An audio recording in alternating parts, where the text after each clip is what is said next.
All right, friends. I think we've got both of our YouTube streams live and going. We're going to get our TikTok stream up. Awesome. TikTok stream should be up now. Let me make sure that both of our guest boxes are open.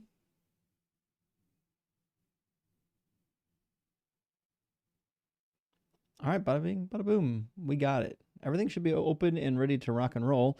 Welcome in, friends. Welcome in. Sorry I couldn't be with you all on Monday, but we've got hump day today, and we're gonna do some cooking. Before we get anywhere, we've got 2 open guest boxes. If you're on YouTube, you can join at tiny.cc/dzguest. There's a clickable link in the description of the video. If you're watching on TikTok, well, you already know how to get into the discussion. And we've already got 4 super chats from some of our friends to start the stream with. Thank you so much, Viking Chef. Great to hear from you, my friend. Thank you for the $20 super chat. Says, I've been catching up on your old lives on Deconstruction Zone. You performed a random Jordan Peterson impression, made me spit my whiskey everywhere. Here's some pounds to your next bottle of Kraken. Happy cooking. Well, thank you. I appreciate that very much, Viking Chef. And I don't know how often I get to do a Jordan Peterson impression, but he's pretty easy. You know, you really just have to string random words together. There's not a whole lot of work involved. So he's an easy impression. I see Jesus is the Father. Certainly not a Christian, but is shouting in TikTok to fear God and that repent, the time is short. Well, we don't fear God. Time certainly isn't short. They've been saying that for 2,000 years. Your Messiah is a sky carcass and you're too cowardly to debate me. So that's what we're doing right now. Thank you, Lennox, for the face paint. I appreciate that. Welcome in, Dalton. Oh, hold on a second. I almost forgot. I have to actually put my earbuds in. Not going to be able to hear anyone. All right, we'll try this with headphones actually on. I knew I was forgetting something as we were getting going. There we go. Now I can actually hear everybody. Welcome, Dalton. Hey, you've had a busy week. Wedding on Sunday, the line on Monday, Myth Vision on Tuesday. Oh, you're just a busy man. It was a lot. We've got possibly something special planned for tomorrow too. I'll let you know if it happens. Low Bar Bill, good to see you. Thank you for the super chat, friend. Says, haven't heard you mention this contradiction. Elhanan either killed Goliath or his brothers. Samuel and Chronicles are full of contradictions. Yeah, okay, so the reason why I don't bring this up is because the Greek Septuagint seems to have fixed this, if I recall. And most Christians are willing just to say that the Greek Septuagint is right and that the Masoretic text is wrong. So it's not, and we don't, as far as I recall, we don't have, I don't know if we have this in the Dead Sea Scrolls. So it's not a powerful contradiction for most Christians because it requires them to accept the Masoretic text. And a lot of them don't really care all that way. You know what I mean? So that's why I don't use Well, that particular contradiction. now I gotta go look at the Dead Sea Scrolls. So I know, I'll right? be over here. Open up the biblical Qumran scrolls from Eugene Ulrich and see what's in there. Brian, thank you for the super chat, my friend. Says, I'm glad you're live. I recently lost my grandma and needed a distraction. Well, I'm sorry to hear that, Brianna. That's terrible. Our condolences are with you. Says, one question, how true is it that Jesus's character was inspired by previous myth? Well, that's a guess, right? As to like how true something could be inspired by another thing. All we can say is that it's really striking that Jesus seems to parallel so many mythologies that came before him. It just seems with the data that we have available that it's likely that there's some plagiarism happening. Obviously, you can't prove plagiarism. That's the problem. We don't even know who wrote the dang text, right? So proving plagiarism is out of the question. I think you just have to use the old noodle and ask yourself, what's more likely? A guy walked on water, rose from the dead, 500 people or hundreds of people broke out of their tombs in Jerusalem and walked the streets, or it's just another mythology copying on older mythologies. I'm going with the latter. Adam, great to hear from you, buddy. Says, hey, good looking. What you got cooking? Well, Adam, you know what we got cooking, my friend. You know what we got cooking. We've got some crispy Christians cooking most likely here in a minute. Once they get into our guest queue, we haven't had anyone load up, but the live just started, so I'm sure we'll have somebody load up in the guest queue shortly. Source code, great to hear you. Thank you for the super chat. It says appreciate your work. Crafted with logic so sharp it can cut through dogma. Well, thank you. I appreciate that. And that is the goal here, is to stay logical. All right, so I looked at the Dead Sea Scroll, and the translation says brother. Of course, it's in italics, and right next to it says words in italics cannot be seen in the scroll. So Exactly. it's whatever. We amended it. We fixed it. Anyway, that's why I don't use that particular contradiction, because it kind of relies on some textual witnesses that is, depending on which witness you like, you can fix the problem. DB, thank you so much for the $10 super chat. It says landmine companies now selling prayer mats, profits through the roof. I think there's actually two jokes there, by the way, because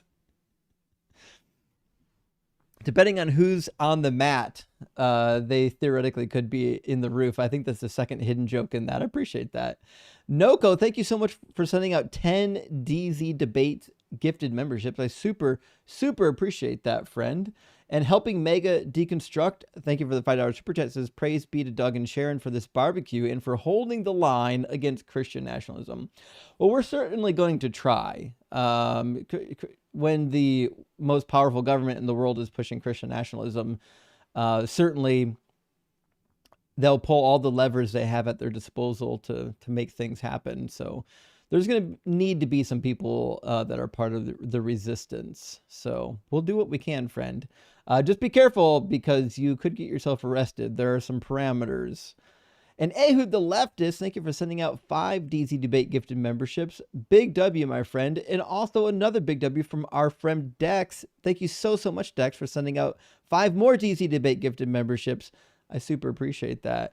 Now, we are still waiting for opposition in both guest boxes on YouTube and TikTok. If you're watching on YouTube, there's a link in the description. It's also on the screen where you can join the conversation. You don't have to sign up for anything. You don't have to be a member for anything. We don't need your information or your email address. You just got to put the link in your phone, browser, tablet, and you'll be logged in.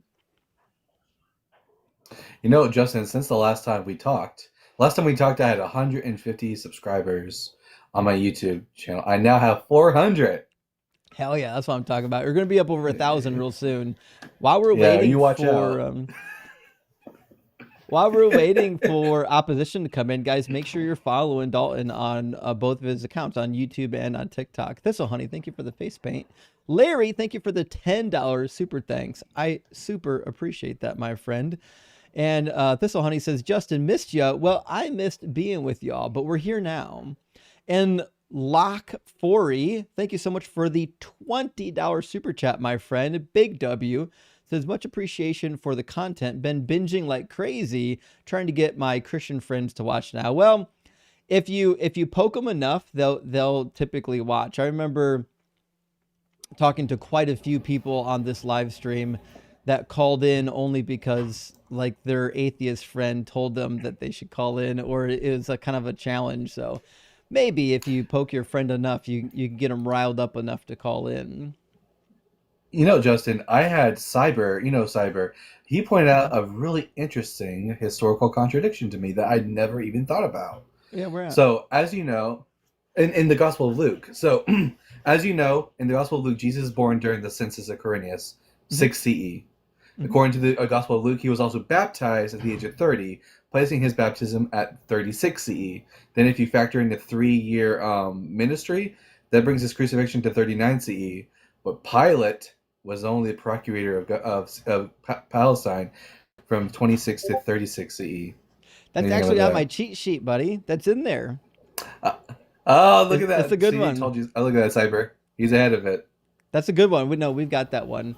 I haven't used it in a debate before because I tried to stay away from timeline contradictions because it requires too much work for the believer, and they typically never have their Bible on them, and they don't know how timelines work.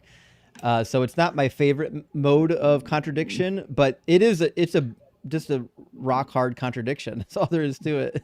Yeah, they usually just end up going, well, I don't know anything about history, and then just throw their hands up, and that's the end of the conversation. Or they'll say, well, the history is wrong, the Bible's right. Okay. Oh, yeah. Demonstrate that the history is wrong. Well, the history is wrong because the Bible says it's wrong. Okay. Whatever. Hill Hugger, thank you for the $5 super chat. Says, I went outside and looked at the rocks, and they declared the glory and hardness of Doug. Of course they did. The rocks cry out, my friend. The rocks cry out. And Contra Christos, I like that name. Thank you for the $5 super thanks. Big W, my friend. Sudro, great to hear from you again. Says, nice talking with you on Skep Talk, Justin. Sudro, it was great to talk to you on Skep Talk. Thanks for being here, my friend. Eris, good to see you tonight as well. Thank you for the $5 super chat. It says, according to Jordan Peterson's daughter, he was recently attacked by demons in his sleep, whatever that means, and was hospitalized for a little bit. What can a demon do? What could a demon do to you while you're sleeping? It sounds like he had a bad dream. I'll just say, if you watch This Is the End with Jonah Hill, you don't want to know what a demon can do to you in your sleep. Same.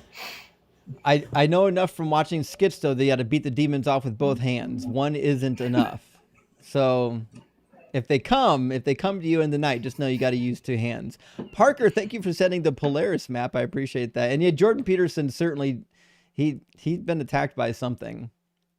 And last one for now from our friend Carnage. Great to see you, Carnage. Thank you so much for the $10 super chat. Question is, smash, marry, or unalive? Denominations edition. Your options are Baptist, Episcopalian, or Methodist. This is actually pretty tough. Here's where I'm going to go. I'm going to go with maybe smash a Baptist because they got all that pent-up frustration. And then probably going to unalive those Methodists, don't need them. Definitely marry the Episcopalians. The Episcopalians are like nearly left-leaning liberal Christians at this point. So definitely going to marry the Episcopalian. That's a good one, though, Carnage. I appreciate that. That was my exact answer, too. In the same order, yeah. Oh, well, we had a guest, and they just dropped out. Nick, if you're still here, you want in, you're about to get pulled in. Well, you were about to. Before we get our next guest, then, let's grab J.A. Debates. Welcome in. How you doing, buddy? Pretty good. Joyful. How are you? Oh, there you are. How you doing, Joyful? Can you hear me? Yeah, I can hear you. Pretty good. Pretty good. Just wanted to come up and say hey. Oh, hell yeah. What you got going on, buddy? Oh, nothing. Just chilling at the house. Did you stream last night? Not last night, Monday. Oh, that's right. That's right. I try to keep people's schedules in my head, but it's hard to keep them all. People on TikTok are asking, am I an atheist? I don't know why that would be in question. How do you not know that I'm an atheist? Facts. Yeah, I'm going to change to Tuesdays because Mondays just aren't. Those lives never go as well as any other day of the week. So I'm going to move to Tuesdays, but yeah. Yeah, Mondays are typically kind of slow. That's the case. People often mistake me for a Christian, but it's the username. I don't blame them. Yeah, the Bible guide does lend itself to possibly a Christian name. But I guess while we're waiting for opposition to show up, let me pound through some super chats. Cotswoldy, good to see you, my friend.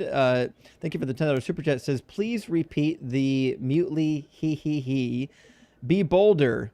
Keep showing gratitude. Praise be, and get your ass to the UK, please. Listen, there might actually come a time where I'm going to need to get to the UK. You'll know. Actually, I got a good friend from the U.S. Right now that's getting ready to move overseas because of the current situation. But we might have some opposition in the box. Let me grab the guest. See if Kuma can connect. Welcome in, Kuma.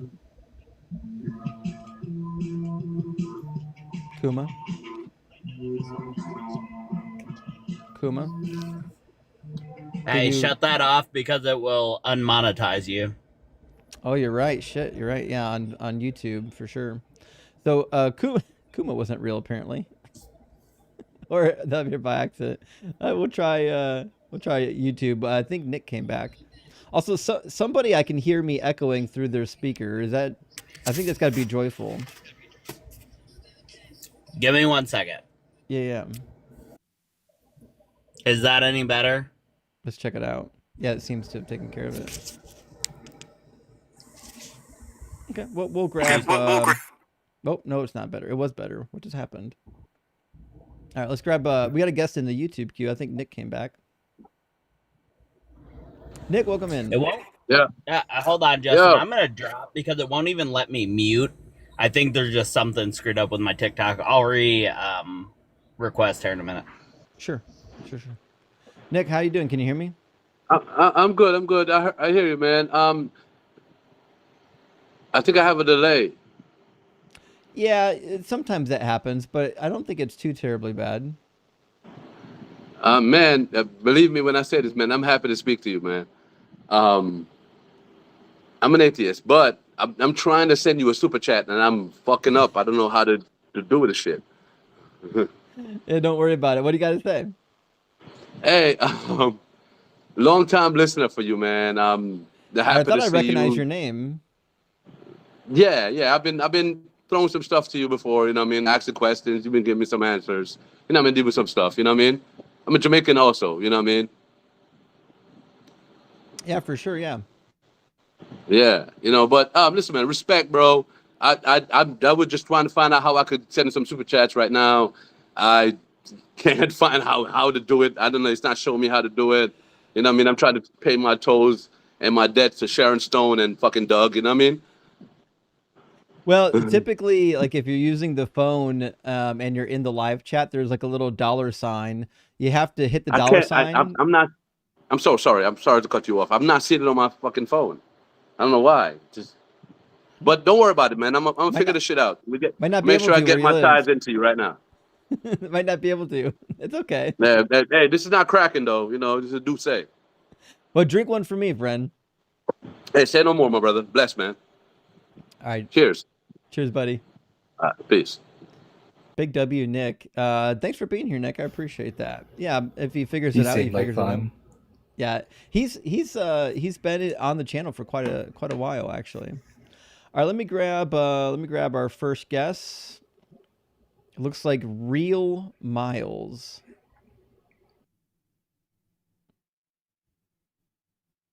See if they can connect. How you doing, Real Miles? Hello, Is can your you hear name? me? Yeah, I can hear. Is your name Miles? Yes, my name is Miles. Okay. Would you like us to call you Miles then? Yes, Cool. Miles, are you at least 18, and do you believe in a God? yeah, I'm 18, but I think I'm deconstructing. Sure. Yeah, that happens. What religion are you deconstructing from? Christianity. Okay, so you're deconstructing from Christianity, and what's keeping you? What's keeping you from just letting it go? I would say a fear of hell and some prophecies. They say there are prophecies that Jesus fulfilled. Like what? The other prophecies, I think he didn't fulfill, but I'm having a problem with Matthew. I think it's Matthew 1:23. Yeah, the virgin Matthew birth, Matthew chapter 1:23. 1. Yeah, that's the only one that I'm having problem with. So yeah, I Okay, think well it's that one. we can fix that real easily. The so-called prophecy is not really about a virgin birth, and certainly not about a Messiah. Let me put it on the screen for you real quick. You should be able to see that. Cool. In Isaiah chapter 7, we've got a really clear context. The king of Assyria is going to come down and wipe out two different enemies of Judah. But we'll start at the beginning. In the days of Ahaz, son of Jotham, son of Uzziah, king of Judah, King Rezin of Aram and King Pekah, son of Remaliah of Israel, went up to attack Jerusalem, but they could not conquer it. When the house of David heard that Aram had allied itself with Ephraim, the heart of Ahaz and the heart of his people shook as the trees of the forest shake before the wind. So King Ahaz is the king in Judah. He's being attacked by King Pekah and King Rezin. There's an alliance between the northern Israelites and the Arameans, and they want to replace King Ahaz with a king that's more friendly to their alliance. So they attack. They're unsuccessful initially. Initially, they're not successful. And then God sends the prophet Isaiah to go shore up their faith. At the end of the first prophecy from Isaiah, he says, if you do not stand firm in faith, you shall not stand in all. And that's kind of the context happening here, is God wants Ahaz and his people to remain in faith to Yahweh during this time of trouble, which is why we get the second prophecy. The second prophecy starts in verse 10. And it says, again, the Lord spoke to Ahaz, saying, ask a sign of the Lord your God, and let it be as deep as Sheol or as high as heaven. But Ahaz said, I will not ask, and I will not put the Lord to the test. Then Isaiah said, hear then, O house of David, is it too little for you to weary mortals, that you weary my God also? Therefore the Lord himself will give you a sign. Look, the young woman is with child, and shall bear a son, and shall name him Emmanuel. He shall eat curds and honey by the time he knows how to refuse the evil and choose the good. For before the child knows how to refuse the evil and choose the good, the land before whose two kings you are in dread will be deserted. So based on the prophecy from verses 10 to 16, what do you think the prophet is saying? I think the prophet is saying that King Ahaz is going to have a child, Well, and then this child is will there's be a called there's a Emmanuel. there's a woman. We don't know if the child belongs to Ahaz. We just know that obviously Ahaz knows who the child is going to belong to. But there's a woman who's pregnant, is about to give birth, Yes. right? Yes. Right. And then what do we know about this child that's important?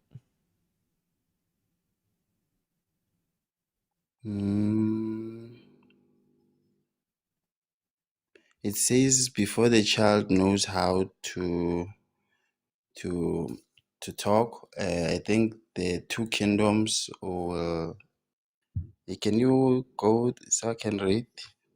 Yeah, actually, you're accidentally quoting what it says in chapter 8. In chapter 7, what it says is, before the child knows how to refuse evil and choose good, the land before whose two kings you are in dread will be deserted. So he's saying, before this child knows right from wrong, these two kings that you're afraid of, they're gonna get wiped out.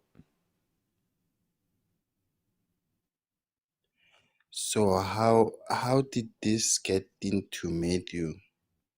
Yeah, the reason why I got into Matthew is because the New Testament authors started with the conclusion that Jesus is the Messiah, and then they went into the Greek Old Testament and just started to look for anything that would remind them of Jesus, whether it had a context about Jesus or not. There's anything that remotely sounded like Jesus, they would take. And the reason why the Greek Septuagint is important is because when they translated the Hebrew into Greek, so this is well before Jesus, they used the word Parthenos, which typically during the New Testament time period referred to a virgin, but actually at the time the Hebrew was translated into the Greek, Parthenos didn't always mean just a virgin. It could just be a young woman, whether she was married with child or not. We find this in the writings of Homer. We find it in Genesis 34 in the Greek Septuagint. We find married women and women who have children referred to as Parthenos all over the place. The problem is that by the time Matthew was reading, Matthew didn't know that Parthenos used to have a wider semantic range. So he read this and said, it must be about a miracle birth. It must be a virgin birth. And he applied it to Jesus. But there's nothing in here about a virgin birth, and there's certainly nothing in here about a Messiah. Yeah, I can see that. So, what?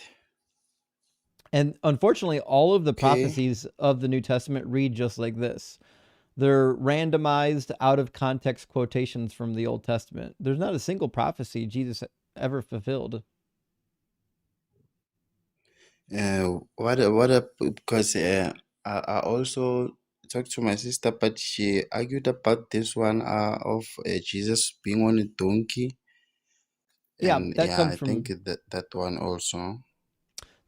Zechariah 9, and unfortunately, he didn't fulfill that prophecy either, because just riding a donkey doesn't actually fulfill the prophecy. I've ridden a donkey; that doesn't make me the Messiah. So in Zechariah 9, it says, "Rejoice greatly, O daughter Zion. Shout aloud, O daughter Jerusalem. See, your king comes to you." So first of all, he's got to be a real king, like an actual king over a people group. It says, "Triumphant and victorious is he, humble, riding on a donkey, on a colt, the foal of a donkey." So what does it mean to be a righteous and victorious king? Well, the prophet tells you in the next verse, "He will cut off the chariot from Ephraim and the war horse from Jerusalem, and the battle bow shall be cut off, and he shall command peace to the nations, and his dominion will be from sea to sea," yada yada yada. So this is about a real physical king who defeats the enemies of his people. That's what this is about. This is not about some guy on a donkey. Anyone can get on a donkey and ride it into town. That doesn't make you a king. S- So he will cut off the chariot from Ephraim and war horse from Jerusalem, and the battle bow shall be cut off. So this was supposed to happen on earth Yeah, and to be sure, it with still like hasn't even it still hasn't happened even to this day. I mean, obviously, it should have happened when Jesus was on the earth. But even if you want to stretch it out and say this is going to happen over a course of thousands of years, it still hasn't happened. So I think now I understand. So does that mean Jesus was supposed, like if the prophecy was to be true, does that mean Jesus was supposed to be like a real king, like king Yeah, who is yeah, he had on to be a earth? real king. Yeah, yeah. He can't be like a Burger King. What? He can't But put a Burger King hat on and claim kingship. wow, because what they told me, because I grew up in church, so I used to think that Jesus was supposed to be like king in heaven. I didn't know about the context of the whole thing. Yeah. The Old So Testament doesn't say anything about a heavenly king. The Old Testament says that there's going to be a king in the physical Israel, and that he's going to restore the people to a physical land. There's no spiritual king in the Hebrew Bible. what was that chapter again so that I can write it down? Yeah, Zechariah chapter 9, verses 9 and 10.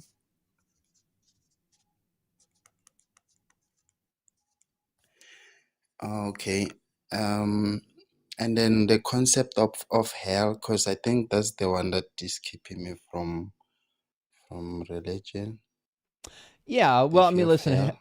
hell is a horrific idea, but just think about this logically, right?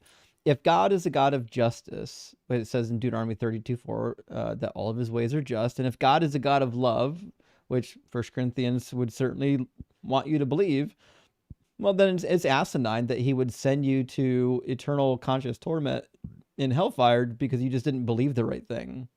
Like hell is completely illogical, even if you are a Christian. Like that's one belief you can just tell it to go fuck off if you're a Christian. It has no place with a God that has those properties. Oh, we lost him. Oh well. Okay. Guess we'll move on to the next one. You know, I had a really, really short debate earlier on Monday because I decided to go live in your place, Justin. But I had someone come up to us and said, "What would it take What do you need to believe in? What kind of things do you believe in? I said, I believe in things which are demonstrable. They said, what are demonstrable? I said, able to be demonstrated with evidence, and immediately gone. They disappeared. I was like, all right, that's a concession. Yeah, you can tell how the conversation's gonna go when they don't know what demonstrable means. I actually used to open all my debates with that, and I stopped doing it because so many people didn't know what the word meant. I'm like, okay, whatever. People, it's not a hard word. Jeffrey, thank you for the $666 super chat. Big W says, I used to believe that the FSM would guide me. What's the FSM? Anyone know what that Beats means? me. Does anyone know what FSM? Well, anyway, pretty. Thank you for the hat. So you used to believe that the FSM would guide you with its flying spaghetti monster with its noodly appendage. I realize now that it's far better to be rock hard for Doug. Listen, Doug loves the flying spaghetti monster. He's got no grudges against the other members of the Pantheon. And Bearded Heretic, thank you for sending out 5 DZ Debate gifted memberships. I appreciate that, friend. Minutemen, great to see you tonight. Thank you for the $10 super chat. Says, asking everyone to listen to the song Dear God by XTC. Not the best anti-God song, but it's close. Praise God, Doug, and fuck the patriarchy. Absolutely agree on both those accounts. I don't know anything about that particular song, but I'll definitely give it a listen, friend, for you. And Shadow Slays, thank you for the $10 super chat, says, we all know Leviticus 18:22, but another interesting verse in Deuteronomy 22:5. Interested in your thoughts about that verse and its context. Always appreciate you. Well, I mean, there's others. Like Deuteronomy 22:5 doesn't really sit by its own, but it says, a woman shall not wear a man's apparel, nor shall a man put on a woman's garment, for whoever does such things is abhorrent to the Lord your God.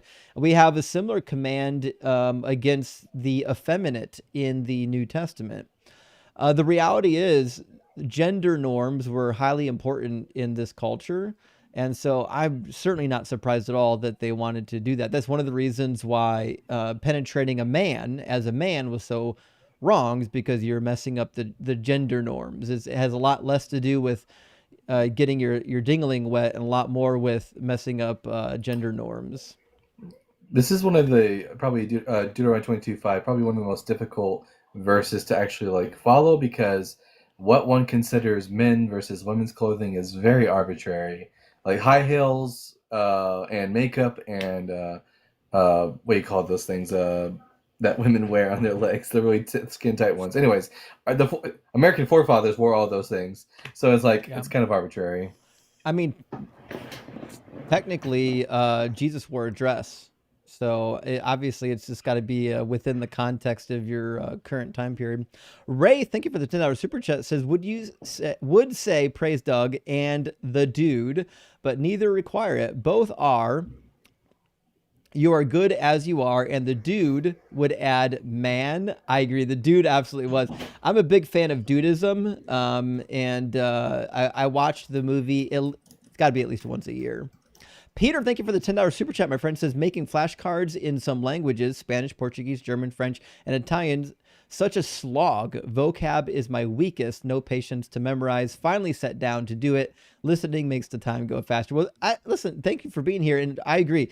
If you're going to do vocab, the appropriate way to do it is fill out your flashcards, memorize the vocab words just like you would anything else. Flashcards will save your life. I got 4 more super chats, friends. We'll get our next guest in here. Ehud the Leftist, thank you so much for the $10 super chat. It says, Justin, seeing you put in work on these other channels has been great. Congratulations, man. Hey, thank you. I appreciate that. That's the one good thing about my current schedule, is I can actually show up on other people's channels now, because I've got a little bit of availability. Dalton, nice work on Unapologetic. Keep it rolling. I thought he did great too, by the way. I was just worried the whole time I was talking too much, so I I was nervous the entire time, but yeah, I had fun. And if you ever need to go do a thing and you need someone to cover you again, I'll let you know if I'm free. Absolutely. Steve Gear, thank you for the $10 super chat. Says, Doug's my new god. He's a progressive rock. Absolutely. And a Rolling Stone. Praise Doug. And Nick, you figured out the super chat button. Thank you so much for the $20 super chat, my friend. Says, finally got it. Big ups to Doug and Sharon Stone, maybe Oliver Stone, not sure. We might have to get Oliver Stone in here, not sure forever. Also, I was checking the Bible guy. My guy is pretty cool. I love that shit. Yeah, Bible guy is pretty cool. He's incredibly knowledgeable. And last one from our friend Roger. Thank you so much for the $20 super chat. Roger says, another amazing show. Time well spent. Rock hard for Doug. Well, thank you, Roger. I appreciate that. It's good to hear from you. I really appreciate you supporting the channel, my friend. All right, now we've got a number of people waiting to get in here. I'm going to grab, I think next in line was Pretty and then Button. I'm pretty sure in that order. And then O from the YouTube queue. Hi. How you doing, Pretty?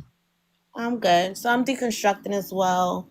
My family's been Christian. I was Christian almost all my life. So obviously, I'm not an op, so I didn't come up here to prove you wrong. But I did need a little bit of your help because you seem very intellectual on the text. So tonight I'm having a debate, and the main problem that I have is just from the beginning. The serpent in the garden with Adam and Eve, and my biggest thing is it seems like the serpent is the one who told them the truth and God lied to them. But every time I try to explain that to Christians, especially my family, and I'm telling them, like, basically the serpent told them, like, hey, you can eat from the tree and it'll open your eyes. But God told them, if you eat from the tree, the day you eat from the tree, you surely will unalive. Mm-hmm. But they don't unalive. So they try to basically say, oh no, it's a spiritual thing. To basically say, you will not have everlasting life, or you'll be disconnected from him spiritually. But that was the whole point of having a tree of life. And they never ate from the tree of life, so they were not going to live forever anyway, due to the fact that they didn't choose that choice. Even though they had the choice, they didn't choose that choice. They chose to eat from the tree of knowledge of good and evil. So and in my opinion, that's the whole point of why they got kicked out of the garden, if I'm not mistaken, because it said something about least you reach your hands, basically, so that they can't eat from the tree of life. So I don't really know how to elaborate on how I'm thinking about it, but I hope I gave you a little bit of context on what I'm trying to say. Was there a question you need answered? I guess I don't know what you need. So basically, the question is, because they always try to they try to manipulate me by saying, if you go back to the Hebrew text, or if you go back to this text, which I know nothing about, I can't really debate on something I know nothing about. But I see you obviously know a little bit more about it. So that's what I'm asking you. Is that true? Is it a spiritual thing, or was it a physical unalive when he said, if you eat from it, the day that you eat from it, you shall surely unalive? Yeah, the phrase won't. spiritual death shows up nowhere in the Hebrew Bible, not once. That phrase does not exist in the Hebrew Bible.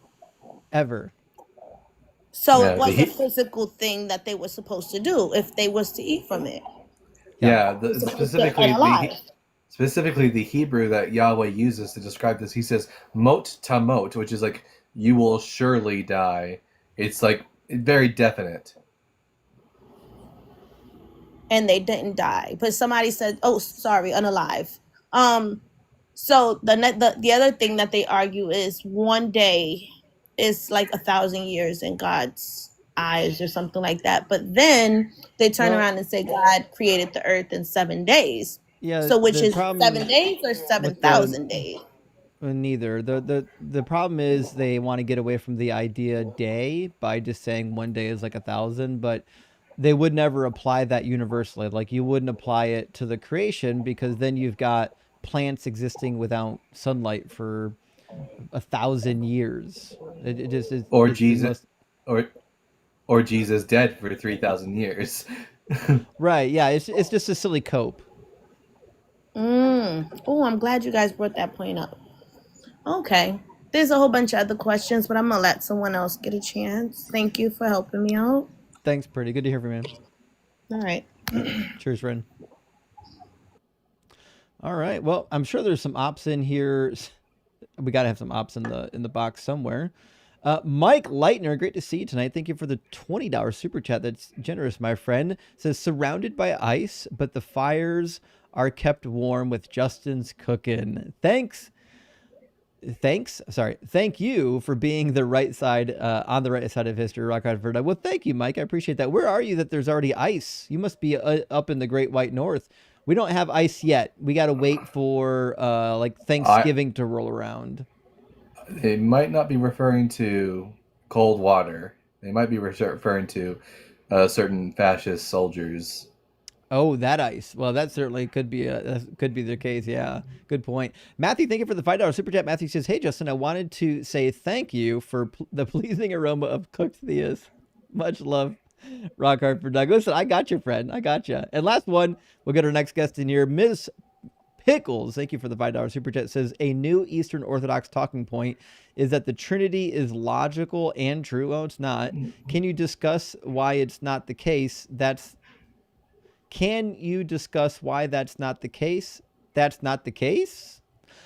So yeah, I mean, Miss Pickles, we got lots of videos on it. The problem with the Trinity is the minute you do something that's logical, then it becomes heretical. So, like, for example, if they would accept partialism, you can say that Jesus is a part of God.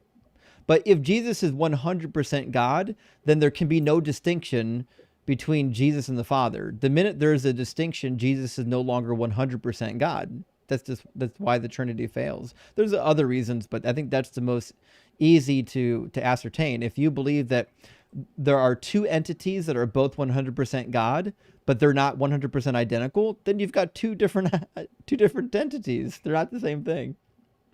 All right, let's get Button in here. Welcome in, Button. Hello. So Button, I are you actually have at least okay. 18, and do you believe in God? Yes. Kind of, yes.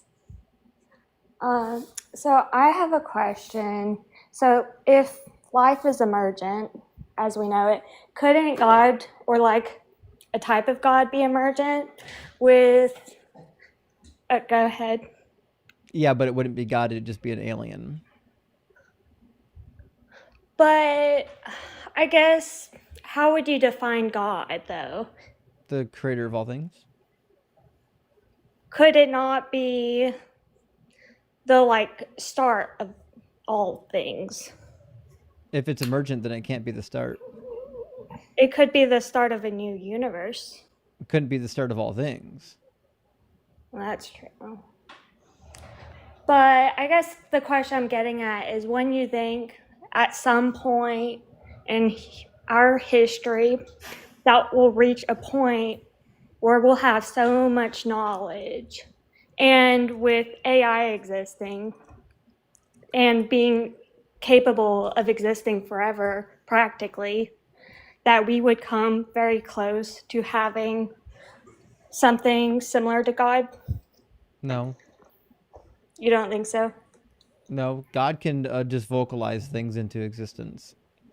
I mean, depending on what religion you're in, but typically. Yeah, it certainly isn't capital G God. Yeah, all the gods that we know of or think of have magical powers. Like even the Babylonian gods could take the carcass of another deity and split it in two and create a planet with it. Okay. Like That's all my questions for now. Yeah, these aren't things I would expect from a super evolved entity. Okay. All right, cheers, friend. It's certainly a thought. So the super evolved entity hypothesis was something that I thought about a lot after I left Christianity, because if you believe that the universe is eternal, then certainly there must be something out there in the universe that's more evolved than us. It would be weird to think that we're the only evolved entities in the universe. And if we're not the only evolved entities, then how advanced would they be? The question is, the universe is so vast, would they ever even find us? Yeah, after leaving Christianity, leaving theism altogether, I dabbled in the idea of ancient astronaut theory, but found out that it was just as much bullshit. Yeah, it doesn't do much for the for answering any questions. The Walking Dad, thank you for the $5 super chat, says, Justin, keep doing Doug's work. You know I'm going to, Walking Dad. You know I'm going to. Thanks for being here. And Herbie, good to see you tonight, says, please, please, you can fit us into your takeover of all atheist call-in shows, and we all survive the rearranged rapture again. I've enjoyed Dalton's YouTube. Yeah, Dalton's got some great content. If you guys like me, you're gonna like Dalton. That's just all there is to it. Getting lots of love today. Gee whiz. For real, well, you're doing good work out there. Vincent, thank you for the super chat, says, sure, Kraken is good, but have you tried any Don Papa rum? I have not, especially Barocco and Mascara. I have not. Slightly pricier, but hell yum. I have not tried it, but I'll definitely put it on the list, my friend. And Sonos, good to see you tonight. Thank you for the 666. Says, hi, Justin. I have to come back later. Save me some baby paste for the end. Happy cooking. You know I'll save you some baby paste, my friend. And I got 3 more super chats. Lockery again says, Peterson's history of benzo abuse disorder might explain some hallucinations. I forgot about the benzos. That's a good point. That's actually a really good point. You abuse those things, your brain stops doing things that brains are supposed to do. Red Trek, great to see you. It says, thanks for the fun conversations about Assyria when you co-hosted Skep Talk. Red Trek, those are really good questions, by the way. Those are really good, informed questions. I was pleasantly surprised to actually hear them. And I'm sorry, not Calvary, JH, thank you for the super chat. It says, Calvary Chapel made me an atheist. To their credit, they have the balls to teach every verse of the Bible. Laughable how little Christians read it. I know. It's funny. The Christians that really stand by everything in the Bible, like they really stand 10 toes down on it. That's good. They're being honest, but that being honest is going to push people into atheism. All right. I said next in line was going to be O from the YouTube queue. And then it looks like AZMODAN, however you pronounce that name, is going to be next after them. So let me grab our guest and we'll get them added. And how you doing, O? Hi, I'm doing good. Sorry, I'm a little nervous. It's all right. Oh, are you at least 18 and do you believe in God? I am at least 18, but I do not. I am not an op here. We're looking for ops, my man. I understand. I just had a quick question about something in the Bible, if that's okay. Mm-hmm. Sure. Well, you're already here. I'll ask it. Cool. So I know that a lot of times when it comes to slavery, Christians will be like, "Oh, it was a compromise with the Israelites." Are there what examples are there where he explicitly says like, "This is the compromise"? Like one that comes to mind, I think, is I think when he gives them a king, he says like, "I don't want you guys to have a king, but I'll give you a king since you keep begging for it." Well, I mean, a little bit, yeah. The Bible's a little bit wishy-washy on whether or not God wanted or didn't want them to have a king. Samuel, if you listen to the speech of Samuel, he clearly didn't want them to have a king. That seems to be the case. Is Samuel speaking for God clearly? We kind of have to trust, whoever you want on that. I don't know if Samuel knew the mind of God or not. The reality is, though, whether or not God initially wanted them to have a king, he clearly enshrined it as an eternal principle, which means God changes his mind. Like if he didn't want them to have a king, but then he decides later that there's going to be a king eternally, well, then God just changes his mind. It's like nonsensical. But that being said, there's no reason to believe that slavery was a change of mind. God never condemns it, not even once. He talks about in the Old Testament that when he rescues his people and saves them from their enemies, they're going to enslave their enemies. We read later on in the book of Isaiah that during the Messianic age, the Israelites are going to make slaves of the nations. And God could have just said, don't do slavery. There's no reason why he couldn't have said, don't do slavery. He never said it, not even once. And he also says in Deuteronomy 30, during the Messianic age, that you're going to follow all the laws in Deuteronomy. Well, the laws in Deuteronomy still encompass slavery. So, I mean, if the law of Moses isn't going anywhere, if the law of Moses is permanent, and it clearly is, according to Jesus and his father, Paul and the other heretics that came after Jesus' death are the only ones who disagree, then slavery is not going to go anywhere. Slavery is enshrined in the law forever. Yeah, it's I think it's pretty clear that it's not a compromise, and especially because it's a law of Moses, like, and it's supposed to be a good thing. Right. Like, I don't know. Are there any other compromises he has, or The like, only I know compromise Well, really. technically divorce would be one, but I'm not sure if that would. That's what I'm thinking of. Yeah, so in Matthew 19, Jesus points out that it wasn't initially God's idea for divorce. Now, I think Jesus is wrong, but I think the reason Mhm. why Jesus can say this and get away with it is because in Malachi, there's a verse where God says, I hate divorce. And I think Yeah. Jesus is trying to square the idea of God hating divorce with God allowing you to do divorce. But the reality is, Jesus couldn't exegete the text properly because he's talking about the divorce between him and his people, not between two consenting adults. hmm Yeah, that makes sense. Yeah. Um, I All had right. one other Well, question, if thanks that's for the okay. question, buddy. I got to get some ops. Okay. No Okay, one's I here. No understand. one's here for the atheist circle jerk. Okay. Okay, my bad. All right. Cheers, Love man. the content. Appreciate it. Thanks for being here. All right, friends. If you're not ops, I'm just gonna cut you from now on. It's an hour in, and we haven't had an op yet, so we gotta actually make the show a show. Okay. I love you. I appreciate you being here, but this is not it's not atheist hour. Then, great to see you. I appreciate the super chat. Big W says, nice to see you at your home grill. Thanks, and rock hard for Doug. Looking forward to this birthday celebration. Does he have a wish list? Wait, is today Doug's birthday? Now I have to check. Shoot, I have to. I thought Doug's birthday was in like a July. Now I don't know. Somebody's gonna have to let me know on this. When's Doug's actual birthday? Because I don't recall, friends. I don't recall. All right, let's get Jesse James in the guest box.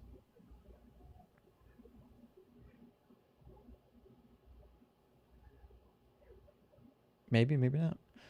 Mark Ballman, thank you so much. Big W, Mark Ballman, for $250 on Cash App just now. Let's get some W's in the chat for our friend Mark Ballman. Big W, friend. While they're still loading in, it just occurred to me that, yeah, you have that story where the Israelites are begging Samuel for a king, and he, like, God relents, and yet the Torah seems to speak in Deuteronomy 17, like, when you establish like a king over yourselves, making it very obvious that the text is coming at a time after the idea of kingship has already been established. Yeah, and Damn. even there's a bunch of stuff in the text that prefigures a king. That, like, if God didn't really want them to have a king, it'd be weird for that to be there. So for example, in Genesis, there's a statement about 49. the kings of Moab prior to there being a king in Israel. Like, well, how would the author of Genesis, if it's Moses, know anything about a time period before there was a king in Israel? Well, what are you talking about?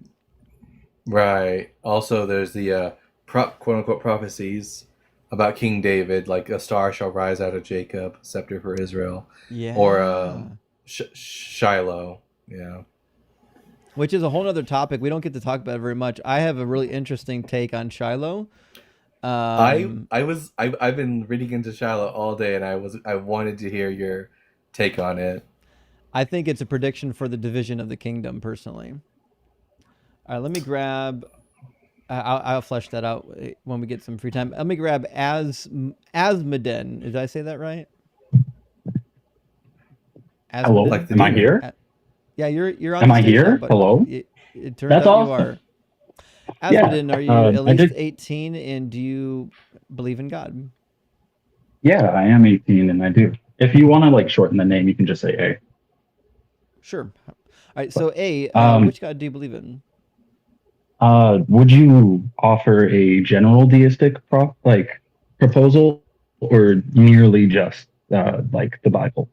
I mean, only if you believe in a deistic proposal. Do you believe in a God or do you believe in a deistic entity? Uh, I have no reason not to. Is the Yeah, I I guess you've ran into the section where it is only your fans watching you, basically. But uh, to pardon me if I'm a little bit slow with my speech. Is Do you my believe in audio very Yahweh? well? Do I believe in Yahweh? No. Right. So what we're trying to ascertain is whether or not you believe in a God, or if you want to argue for a deistic concept because you can't argue for your God. No, I believe in a deistic concept as basically I have yet to rule it out. Okay, so Okay. you don't believe any specific God, but you do believe in a deistic God. Cool. So what would be the argument that would lead one to believe in a deistic God? If you were to allow me, is the only thing that you are absolutely correct on, or could be absolutely, to be true, is that you are in this moment right now. Like you are the thing experiencing your moment. I mean, that assumes that you've already ruled out solipsism, which I think you and I can probably do that. True. Okay. So we can just operate on the axiom that we're not brains in a vat. So we would agree, yeah, the thing that we do know is that you and I are having an experience. Like I'm experiencing and you're experiencing. Well, of course, we can't actually perceive that we are brains in a vat because we are in this current state. Yeah, but we have already concluded that we can just operate on the axiom that we're not brains in a vat. Yeah, you're correct. But I'm just saying it was already in the proposal because we're not in that state. We are in this state. Pardon. So within that proposal, it's just that you are yourself and only that. You are unsure of every other factor of the world and how it interacts in the way that it's correct that science, of course, exists and that things can be causal. No, I don't believe that to be the case. I don't think I'm unsure about every other factor that we could propose. Do you believe that you can be sure of anything from outside of yourself? What do you think the word sure means? 100% know to be true. No, but I don't have to be 100% sure to have beliefs or to have assurance of something. You're correct. I'm just using the wrong word. So my beliefs are not based on 100% certainty. My belief is just a justified belief. Like, do I have evidence to believe it? Yeah. Some things I have a lot of evidence for. Some things I only have a little bit of evidence for. But there has to be some kind of evidence. Well, what's the evidence for a deistic God? It's a weird form of humanism in which it's belief in the self. Okay, so you don't believe in a deistic God. You're an atheist. It's a self-deistic. Okay. In which you perceive. Well, we're not going to do that. I'm just going to move right on off of that bullshit. If the only God you believe in is the God you invented in your head, you're an atheist. Just admit it. Just move on with your life. You don't believe in God. Say it out loud. Take a couple deep breaths. Let your family know it's going to be okay. Jordan A, thank you so much for the super chat. I appreciate that. It says, first time chatter. Keep it up. Just wanted to suggest Dr. Pepper and Kraken. Listen, you know I love both of them. Not sure if you tried it before. You know I have. Going to have some before ice hockey tonight, drunk goalie. I love that for you. And yes, 100% I've mixed Dr. Pepper, especially Dr. Pepper Zero, and the Dr. Pepper Zero Strawberry with the Kraken. I mean, they go together really well. They really do. Have you tried it with cherry? Not yet, but I'm sure it's good. Nick Trail, thank you again for the $20 super chat. Big W, my friend, says, I have nothing to say, but split this one between you and Dalton. I can send Dalton some money after this. I gotcha. Also, make sure over on TikTok, y'all sending Dalton some love, my friends. Mila, thank you for the $10 super chat, says, my mom runs institution for disabled and neurodivergent children. They are the most loving people I know. It's not them, it's us. How we feel. I agree, Mia. I have a neurodivergent son myself, and he is an absolute delight. He's an absolute delight. Now, some of them can get really frustrated with life because being neurodivergent is difficult. You'll definitely find some where they have rage and fits and things like that. But you can work through that. Melanitis, thank you for the 50 PLN. Says regarding the spaghetti monster, there is a recently placed statue of that deity in Poland, my country. They say it's the first of its kind in the world. You can look it up to find out more. I love it, Melanitis. I would absolutely appreciate a statue of the flying spaghetti monster. And last super chat for now, again from our friend Nick. Big W says, also next time up, Bible Guy and Sarah, I'm subscribing. You guys are great. Yeah, Sarah's not up here tonight. She'll probably be up here at some point, depending on if she's live streaming it and available. But Nick, thank you so much. Sarah is awesome, and so is the Bible Guy. Really, really rock hard friends.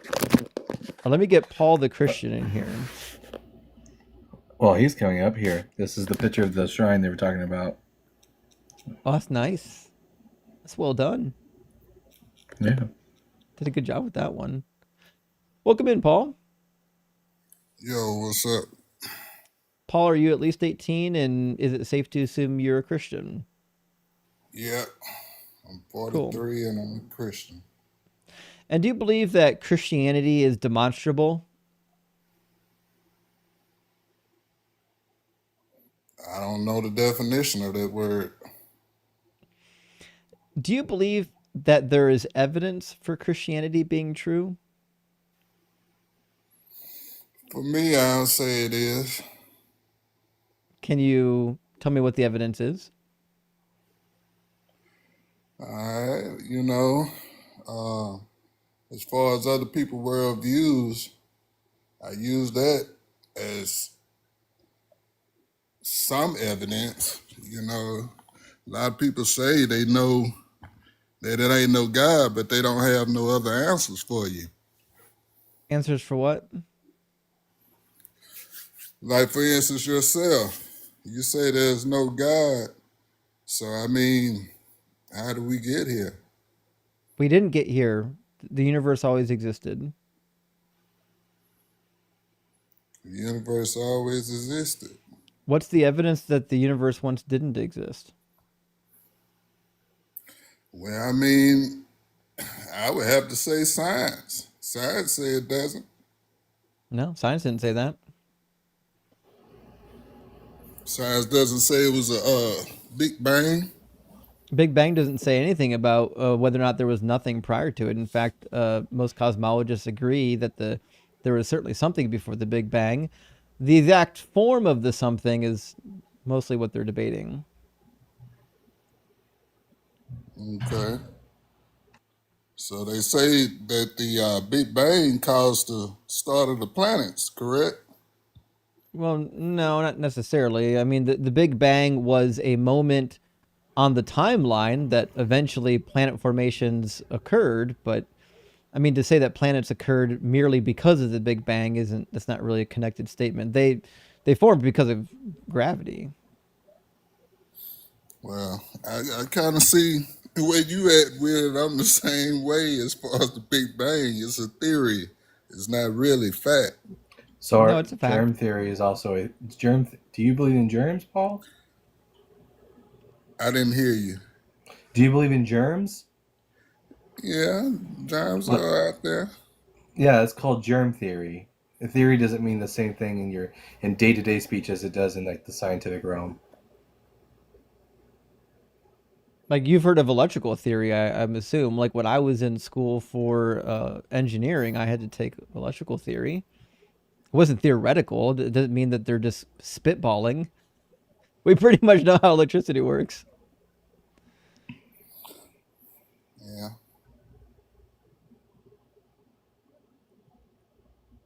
All right, well, I'll throw this at y'all since I don't think either of us three are scientists. I'll throw this at y'all. So what do you think about evolution? How did humans get here or evolve? I think evolution is just a rock solid fact. Now that we've got the genome mapped, we know for a fact that we have common ancestors with the great apes and even more ancestors that predate them. I think one of my favorite evidences of that has been endogenous retroviruses. So we've got billions and billions of different base pairs in our DNA. And sometimes there will be a foreign virus that gets into our body and it'll actually insert DNA into our DNA, and it leaves like the little scar at the beginning of the end of it. You can actually identify where foreign DNA got into your DNA. Now, interestingly enough, if it gets passed on to your children, then they reproduce with that DNA being, we'll call it damaged as well, and then it passes to their children and their children.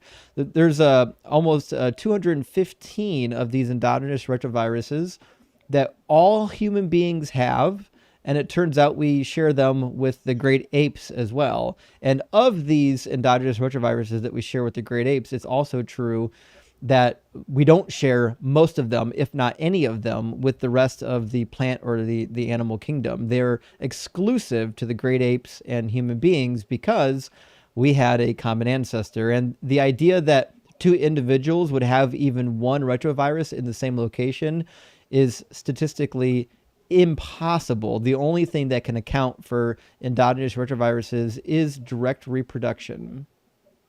Scientific Snitch said she'd be happy to help out. Oh, a snitch up here? Hell yeah. So as it turns out, Paul, we do have a scientist with us now. Welcome in, Emmy. Why, Ella. hello. Sorry. I'm a physiology master's student, and I did my undergrad in the science of human body and movement. So I'm pretty well versed on physiology. Now, as far as endogenous retroviruses are an amazing piece of evidence, but there is also so much more evidence. In fact, there is evidence that there is a chromosomal fusion. So if you didn't know, a lot of great apes have an extra chromosome compared to humans. And there is evidence of this fusion site in our genome, meaning we can literally see the ends of chromosomes in the middle of one of our chromosomes indicating this fusion. And there is virtually no other reason why we would see the quote unquote caps of chromosomes in the middle of our chromosomes if this was for any other reason. There's also, so every single cell in your body has these little machinery called mitochondria, which contain circular DNA, which is different from our linear DNA. And basically mitochondria are like little bacteria, which would go as evidence that very long ago, our cells, or at least, man, it's not even like our common ancestor, but the common ancestor of that common ancestor of that common ancestor of that common ancestor plus like tenfold, was probably a unicellular organism that engulfed another organism, which made that new organism that could now perform oxidative phosphorylation, i.e. making energy from like fats and cellular respiration, which probably you may have heard of that term. It's not as, it's a little bit something that you'll have to like remember from like beginner level biology, but that's some evidence. Then there's also vestigial structures. So on your forearm, you may or may not have this muscle, but in virtually every single climbing monkey ancestor that we have, it's more well developed than great apes. And then great apes pretty much all have it. But then humans, it's actually disappearing out of the human population. It's called the palmaris longus. And that's also evidence of evolution. And then you also have the fossil record. So yeah, lots of evidence. Okay, well, y'all said a lot, and I'm not no scientist, but I got this one question. But I do have another point I'd like to present. But to the scientists, do all scientists agree with you? So all reputable scientists would agree with virtually everything that I said, particularly evolutionary biologists who study this for a living. Now, there are going to be some pseudoscientists and pseudo-intellectuals in the field, just in the same way that not all doctors are good doctors, not all scientists are good scientists. So it really matters about the data that you're looking at, not necessarily how many people agree with you. If I had half of my field disagreeing with me, except I was the one who had all the data, then I would be the only one who is objectively correct in the scenario. So it doesn't really matter how many scientists agree with me, even though the majority do. The main thing that matters is the data behind everything that I'm saying. And if you would like, I can cite you every single study that would corroborate every claim I've made. Yeah. I wouldn't like that. So, Honestly. what would be the data in your mind that would lead you to God? You asking me? Yeah. Okay. Like I say, I'm not no scientist. Y'all brought one up. I don't think 466 scientists in here, so I like to keep it simple. So I'll throw this at y'all. I believe in life, everything needs a caregiver. Every baby needs a caregiver. No. Have you say That's no? not true. Oh, there are You animals know, that there are are a lot. independent at birth. Yeah, and also animals that the parents just kind of leave them and they take care of themselves. Mm-hmm. So the animals didn't create themselves. They needed a parent, right? So, if you're referring to abiogenesis, which is the generation of life from abiotic molecules, there is evidence of that. And there's also evidence of basically pre life forms. So, things like viruses, for example, are considered not necessarily life, but have markers of life. So, there are some bacterium that only encode for like one ribosome, like very, very simple forms of life that wouldn't have otherwise come about any other way aside from, like, let's say like abiogenesis or something like that, and they don't even meet all the qualifications of life. But over time, these molecules eat, or these, like, I don't even know if I want to call them life, but these quote unquote organisms that maybe satisfy one or two requirements of the definition of life, they eat each other and slowly develop, for example, membrane bound organelles like that exist in your body. This is evident. Evidence of this is your mitochondria, a nitrogen fixing organelle, which we've recently observed come about through the same exact fashion, chloroplasts in plants. And there is evidence of unicellular organisms developing multicellularity in a very reputable article from Nature Journal, which is called De Novo Evolution of Macroscopic Multicellularity. If you're interested in learning about how a unicellular organism could be multicellular like us. And then, as far as the fusion site that I was referring to earlier, there's genomic structure and evolution of the ancestral chromosome fusion site in 2q13 to 2q14.1 and paralogous regions on other human chromosomes. And then, as far as abiogenesis goes, there's a slew of different studies. I have about 15 in front of me, so I don't want to go through every single title because that would be boring. But if there's any one that I would have to cite in particular, it would be the Miller and Urey experiment, which is a production of amino acids under possible primitive Earth conditions, which we know based off of evaluating the sediment of like very down in Earth, where that we could kind of like see like what kind of chemical reactions were happening millions upon millions of years ago. So yeah. Okay. So all that sound good, but it seemed like we got away from animals and humans to Because that's what evolution is. viruses. You know that there are animals that produce asexually, right? You say it's animals that produce asexual, but Yeah. at the same time, when those children are born, does that animal provide for 'em? No. No. Well, give me an example of that. Sea Yeah, turtles? sure. Sea stars, sharks, lizards, hydras. So y'all saying that the turtle didn't go up on land, have the eggs, cover the eggs so that it wouldn't be eaten, seen. So sea stars are invertebrates. They don't lay eggs. I got talking about sea turtles. You saying sea stars? You said to give you an example. I Yeah. gave you an So you example. said sea stars. Yes, they asexually reproduce. Okay. So you got the sea stars that asexually produce and they spit it out. Yeah. That's how reproduction works. Yeah. Okay. So that's what I'm saying. It's still a cause of that. No one's suggesting there's not a cause. We know how reproduction works. That's why I went back to abiogenesis, because that's when we're talking about very far behind, like far away in life. Like you could talk about how bacteria reproduce asexually as well in a way, unless you really want to call like horizontal gene transfer their method of bumping uglies. But that being said, like bacteria technically reproduce asexually, and as I said, there's evidence of unicellular organisms becoming multicellular. So yeah. Okay. Well, So, I mean, Paul, I'm still yeah, hoping that you're not going to ignore my question that I asked 2 or 3 times, which is, what's the evidence for God? yeah. I gave you my evidence. I don't know I what you didn't, will I didn't, accept, but I I didn't hear gave any you my evidence yet. evidence. Your evidence Yeah, so far has been you don't know how science explains things, but even if we didn't know how science explained anything, that wouldn't be evidence in favor of God. There has to be some kind of Okay. evidence in favor of God. Okay. Well, let me throw this at y'all because I really don't agree with what y'all just said because it's a cause and it's Is it things evidence? causing it.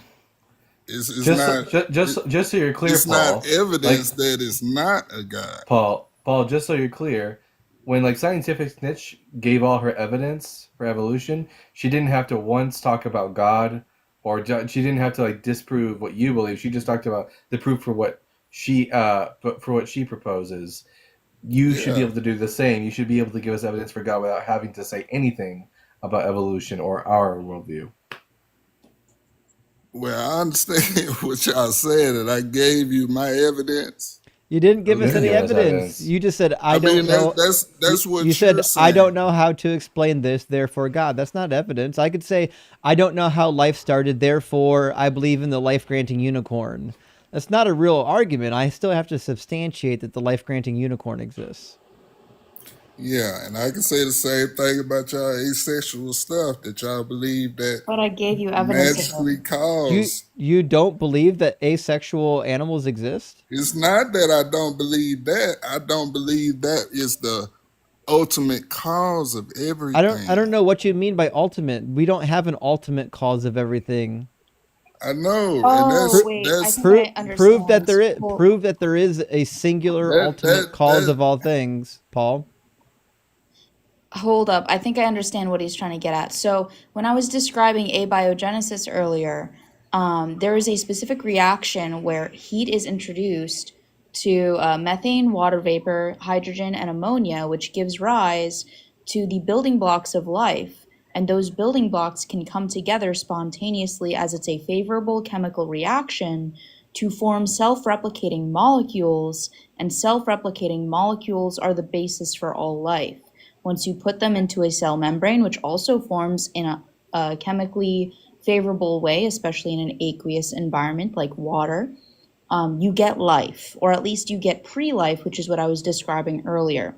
So the quote-unquote cause you're referring to would be favorable chemical reactions, otherwise known as a favorable or negative delta G standard, plus a low activation barrier um, due to having heat and energy available, which helps those chemical reactions go away. I mean, I'm hearing what y'all saying. I don't I know don't if think you y'all are. will allow me to respond. You might be hearing it, but Yeah, I'm not I'm convinced that you hearing it. understand it. I'm just not agreeing with it Why?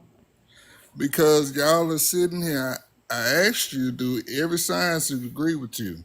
But Do, y'all are sitting. Hold how up. Let many me. I got. Hold how up, many right Paul, quick. how many scientists agree with you? Because the majority of scientists agree with us. Almost none of them Well, agree with you. So I mean, I hear what you're this isn't saying, but this isn't your we best all. argument, Paul, because this argument cuts against your own position. Well, that's what I'm saying. Do y'all want me to respond, or do y'all want me to go on to my No, I just don't want you to reason? waste a bunch of time with this same argument by saying 100% of scientists don't agree on something, therefore your position is wrong. Well, almost no scientists agree with your position, therefore your position is wrong. Well, see, I wanted to save everybody the time and effort that it took to do that bad argument. I want to do it the quick way. but see, that's where you wrong. When you say no science agree with me, you I can't didn't sit say here and no. say you didn't. I didn't. 97, No. You didn't 90, say no scientists agree with me. Nope. Paul, this is why I got to put your listening ears on. I said almost no Okay, scientists agree with you. almost The no. the So if majority it's of scientists, almost no, it's not 90 100% in what It's you're well, saying. 98% according to a PEW It's research not understudy. 100% in what you're saying. yeah, it doesn't have to be 100%. You have 2%. To be clear, we have 98%, you have 2%. That's the divide right now. So the fact that we have 98% doesn't do anything to further your argument. It just makes your argument more embarrassing because your support is at 2%, our support's at 98%. No, And sir. just to clarify, 100% that's would make my revolution. claims embarrassing You haven't even because made that it. The means only claim you've made so far is there's that you no don't room actually for me to understand say what I'm science. saying. So, Paul, I want you to not use this argument because it's not a good argument. I want you to use a real argument. I want you to use an argument that ends with your God being real. Just saying you don't understand how I'm science trying to works. meet y'all where y'all at. Y'all Just saying that scientists. you don't understand how science works doesn't make your religion or your God real. So what's the actual evidence that points Well, towards your God being evidently, real? y'all don't understand how science works because you're not 100% accurate, sir. Buddy, you don't even know how words work. And let me tell you this. We went to elementary school. All Not So you. Did You didn't we? graduate elementary school. All right, so this guy's not he's not 100% present like mentally. I don't think we should allow this conversation to continue. I don't think it's going to be fruitful for anyone, and I think I would be reluctant to believe that he graduated from junior high. So I'm not sure we should continue beating him up. You know what I mean? Sounds like Angel, doesn't he? You know what? He sounds a lot like Angel Investor, but Angel Investor actually has some level of intelligence. If you've got to know who Angel Investor is, he goes by a different name nowadays. Though, what's his new name? Do you guys remember what his new name is? Oh, I don't know. I thought it was I Paul. I know for a fact that Scientific Snitch knows who Angel Investor is. He shows up on Ian's live all the time, and he shows up on Dr. Blitz's live all the time. He sounds just like that guy, but he talks faster, and he refuses to talk when it's his turn. He has to talk over top of the guest at every moment. Anyways, let me grab a couple of super chats. We'll get our next guest in here. Thank you for that elucidating scientific evidence for evolution, Snitch. of course, anytime. We've got Gretchen in a house tonight. Gretchen, thank you so much for the $5 super chat. Says, can't really chat tonight. I'm crossing the country in enemy territory. Holy shit. And stuck on my phone. But hi, Justin, Dalton, and chat friends. Rock hard for Doug and all that. Well, Gretchen, be safe. I don't know what kind of enemy territory you're in. I'm a little bit worried about you. So whatever you're doing, be safe and travel safely. Pay attention to the road. And Dr. Fudge, thank you for the super chat, says, Glory Hallelujah by Frank Turner's a pretty good anti-God song. I actually don't know that one. Glory Hallelujah by Frank Turner is an atheist jam. I'll have to check it out. I do love The Hand of the Almighty by John Butler. That might be my favorite atheist song, although it's more agnostic than atheist. It's good.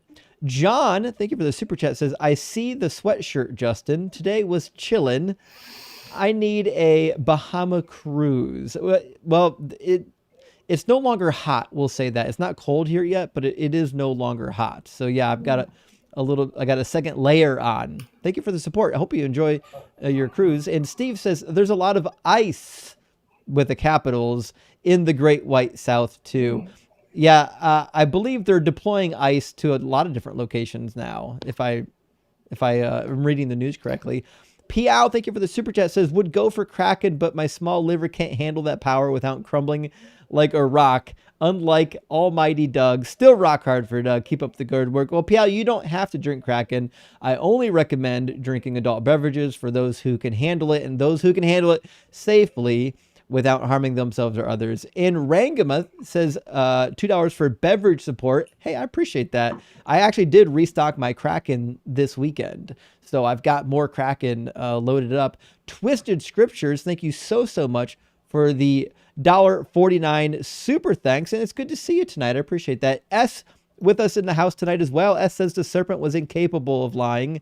Sin hadn't entered the world when he spoke to Eve. Such a good point. Now, it's also true that if temptation is a sin, then there was an Eve created a sin before she ate from the fruit when she was tempted by the fruit. But you're right. If what Satan is doing is a sin, that means Satan sinned prior to Adam and Eve sinning, which means original sin actually started with Satan. It would appear. Shane, thank you for the 666. Says, hey Justin, I'm in Detroit. Are you down for a bro date at Cedar Point? I love me some Cedar Point. I would be down. I don't know what my schedule looks like this year. But if you're in Sandusky and you want to make a trip to Cedar Point, we can probably schedule that. There's actually probably quite a few people who would like to join us too, actually. Michael Brook, thank you for the $5 super chat. Says, Justin, do you think that's the Old Testament has the unpleasant aroma of anti-Semitism? That's a good question, but I don't think so. When people say that that's the Old Testament, I don't think they're being anti-Semitic. I think they're just coping with the fact that the Hebrew Bible says something they don't like and they don't know what to do with it. So they do what their pastor does and say, ignore that. That's Old Testament. You don't need that anymore. It gets very close to it when they start saying things like the Jews have a veil over their eyes. It's bordering on it. I mean, the New Testament is anti-Semitic. That's for sure. Raga, thank you for the 750 ISK. Says, isn't it funny that the few women that call in, almost all of them are atheists? Girls rock hard for Doug. Actually, I think a lot of female callers that are on the Christian side are probably intimidated to call in because we have kind of a toxic male environment here. So I get that.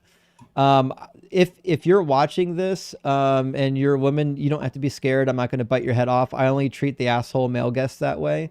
And only when they're assholes. When they're nice, I treat them nicely. But I think what we do here just isn't everyone's vibe, if you know what I mean.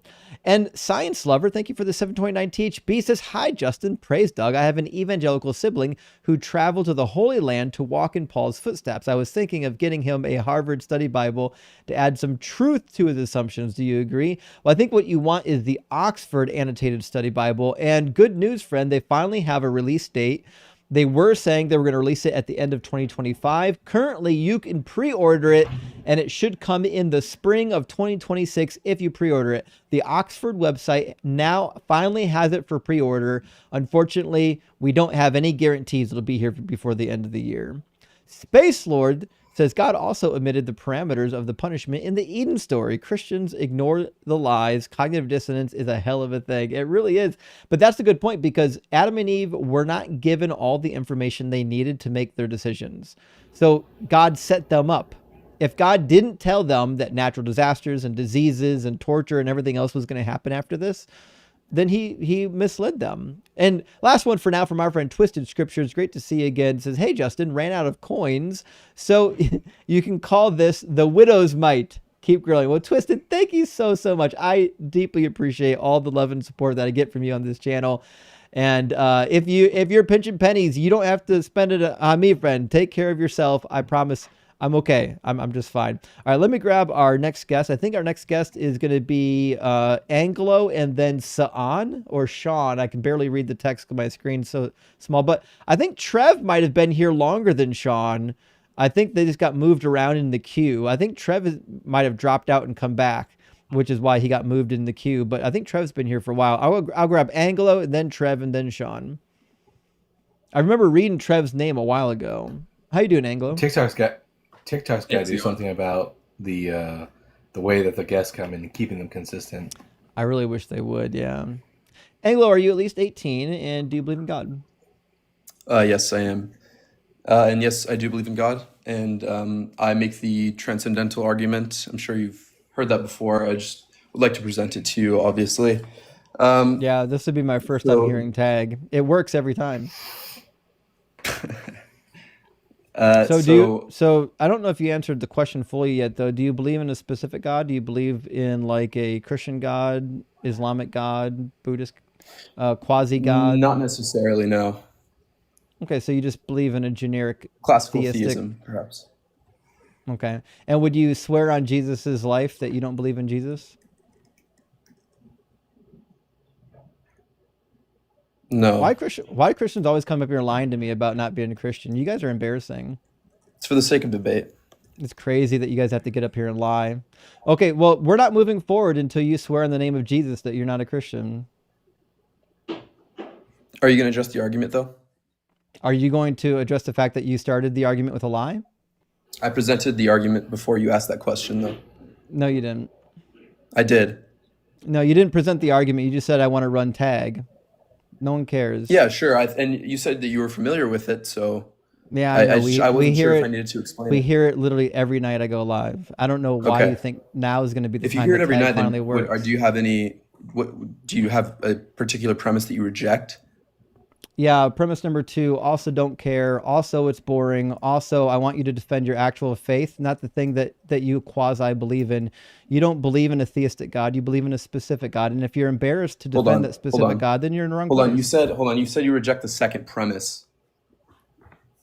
All right, we're just gonna move on. Okay, child? No one cares. I hated that his voice sounded too much like mine.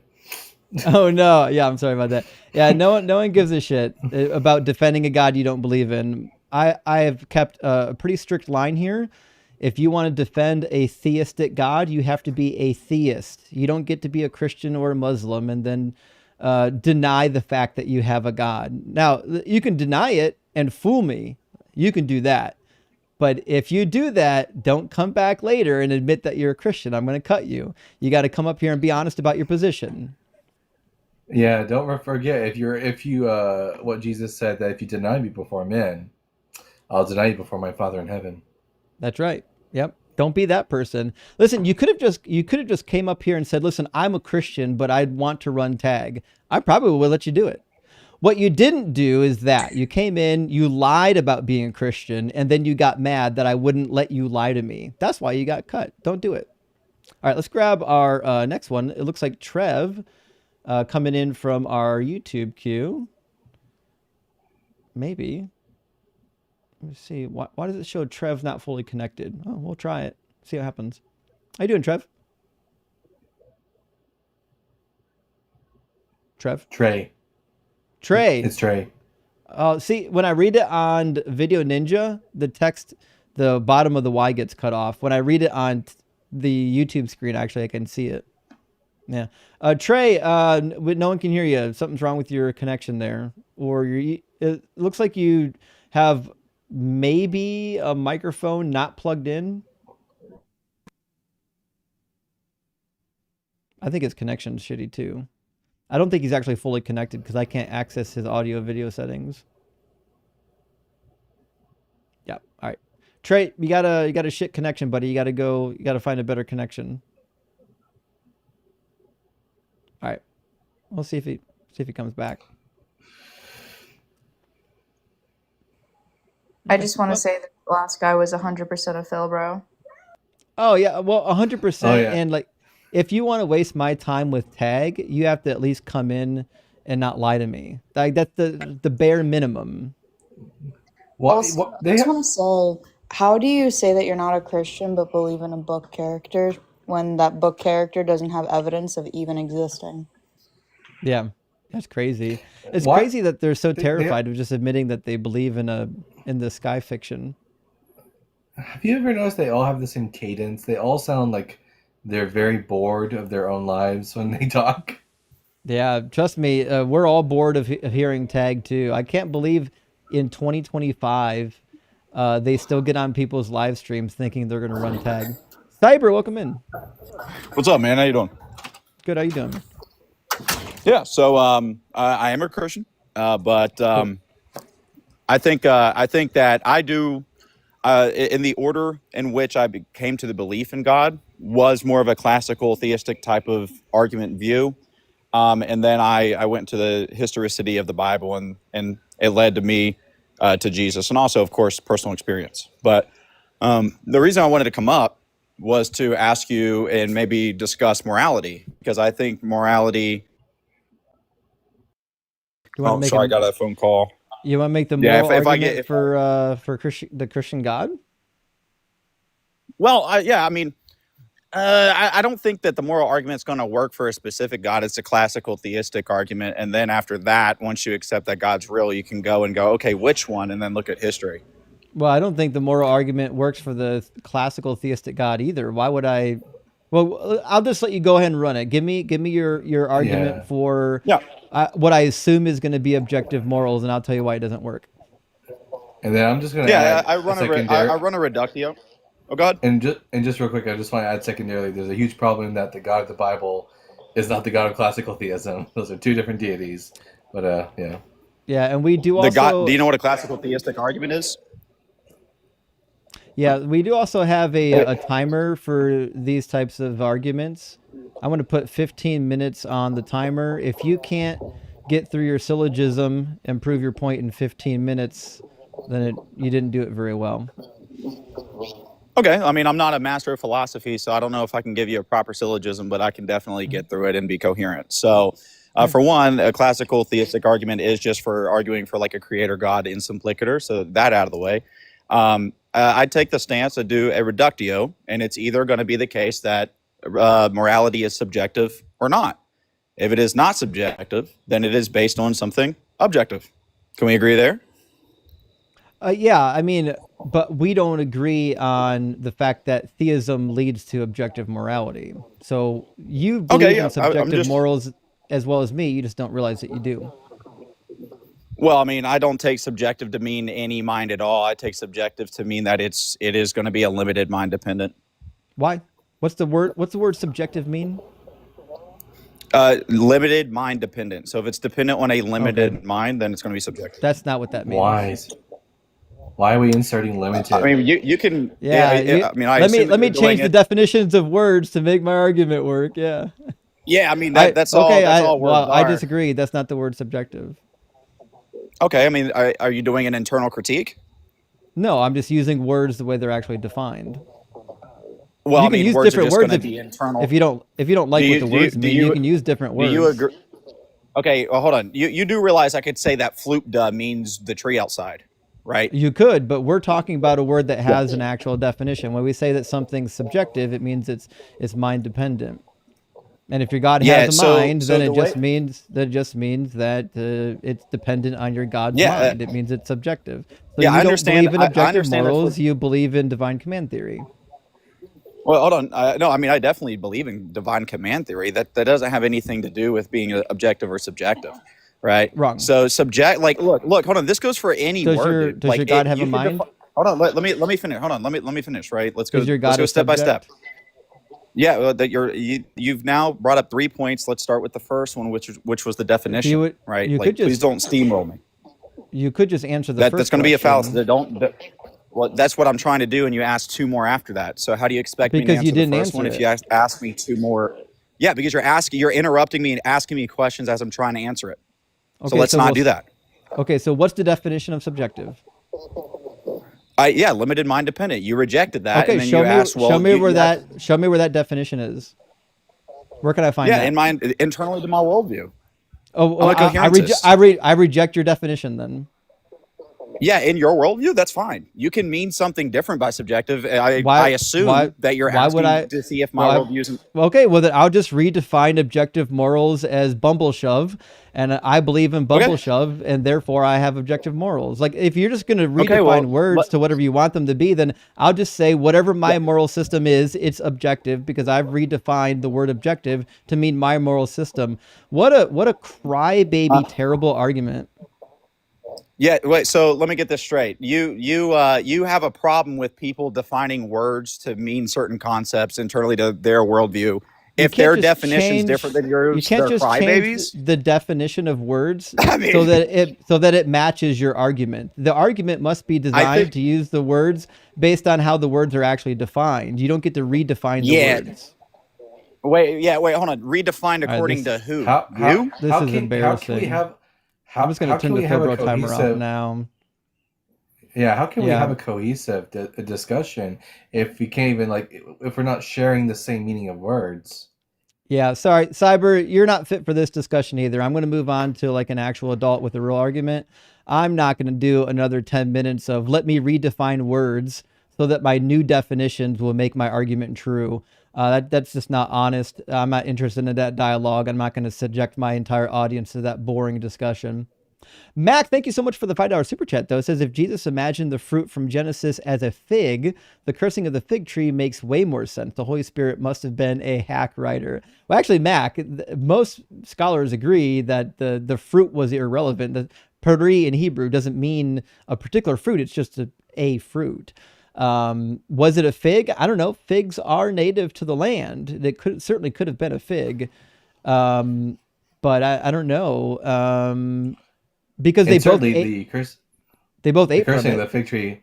Yeah, and I think the cursing of the fig tree is more of a callback to, it's a temple. It's a representative of the temple system.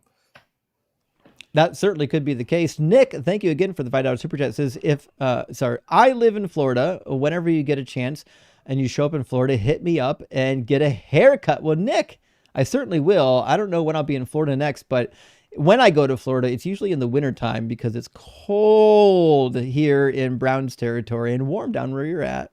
Jeff says, if I give testimony that a spaceship full of aliens landed in my yard, would Christians believe me on faith? No other evidence? Just my word? They would not. They only like their fairy tale on faith. They don't like any others' fairy tales on faith. And Carrie, good to see you tonight, says, in response to Isaiah 7:16, why would Jesus have to learn how to refuse evil and choose good if he was born sinless according to Christian doctrine? I'm confused. This is a really good point, Carrie. I've never actually considered that point before, but like it's spot on, because even though the Bible does say he grew in stature and whatnot in the infancy or the infancy leading to young adulthood, he wouldn't have to learn right from wrong theoretically. Like that doesn't seem like something he would have to do, because if it's impossible for him to sin, then he would just know what right and wrong is all the time. There's a lot of instances like this in the Hebrew Bible where if you just read one more verse over, it becomes very clear it can't be about Jesus because they think Jesus is sinless. A very classic example being, I will be to him a father and he shall be to me a son in 2 Samuel. And when he does iniquity, I will beat him with the rod of man. Yeah, 2 Samuel 7 when it's applied to Solomon. Yeah, that's a good one. Andy Pate, thank you for the super chat, says, I knew she was a real scientist when she used the term bumping uglies. That's how you know. That's the tip off. Love this channel. I learned so much. I love it too. And I'm so happy that we get people like the Bible Guy and Scientific Snitch and other people that can help out with their expertise. It really makes for a fun time. And Lord Justify, thank you so much for the 2,000. I think those are yen. The Deconstruction 7 years ago, living overseas, a lonely process. And it is lonely. A lot of us did it alone like you. Now I know more about the Bible as an atheist than I did as a theist. Glad to have found this community, and thanks for all you do. Hope to do what you do one day. Well, I hope you do as well, Lord Justify. It certainly is a meaningful career. Also, if you want to join the community, in my link tree, in my profiles, you can join our Discord community. There's a lot of like-minded people in the Discord community that are deconstructing, talking about these same topics. And good question. Great to see you tonight. Thank you for the $10 super chat. It says, mythically, Satan is on the good side, just like Griffin in Harry Potter. He's in charge of testing you, which theists consider persecution, therefore evil for them. Yeah, so initially, you're right. Satan was the tempter. He was a tester. That was his job. But eventually, when they got into the Persian period, they needed some kind of enemy, like a scapegoat to pin on something for their suffering other than God. And they stole this Zoroastrian idea that there's like a divine enemy. And obviously, it turned into Hasatan. And last one for now from our friend Hank. Thank you for the 777. Says, Tag Bros refuse to defend Christianity because they actually know it's untenable. They'd rather flex, and it's just 100% for their chud audience. Jesus wept. 100%. Tag Bros are not concerned whatsoever about demonstrating the validity of Christianity ever. They don't want to do that. They just want to play word games, and they want to feel special because they learned like a bunch of big words in philosophy class. Your $5 words won't help you here. They're not going to get you anywhere. Also, Merce Denver, thank you for the goats on TikTok. I appreciate that. Now, Trey did come back. We'll see if the connection is any better this time around. It looks like the connection fully went through because I can see all of Trey's microphone and audio settings. So he must be fully connected this time. let's bring Trey into the conversation, see how we get. How are you doing, Trey? Hey, can you hear me? Yeah, I can hear you. I think he's got a poor connection. Trey, you might want to try turning your video off and leaving your audio on only, because your connection's pretty slow. We got a Trust But Verify raid. Thank you, TBV. I appreciate that. Big W to all the friends coming in from TBV. Trust But Verify is a friend of the channel. Good channel to sub to. Trey, you get it figured out?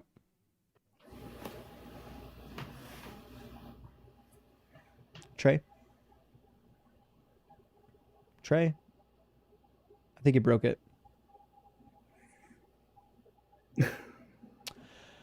Okay, well, Trey will be back. I'm sure we'll try again. We'll see. We'll see what happens. All right, let's grab Shroud from our TikTok queue. How you doing, Shroud? Oh. 1 sec. Sorry. I didn't know you pulled me up. Yeah, how you doing, Shroud? 50-50. Well, 50-50 is better than 20-80. So are you at least 18, and are you a believer in God? I'm 35. I was a believer in God for 32 years and then walked away after starting a research paper over 4 years, contacting thousands of pastors. And my research paper has now turned into a documentary. And yeah, it's pretty bad. Pastors are pretty illiterate when it comes to the Bible. It's sad. But I wanted you're to no ask longer you guys, a believer in God. Yeah, no more. I can't, because I have integrity, so I can't go back to believing in something that's obviously not true. Yeah, well, definitely big W for that. Big W for actually sticking with the integrity. But we are looking for debates, okay? Yeah. I figured. I wanted to ask you a question if I could. Well, we wasted like the first hour of the live on questions. I got to get to actual debates. Oh. Everyone's here I got you. for debates. But I do my have bad. a Discord. If you join the Discord, you can DM me on there, and I'll answer any of your questions. All right. Well, thank you for your time. Yeah, thank you. And big W for being on the right side of reality, friend. Thanks for following the data rather than following the lies. Even though the lies can be comforting, I'd rather believe in the uncomfortable truth than to believe in a comfortable lie. Okay. Our next guest, it looks like Mihail, if I'm reading this correctly. How you doing, Mihail? Hello. Nice to meet you. I'm very interested in this topic because most of the time I'm learning for the Big Bang, but from time to time I'm learning for religions as well. Why scientists don't suggest that... So we'll start with the easy stuff first. Are you at least 18, and do you believe in God? I don't think there's a God in Bible style. Okay. Yeah, we agree. Definitely no God. Thanks for being here. We're looking for people who do believe in God, and we're going to find somebody eventually. I'm glad there's so many atheists out there today. Big W for being an atheist, but this stage right now is, I know, right? Speaking of God, Klombadrov's in the house. Go ahead. Klombadrov, great to see you. Thank you for your donation, friend. Glad that you could make it in alongside of the Flying Spaghetti Monster. And Sonic Shroom, thank you for the super chat, says the ops all got raptured, maybe. That's what it is. The rapture finally happened, friends. That's why we don't have any ops. Actually, we've got some waiting in our queue. Let me grab I can't read the name. Give me a second. The text is too small. I'll be able to read it in a second once I put them on screen. Looks like Brian. How you doing, Brian? I'm doing great. I had dropped in the side chat. I'm a friendly whose YouTube app completely shat the bed, so this was the only way I could listen.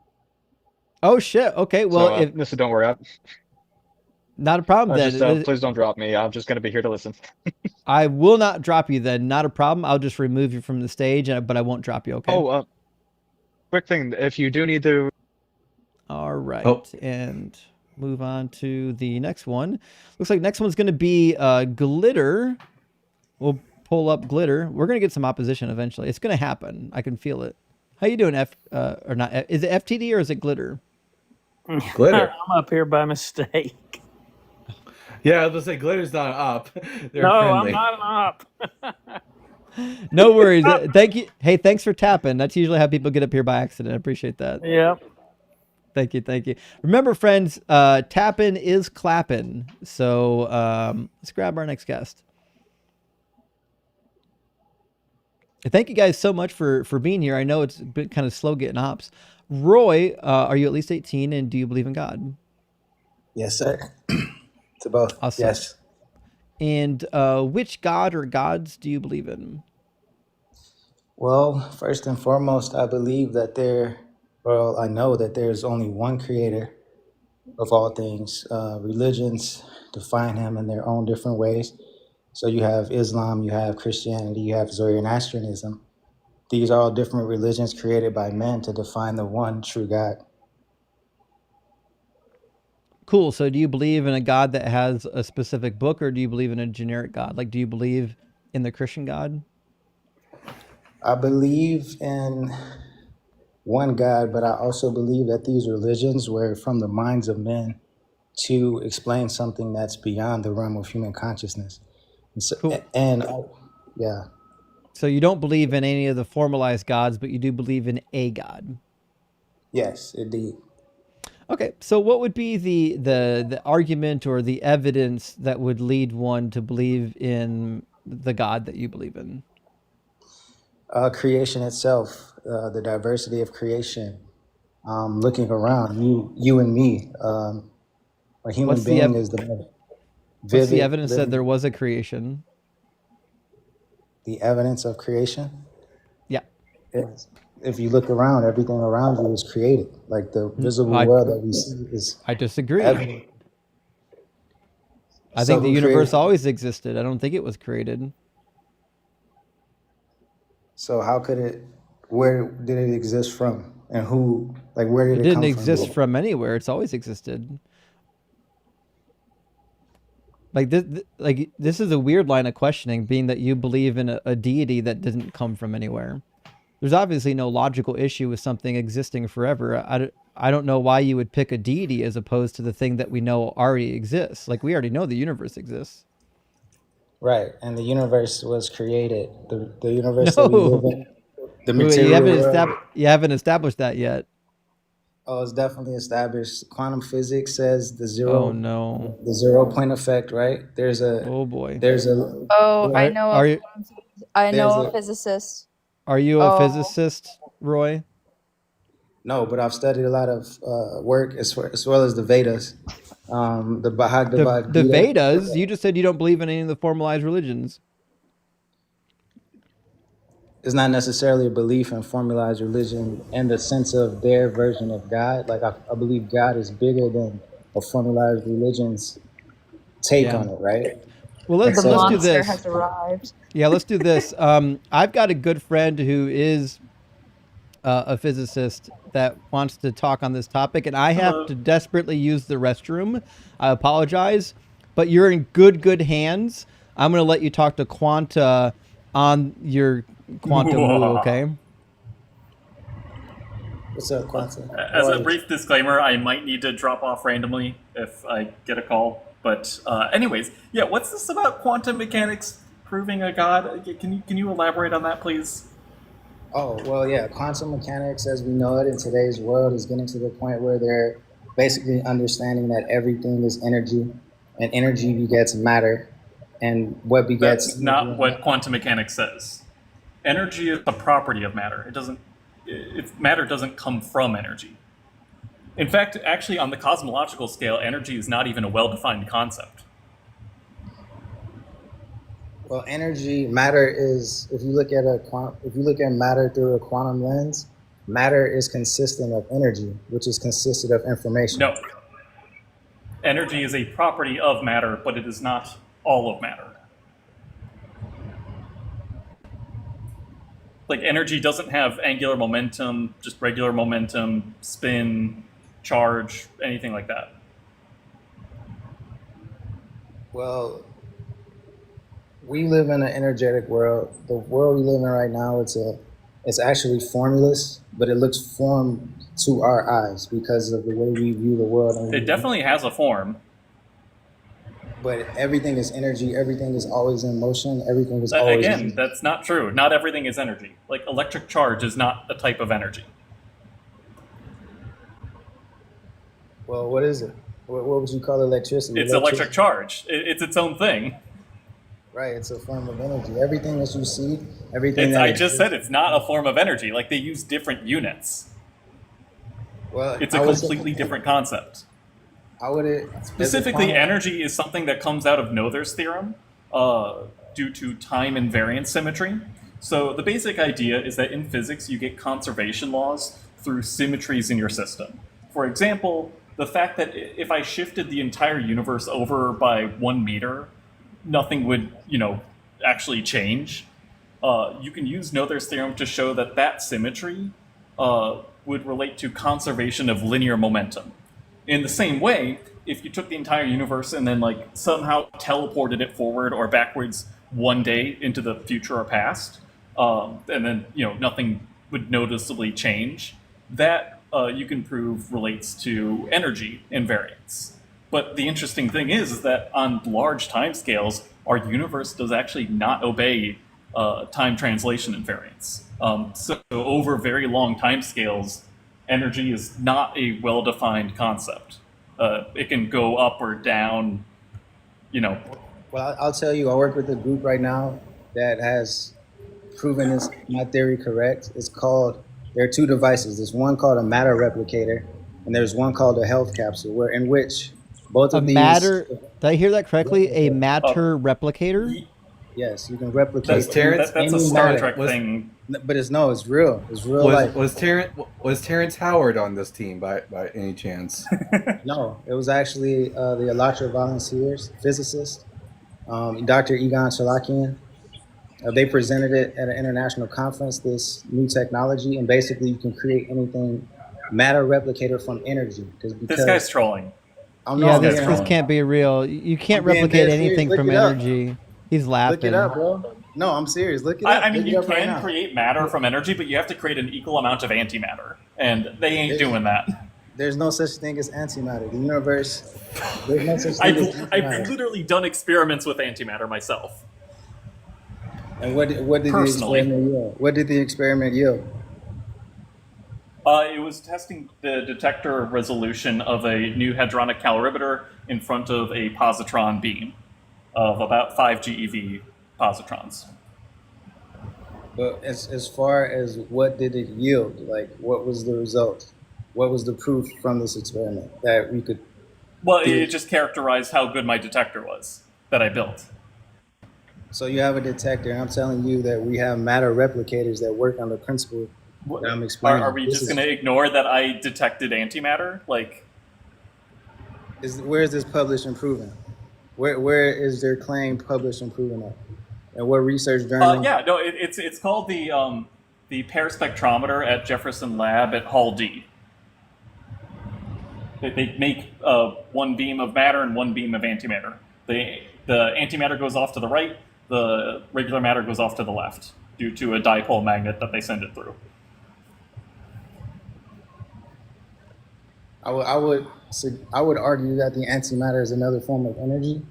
That again, energy doesn't have an electrical charge. It's just a property of matter. Okay, you got that one. I'll let that one rest. Did you look up the host? Did you look up the matter replicator to see if I was trolling? No, I didn't. It's a nonsensical idea. Look it up, bro. Check it out. It's real. I think Star Trek is the only good thing that comes up. You can't manufacture atoms out of nothing. It's everything is energy. Everything around This is so typical. Nothing. This is so typical of New Age talk that you just take scientific words and then strip them of their meaning, and then in order to talk about magic as if it were science. No, I'm telling you guys that it's real. I can name scientists who have presented this in online open forums in 180 countries around the world. Look it up. Yeah. There's no such thing as nothing in the universe. Every single inch of the universe has something in it. It's an energy. Energy. Thank you for the big Yeah, nothing. that's what dark energy is. I mean, that's not surprising, but the claim that everything is energy is just completely false. Yeah, what's the name of the scientist that hypothesized the matter replicator? Type in the Creative Society Matter Replicator, and then type in Dr. Egon Chalakian. The Creative or Creator Society? The Creative Society Matter Replicator. They also have free energy. They also have free energy. Something tells me that they didn't present an APS. No, they do have their own website though, and a YouTube page. Says that technology will change the world forever. Do you know how to turn plastic bottle into a sandwich, a t-shirt, or a phone? So it's not talking about matter replication. This is a 3D printer, Roy. No, it's matter replication. So what happens is this guy's a troll. You can take Get the fuck off my stage, Roy. This is a Gotta be 3D printer. Either a troll or in psychosis. No, it's a 3D printer. It's not a real person. This person isn't real. What did any of that have to do with God? I forgot what the point was. I'm gonna drop down real quick just because I want to spend some time with my boyfriend. I totally get that. Get some smooching time in, okay? I am the scientist now. You are. You're the I am the scientist. scientist now. Let me grab a couple of super chats and we're going to try to get Trey in here for the 5th time. Space Lord, thank you for the $5 super chat. Says, how did I get here? Through my garage door. Before that, a long series of often boring events. Couldn't agree more. I could not agree more. I believe in cause and effect too. I just believe in an infinite chain of them. Ursmont, good to see you, my friend. Says, got here just in time for sea turtles. Hail, Doug. Well, you got here at the right time. Any time that you get here is the right time, friends. I'm just glad that you're here. And Luke, thank you for the super chat, says, but you do have 100% more evidence than Paul. Well, that is 100% true. Paul didn't have anything. Paul had nothing. Incredulity at best. Milf Wrangler, thank you for the $5 super chat, says, April X Angel fanfic when? Am I supposed to know who April X is? Is that a...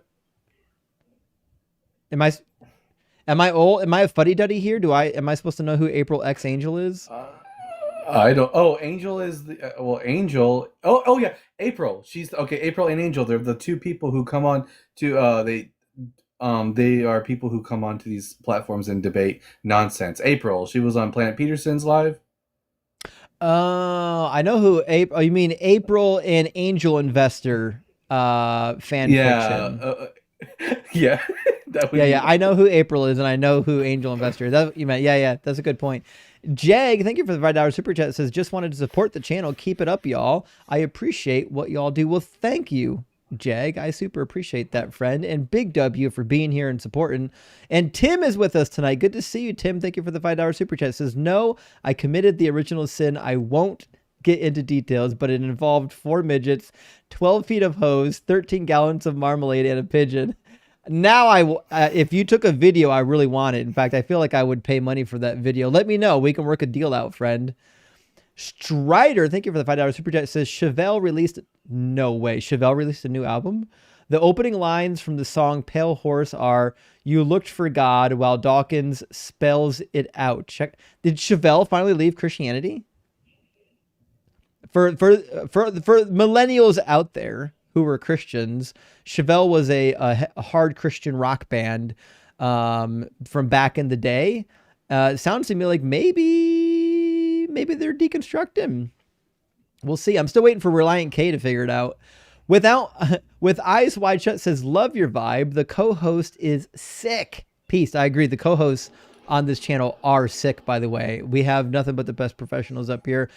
Dan Monzalowski says, Phil bros always have to bitch about the meta. Must be because their arguments are shit. It's 100% because their arguments are shit. And they get mad because it worked in my philosophy class. Why won't you let me do it here? Gates of Delirium, thank you for the $10 super chat. Big W says, Phil bro will never admit that a reductio is only a refutation of a positive claim, not evidence of a claim. It is.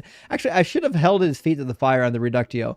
You can't run a reductio as evidence for your God being true. A reductio has to be what you're doing to my claim, which we didn't even establish a claim in an argument.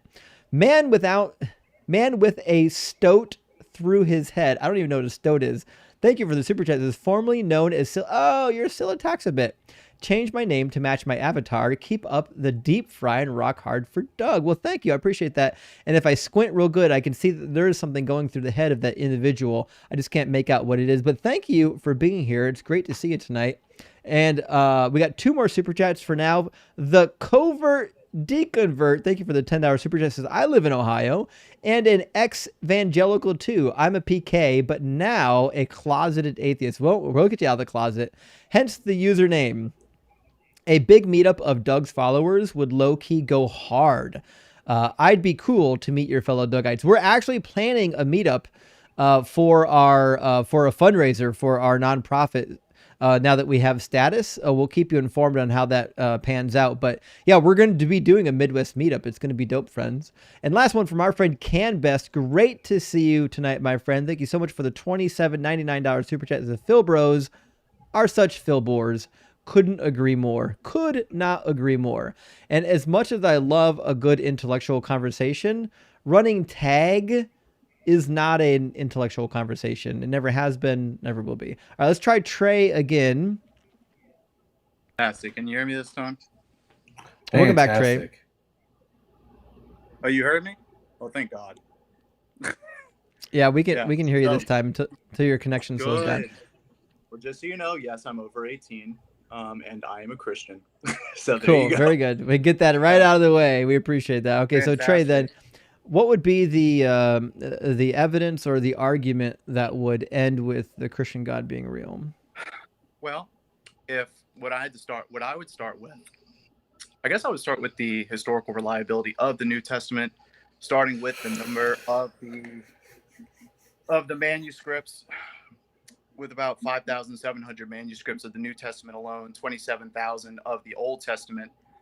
And not just that, but then to give you your credence, a lot of people would probably bring up the 200,000 discrepancies, but a lot of those are just because Greek is an inflected language.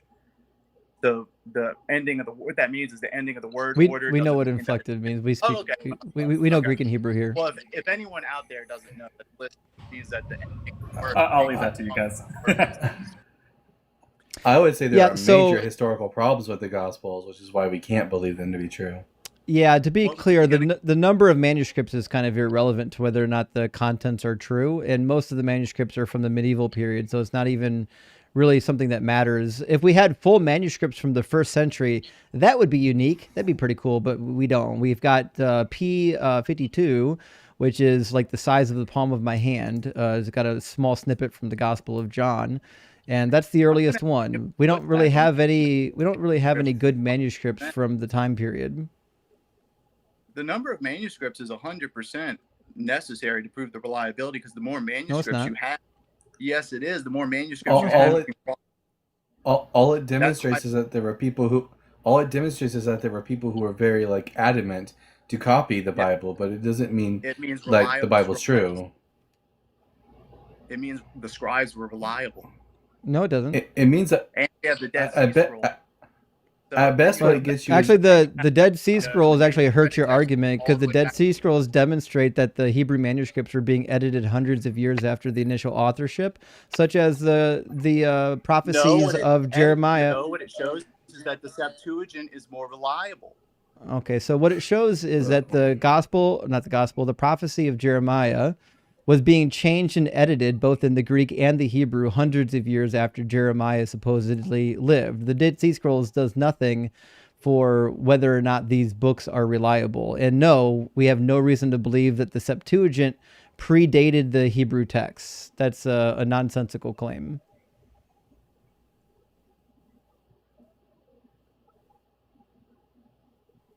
His connection's crapping out again. Yeah, no one can hear you, Trey, because Also- your connection sucks. Apparently, God didn't want you to be Also- on the stage tonight. Also, TikTok has been saying that he is very, very quiet as well. Yeah, I know. I think it's because his connection's so bad. I can't hear him. I'm not surprised that TikTok can't hear him either. Trey, you have a terrible connection. Fiber's cheap nowadays. I don't know what the whole. I don't understand why the argument for manuscripts keeps coming up. At best, what I can get you is that if they were like perfectly replicated, that we would have like really good like replicas of the originals, but it doesn't mean the originals are like recording true history. Yeah, I mean the number of manuscripts is irrelevant. Even if they were copied perfectly, it doesn't make what's in the manuscript true. For example, it certainly doesn't fix the problem that Jesus could not have been born during the reign of Herod the Great and then also born during the census of Quirinius. They're at minimum 10 years apart. No one can hear you, Trey. One issue I have. Oh, there you go. One issue I have is that even if you were to admit that it's all accurate and everything historically, I prefer to follow the worldview that is accurate for several billion years rather than just a couple, thousand. Well, it's not accurate for several billion years. It's accurate till a maximum of I'm saying I 6,000 prefer years. to follow. Because it traces the. That is was that me. Quanta That was me. speaking? Hi.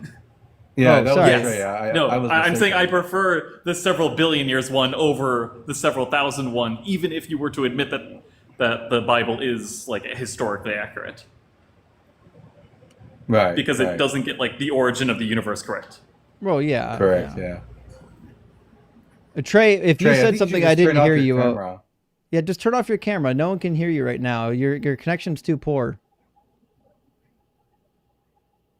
All right, try it now.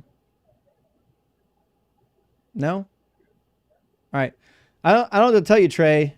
You gotta get a good connection if you're gonna come up here with these bad talking points, okay? It's a shame. I actually wanted to talk to him. He sounded like he'd be an entertaining person to talk to. He sounds like he was on the edge of crashing out with bad talking points, but he doesn't have enough Wi-Fi connection to make it happen. Nikasis, Nakasius? I can't pronounce that. Thank you for the super chat, though. So you entered this conversation accepting the common vernacular already in play. I agree. Yeah, when Phil Bros come in and they want to redefine words, but you've already came in trying to make an argument for objective morals, which means you have to at least agree with the common vernacular, objective and subjective, or else it's not even an argument anymore. I'll just redefine my position to be objective. Rob Feller says, cyber, ugh, fastest words don't mean words. They never do. They never do, because Phil Bros can't be honest. And Sir Game-A-Lot says, a Phil Bro argument was good in the Middle Ages. Rock hard for Doug. I agree. These arguments might have flown back when people didn't know about science, history, or have someone to talk to that wasn't part of their philosophy class. Master Macheter, good to see you, said, if Phil Bros could argue in good faith, I'd believe in God, because it would be a miracle. Well, that's a funny joke, but also never going to happen. All right, 2 more super chats. Most definitely Stephanie. Good to see you, Steph. Says, my cat Meowski Lebowski says hi. P.S. Do you have a P.O. box yet? I don't. I promise I'll get one. I'll get one this winter. I haven't done it yet. They're stupid expensive where I live, guys. To get an appropriate P.O. box is like $100 a month. It's really dumb expensive. I know it's not like that everywhere. It is like that here. So I've been putting it off, but I promise I'll get to it. Mabus999 says, thank you for the Philbro timer and for having less tolerance for BS callers. The show rocks even harder now. Listen, I appreciate everyone being here. I don't want to waste your time. If we get a dumb tag Philbro here, I'm not going to waste your time with it. Drew Smith, thank you for the $10 super chat. Did God exist before there were trees? That's a good point. That's a good point. God had to create the trees before Sharks the humans. were here before trees. What was that called? Oh, the Sharks stars were here before trees. Oh yeah, back in the day they would just say, "Look at the sharks." Yeah. All right, let's get Peter into the discussion. How you doing, Peter? I'm good, thank you. I just wanted to add something. I'm not sure if you guys are familiar with ancient Pelasgians. We'll start from the beginning. Peter, are you at least 18 and do you believe in God? Yes, I am 40, and I do believe in God because I'm a predecessor of ancient Pelagians, and we invented gods. I'm sure. And so, do you believe in one God or multiple gods? Multiple. Okay, are they all good? Yeah, it's God of sun, God of earth, trees, air, everything is God. Okay. Did they evolve? Wait, everything is God. What the fuck does that mean? So you don't believe in God? No, I do believe in God. No, if everything There's is God, you don't believe And in God. You believe in everything. I don't believe in one also, God. I your believe God. in a lot of gods. Did he say God was good? But doesn't the sun give me like skin cancer? No, it doesn't. It does. What? Yeah, it very much does. So In fact, all how of come you space didn't is get full of cancer yet? cancer-causing radiation. Well, if you stay too long, obviously. No, even normal Yeah. exposure. Well, I mean, yeah, that's Sugar gives you cancer this is too. how radiation dosage works. I know. Yeah, you're making the argument worse, not better. No, but what I'm trying to say is that like humans invented gods because they wondered and they felt something. Oh, we So, agree. so Yeah, how can gods you? are invented. They don't really exist. Okay. So I want to make sure we're clear on something. You believe that God was invented and that God is everything, which means you don't believe in God. You just believe in everything and you've defined it as God. Yes.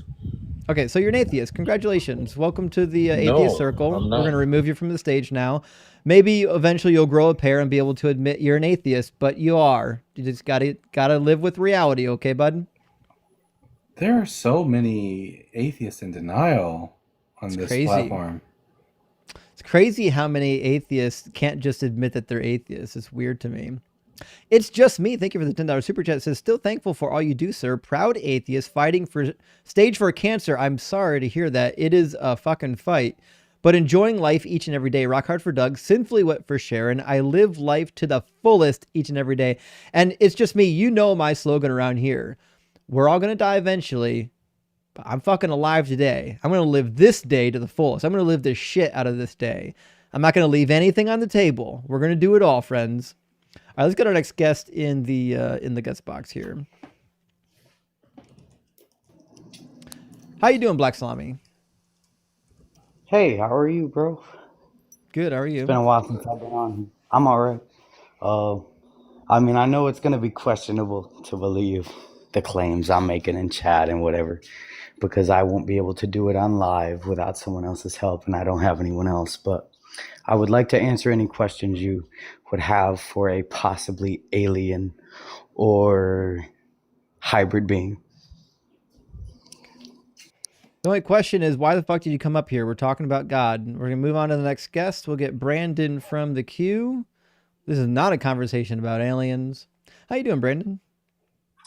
Hey Justin, what's going on? I'm a believer. Cool. But I'm a believer of Doug. And I Oh was hell gonna, yeah!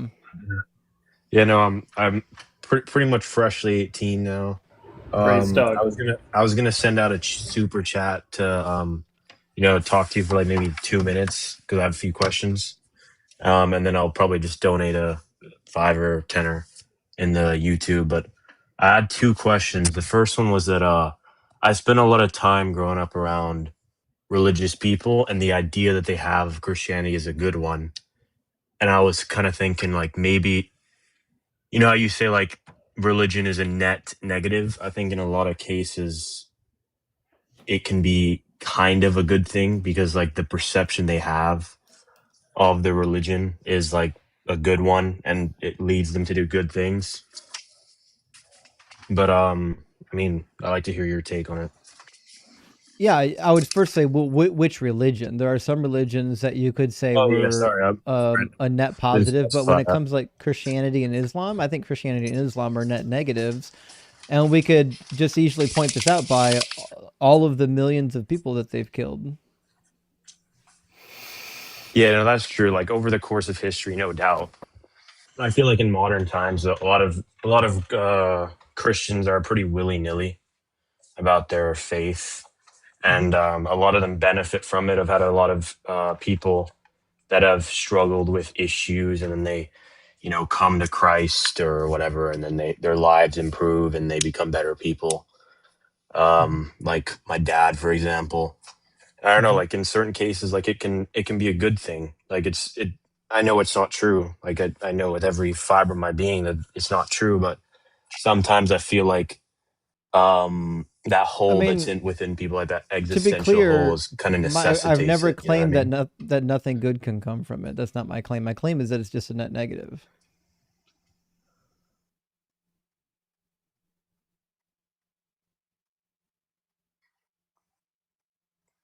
Sorry, what'd you say? I cut out.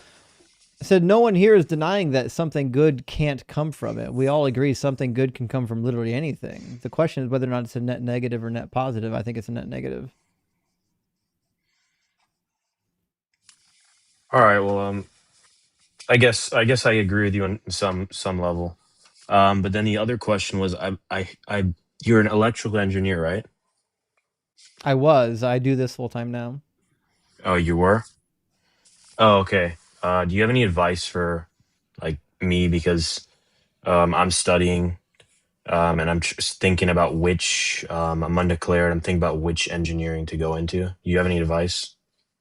Yeah. If you do electrical engineering, you'll almost always be employed. There's never not a need for electrical engineers. And if you get a good degree, you'll be pretty diversified. You can go into PCB, you can go into controls, you can go into all kinds of stuff. If you're young and you have the time to do an additional master's after you do your bachelor's degree, it's worth it. Most good engineering firms have pay scales that are based on educational attainment, which means if you start your career at a master's degree level, you're actually going to be starting at a higher pay scale than most of your peers, and you'll eventually outpace most of them. And it only takes an additional year to year and a half of your life. So I would say do electrical engineering. And if you do electrical engineering, just go ahead, suck it up and do your master's degree right after, and then join the workworkforce. You could All also do right. mechanical Deciding a engineering. PCB right now. Yeah. Yeah, mechanical is good. I have a lot of friends that say that mechanical is the way to go. But yeah, I mean, I love what you do. I'm a big fan. Keep up the good work. That's all I wanted to Yeah, say. thanks, man. Appreciate it. Good luck on your studies. All right. Thanks. Now, all the theists, come on up. We're gonna get them eventually. We are gonna get them eventually. Adam, thank you for sending out 5 DZ Debate gifted memberships. I super appreciate that. That's 5 more people with access to the cheat sheet, which I just added a Quran tab to the cheat sheet. I'll be adding to that this coming week. I'm reading through the Quran, kind of a quick read first. I'm just going through it fast, and then I'll have to go through a slow read. Sir Gamelot says, another Deepak Chopra quantum pseudo new age quack. There's never a shortage of them. Like, we never run out of them. At least the good news is if you've heard one, like not one is identical to the other. They're all a little bit different. So at least you get to hear something new. And last super chat for now from our friend Gene. Thank you so much for the $20 super chat. It says, happy to incentivize the reduced patience for Philbro sophistry. Ugh. Though I'll never complain about the shaming and ridicule that should precede every banishment. I appreciate that. Yeah. If you come up here at Philbro and you lie about your religion, yeah, I'm gonna cook you. You can't do that. Listen, you can Philbro all you want as long as you're honest about your religion, because eventually, during the course of your Philbro nonsense, you'll contradict what your own religion says, and I'll cook you on it. How you doing, Kosher Kid? How you doing? I'm good. How are you? Doing good. Can't complain. Kosher Kid, are you at least 18, and do you believe in God? Yes and yes. Awesome. And do you believe in a specific God? What do you mean by specific? I just believe in the prime cause of the universe, and that this prime cause continues through nature to manage the universe. Well, your name is Kosher Kid. Is the prime cause Hashem? I mean, that's the name we attribute to this cause, but philosophically, it doesn't affect what I believe.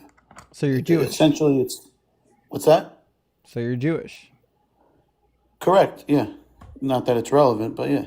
Well, it is relevant because It we're is. debating the existence of your God, and if your God is the God of the Hebrew Bible, then obviously it's relevant. Well, I don't like to tie myself down to the Bible. Why? I just look at the world and I see there's an intelligent designer. It just makes a lot more sense to think that there's an intelligent designer to our ever complex brains and nature and how the world works in harmony in many ways. And obviously, you see that through science. So So I have a something very that's teleological. complicated must be designed. I'm not saying that, but it's a strong indication. It's a much more of a strong indication that there's an intelligent designer when things have just worked out in terms of nature. I mean, obviously the I don't examples are I don't endless. see what's been intelligently designed. 97% of the water on the earth is poisonous to drink. I mean, we're intelligent enough to sift through and filter water enough to drink. I mean, you're pretty intelligent, even though you have this. You know that The like premise is incorrect, but you're pretty millions intelligent. millions of early humans would have died drinking just salt water. Well, I mean, obviously the You know, human race has God only didn't tell grew. humans that salt water was indigestible for you. We had to find that shit out on our own. Right. Well, the intelligence that was given to us by an intelligent designer. Yeah. So God made it so that the water was poison for us to drink, and then He made it so we found out by drinking the poison. You think that's Well, not intelligent? all natural water is That's some poison to crazy drink. shit. Do you have children? Because I can tell you, if I put like 10 bowls of water out and 9 of them were poisonous to drink and one of them wasn't poisonous to drink, and a bunch of my children died, but eventually they figured out which one wasn't poison, they would arrest me and they would execute me eventually. Would that be an intelligent move on my point? No, I think that it's pretty intuitive to when you see dirty water to not drink it. It's not dirty, it's just salty. I'm not familiar, but if you're proof that God doesn't exist because there are salty waters that you can't drink, then that's a I pretty didn't say weak that. proof. I said Well, that I mean, I don't know why you keep going I down said that this line of it's questioning. unintelligent. Well, I don't agree with that premise. I don't think that just because there are imperfections in the world or things that you deem as imperfections, I don't think that is reflective that the designer is completely unintelligent. What's I think more that the world preferred? was made the way it was made. A designer that kills its inhabitants with its creation, or a designer that doesn't kill its inhabitants with its creation? Well, I mean, I believe in survival of the fittest, and I think that that's obviously the way the world has worked. And So you believe in I believe in evolution? Darwin. Yes. So you don't believe in the Hebrew Bible? Well, I don't think that they. I don't think I reconcile the both. I reconcile both of them, and I don't think that they. I'm not a creationist. I'm a Jewish evolutionist that believes in God. That God started the process, and I think that a God that has to create every creation is not as perfect as a God that can just make one broad stroke and through evolution have the world populated with various species, etc. So God decided to use the most vicious way possible to evolve human beings. Why would He do that? I don't agree that it's the most vicious way possible. Can you imagine a way that's more vicious? I can't. 99% of every species that has ever existed has gone extinct. I don't know if that I don't want to I want to fact check that statistic, but I think that having predators and omnivores and I think that's all great and beautiful, and that's the circle of life. It's I'm fine with that. beautiful? I don't know. God I doesn't think think in a so. way, in an interesting way, I think it's beautiful. I don't have to, The prophets in the Hebrew Bible say that there's going to be a time where that doesn't happen anymore, where the wolf lies down with the lamb and the child plays over the hole of the asp. Well, I mean, where Maimonides interprets that metaphorically, that means that the nations that will Everything's a that metaphor hate when you don't like Israel what it will says. Yeah, make peace. just like Yeah. the Christians. Whenever you don't That's like what it says, obviously. it's a metaphor. I mean, that's obviously Maimonides was the metaphoric. I mean, have you ever read a poem? I mean, that's obviously. Maimonides It's was not. the Philbro of the Jewish world. Yeah, he But certainly again, I was. don't have to tie myself to the Jewish Bible in order to believe in God. But you said you believe in Jewish Bible. I'm just pointing out that the Well, Jewish Bible says some but you weird don't have to. things. Yeah, but I don't like getting pigeonholed there. You could just tell me. Yeah, I could I'd just hate to tell get you as a. pigeonholed into the book that I believe in as well. But I can identify as a theist and say, hey, listen, it makes a lot more sense that there's an intelligent designer Why? I as don't opposed look to around not. and see intelligence. If somebody created this, then they're either vicious or they're a failure. Why is it that Yeah. over the course of history, children statistically would not have made it to month number 6? Upwards of 30 to 40% of children die between conception and month number 6. It only changed just in this Is that modern really era. Now true? that we've got modern medicine, yeah. I'm sorry, in what period and in what country and in what? Almost all of history for almost all of mankind, from conception to month number 6, you had a 40% death rate, meaning it's going to end in a miscarriage or that child will not survive outside of the womb until month number 6. Okay, so I want to understand how that statistic was generated. Was the statistic generated where there were societies where maybe 80 or 90% of their children were I mean, I guess got diseases, etc., and then it was averaged out over every country in the world to become 30 and 40%, or was it actually 3 out of 10 children died across the world, which I find extremely unlikely and No, ahistorical. no, that they use actual historical records for infant mortality. Okay, I'll have to research that a little bit more, but obviously But tragedy exists. even if it was only 5%, why? Why would that be intelligent to do? What's intelligent about that?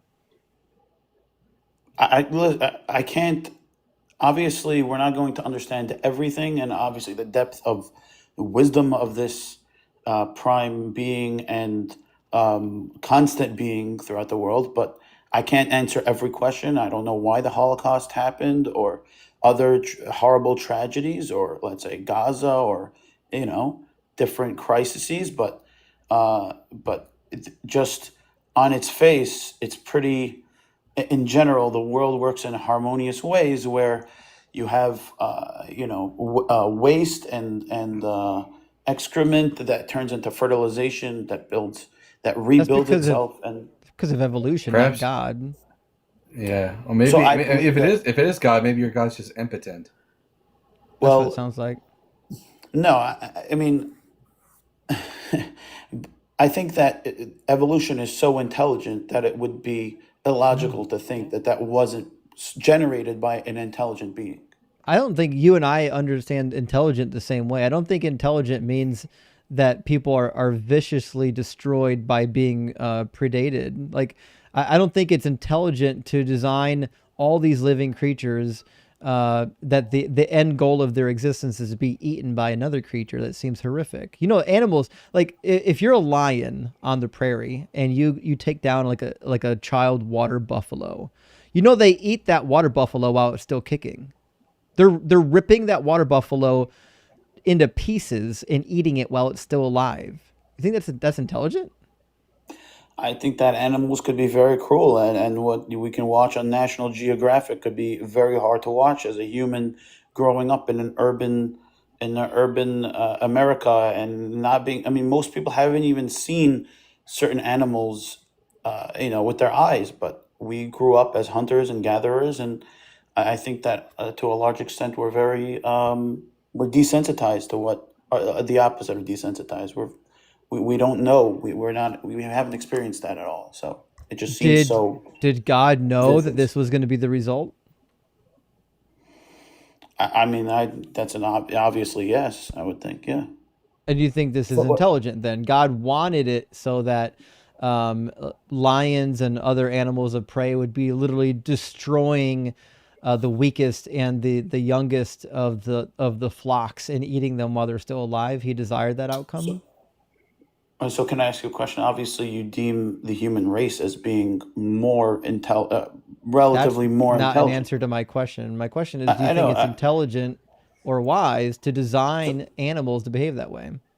so my question is, why does No, National you need to Geographic give or it all an these? answer. I'm asking for an answer, not a question. I believe I mean, obviously, again, I don't understand the logic behind everything. I'm just a normal 30-year-old So old guy then living in the Europe. answer is no. It's not. But It's my not question intelligent. is, If you are I intelligent, still then haven't why received don't an you? answer. By the way, if the Again, answer I is I don't said know, yes, it's you could. intelligent. I don't. Okay, so it is I, intelligent to have carnage when carnage isn't necessary.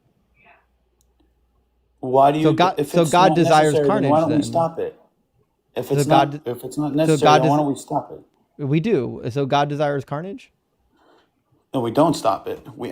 It's actually illegal to stop a lion from getting its No, no, no. I'm prey. not talking about the lions. I mean, among humans, we're not in control of the animals. We're in control of humans. We're humans.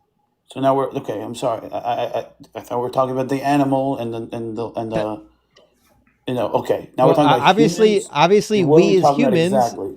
if when A you say war? we, it's entailed that you're a human, not a lion. Okay. So the Okay. question is, why do we stop? Obviously, we do stop. There's capital punishment for somebody who wants to commit murder and I don't think there other should be. I don't grave know why you're crimes. bringing that up. I'm not pro capital punishment. Do you think we should be killing other human beings? I don't. I mean, at the very least, there's a life sentences for people who commit these crimes. We don't support it. That I don't didn't understand actually the answer premise my of your question. question. Do you agree with capital punishment? I'm struggling to understand the relevance to whether The God relevance is exists or you not. brought it up. You brought up capital punishment as an argument. I just want to know, are you for it or against it? I haven't thought about the issue enough to make a decision. Okay. But at the Sounds very about least, there right. are consequences. Did Hey, Moses kosher exist? kid. Do what? Did Moses exist? Muslims? Moses? Moses. Mhm. I mean, I'm pretty sure he did. I mean, I'm not sure, but maybe. I think Did so. did God I'll give a lean bunch of more to laws to yes. him? I do. If the question is, do I believe prophets existed? Then the answer is yes. But Try yeah. this again. Do you believe that, that? that God gave a bunch of laws to a guy named Moses? Yeah, is the I Torah from personally God? do believe that, even though that's not relevant to our conversation. But yes. It is relevant to our conversation Why? because you Why is believe that in a relevant? God that gave laws to Moses. So could we say then that the laws in the Hebrew Bible that are purportedly given to Moses are those laws? So wait, are you conceding the fact that an intelligent designer exists, and now you just want to know if this No. designer gave I want laws, I want or I want to demonstrate why your argument's stupid. I just want you to not run away from it. So I'm trying to figure out what you believe, and I want to know: do you believe that the laws of Moses in the Hebrew Bible are in fact actually the laws that God gave to Moses? well, I mean, obviously, Orthodox He's Jews he's believe so that as terrified of his yes. Bible. I don't know why you won't just say you believe it. Okay, you believe No, the because laws of Moses I are know these. contained in the Hebrew Bible. Okay. No, because I know Yeah, not to yeah, be I don't want to offensive. get I called out know. of my own book. I don't want people to actually read my book to me. Well, I Okay. don't. I know Well, it's tell a me if cheap this is trick. intelligent because It's a cheap Deuteronomy trick because you don't it's not a understand the Bible, it's not a cheap trick. I do and then understand the you. Bible, which is why you're going to run away from this passage. When the law given to Moses says, suppose a man marries a woman, but after going into her dislikes her and makes up charges against her, slandering her by saying, I married this woman, but when I lay with her, I did not find evidence of her virginity. What's the evidence you think he's looking for? I don't know. I wasn't around then. You don't know what evidence Jesus somebody would be Christ. looking for No, in a virgin? This guy doesn't know Didn't you anything. no, I don't didn't know. you didn't you spend And I'm any still time in struggling to school? understand. Apparently you're conceding that there is an intelligent designer. Not No, even So I'm close. glad that we've accomplished that. Not even dude, close. kosher kid. This argument directly relates to God not being an intelligent designer. If you would actually answer Justin's questions, you'll see how it's going to get there. No, because I don't have to believe in the Bible to believe in God. You do believe in this Bible. Not necessarily. Oh, okay. Well, you just said a minute ago that you believe these are the laws that God gave to Moses. Now you're taking it back? If I said an Orthodox Jew would believe that, yeah. Did you What do spend any you time in believe? yeshiva? I'm I didn't not I'm say not debating against I an didn't say Orthodox what I Jew that's am. not I said here. that I I'm believe talking to that. you, kosher kid. Do you believe that the laws given to Moses in the Hebrew Bible are laws that God actually gave to Moses? I'm not sure about that yet. I'm a You're not sure. cultural Jew, but not necessarily a completely Orthodox, ultra Orthodox Jew. So I'm not sure about that. So okay, so you're just not going to take a position because you know it cooks your I don't know why you're running intelligent away from God. the existence of God. Well, I'm actually not. I'm It actually seems to me demonstrating to you you're the one that running your away, not God me. isn't intelligent because your God doesn't know that women don't always bleed the first time they have sex. No, I Not just intelligent at believe in all. God as being God, not your God, his God, or her God. I just believe in You'd God. said you believe in the Hebrew God. You said it. The God of the No, Hebrew I believe Bible. in You God. believed in Period. it. Okay, so I now don't you're have no to longer tie into the Jewish. Okay, Quran so or now you're lying. Okay, cool. Yeah, I love no, it I'm when people not. come up here and lie about their God to me. Why do you think that this is a good look for you? Why do you think coming up and I'm not lying about concerned your with God optics. is a I'm good look concerned for with you? facts. You're not I'm concerned not with concerned with facts. optics. You're definitely not concerned with optics. That's for sure. You're concerned about trying to argue from a position that gives you the strongest footing by denying your own God. What do you mean? Do you think? You mean Do you the think that makes? philosophical? Do you think that makes You mean God proud when philosophical you and logical deny that arguments you about actually believe actual in God? Him? What an embarrassment! If I was His God, I'd reject Him about now.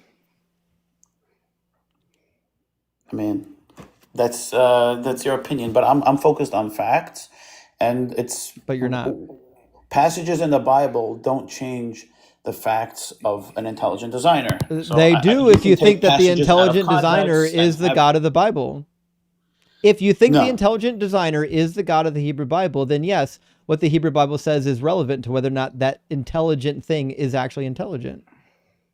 So wait, Yeah, is like it your opinion that Jews? not to sound like Antiochus over here, but if you denounce Judaism right now, then we can like talk about the God of deism. That's a good idea. How about you denounce the God of Judaism, denounce Hashem, denounce Adonai, denounce Yahweh, and we can move on with the God you actually do believe in. So wait, so are you saying that before the Bible was given in 1948 No, BCE? what I'm saying is that you're up here lying to people about what you believe. So if you don't believe in the God of the No, I Hebrew believe Bible, in God. just denounce the Period. God of the Hebrew Bible. Then just say I don't believe in Yahweh. So wait, is it your opinion that God, What a if the Bible coward. wasn't He given, that can't it do would be it. logical that He God can't do it. exists? He's so terrified of talking about the No, Hebrew you're Bible. terrified of the fact that God exists. No, I'm not. If God existed, I would just believe that Not God relevant to existed. the If God Bible. existed, I would just change the title of the live stream to God is real, prove me wrong. That's what I would do. That's the only thing that would change. The reality is you have no evidence that your God exists, and you're terrified to defend the God that you actually do believe in. You're a coward. I mean, my God is a God that has nothing to do with the Bible. The Bible is not a philosophical doctrine. Then Nothing to say do with then the say Bible. that you don't believe in the God of the Hebrew Bible. Say it. Why do that I don't? He's Because I'm a not coward. sure. He can't Because I'm do not it. sure. I know I'm not sure. you are sure. You're just a coward. You're a schmuck. Really? Oh, so you can read my mind. Yeah, Apparently, it's pretty obvious. maybe The God let entire me read my audience can mind. read your mind right now. It's not even hard. Really? Okay. Yeah, not even That's your remotely opinion. hard. But it All seems right, like you're running away tell from me facts so and trying to go to tell me texts. more about the intelligent God that created children to get bone cancer. Was it intelligent that God created Again, human beings I don't in understand a way every that little anomaly in children the would get world. bone cancer? Okay, so you don't have answers for anything. So every time I we don't need to probe understand every anomaly in the world the to supposed understand that. intelligence of this God, it turns out that you have no actual answers. It Are you sounds gonna like let this me God's finish the just sentence not though? actually intelligent. So you don't want to let me finish the sentence. You're terrified of what I'm going to say. The problem is you keep trying to finish your sentence in the middle of my sentence. I think it's the opposite. It's when I get interrupted, I try to finish my sentence. But I'm not denying that diseases exist or horrible anomalies exist. But on a broad scale, on a macro scale, the world works in harmony. And Do they that's need if to we were 1 exist? inch closer to the sun, we'd be burnt up. One Wrong inch further again. away from the sun, we'd be We iced up. move literally 4 million miles to and from the sun every year as we rotate. We don't have a perfectly elliptical orbit. I agree with that, which Okay, in my opinion so adds to the proof the of God. claim that a couple inches closer to the sun and we'd all be cooked is nonsense. We move 4 million miles closer to the sun every year. Okay, so how close can we be to the sun? Do you know? I don't know. I've never bothered to look up how close can we get to the sun Well, before we burn up. well, if we're going that far and that fast, then there must be an intelligent designer, in my Wrong. opinion. Wrong Why again. wrong? What Prove does the to me fact that that God doesn't exist. what does the fact that orbits happen prove God existing? All you need It for that, shows you there's an intelligent design. all you need is gravity. By the way, the warping of space time is literally all you need for things to orbit. Even gravity is something that I believe that God created. Prove it. Prove it. I Don't mean, just it's don't just intelligent. claim it. It's not intelligent. Gravity isn't It intelligent. doesn't even fit the definition of intelligent. Do you want to be floating in the air like on the moon? How is that not intelligent? That doesn't fit the definition. What do you think intelligent means? It means something that has logic to it that makes sense. Meaning, if you come Okay. into a room, And is gravity logical? if you don't want to be floating around then Gravity yeah, is a brute fact. The minute you put a desire in there, like I don't want to float around, you've now made yourself the arbiter of intelligence, not gravity. If gravity is just a brute fact of the universe, listen, if God wanted us to float around, he could have made a universe where we all just float around. When you have an all-powerful entity that can do anything it wants to, then you have no way of knowing what in fact is intelligent. You would just say whatever there is, it must be intelligent because my God, and of course now I got my live flagged for bullying. Of course. So if you walked into a room and you saw a computer work, would you think that there was an intelligent designer to that computer, or would you think that all because randomly? because computers aren't like naturally forming in nature. We know that humans make computers. So what did God? It's a dumb so, argument. I mean, that's what I'm claiming. I'm claiming that God created intelligent nature. But you can't demonstrate it yet. We know how computers come to be. You don't know how the universe comes to be. You're just claiming that it came from God. You need to establish that What first. do you mean? Science said that Big Bang created the universe and No, it evolution didn't. created life. That's not at all what the Big Bang says. What does the Big Bang say? Educate me. Big Bang is just the Big Bang just expansion. says- Go ahead, Quantum. The Big Bang just says that in the distant past, the universe was a lot hotter and denser. It says nothing about the cause. Okay. It has nothing about the cause. No, that I understand. That I know. Yeah, the Big Bang is not a claim that there was nothing and then there was something. But to It's get not from the claim. Big Bang to universes and stars and galaxies, Universes. that's pretty intelligent. It's pretty good. No, it's not. Doesn't sound like a whole big. I mean, a Big Bang sounds like an accident, but it doesn't seem like an Not accident. particularly. It fills No. all of space with cancer-causing radiation. But most of space doesn't contain life, so How would that you know? radiation still does get to Earth. how do I know? I don't know, but Like there from- is a from good all amount of the- cancer that wouldn't happen if space wasn't full of radiation. Wait, so are you saying that the cancer that people get on Earth is because of the radiation caused by the Big Bang? In part. In part? What does that mean in part? What percentage of people There's get cancer? multiple because of things that can cause cancer, but radiation is one of them. And there is radiation that comes from outer space bombarding us at all times. It's called cosmic rays. Okay, I'll have to look into that, but still, again, just because there are imperfections in the way that the world was created doesn't mean that doesn't disqualify I there mean, that's a being pretty big time. imperfection.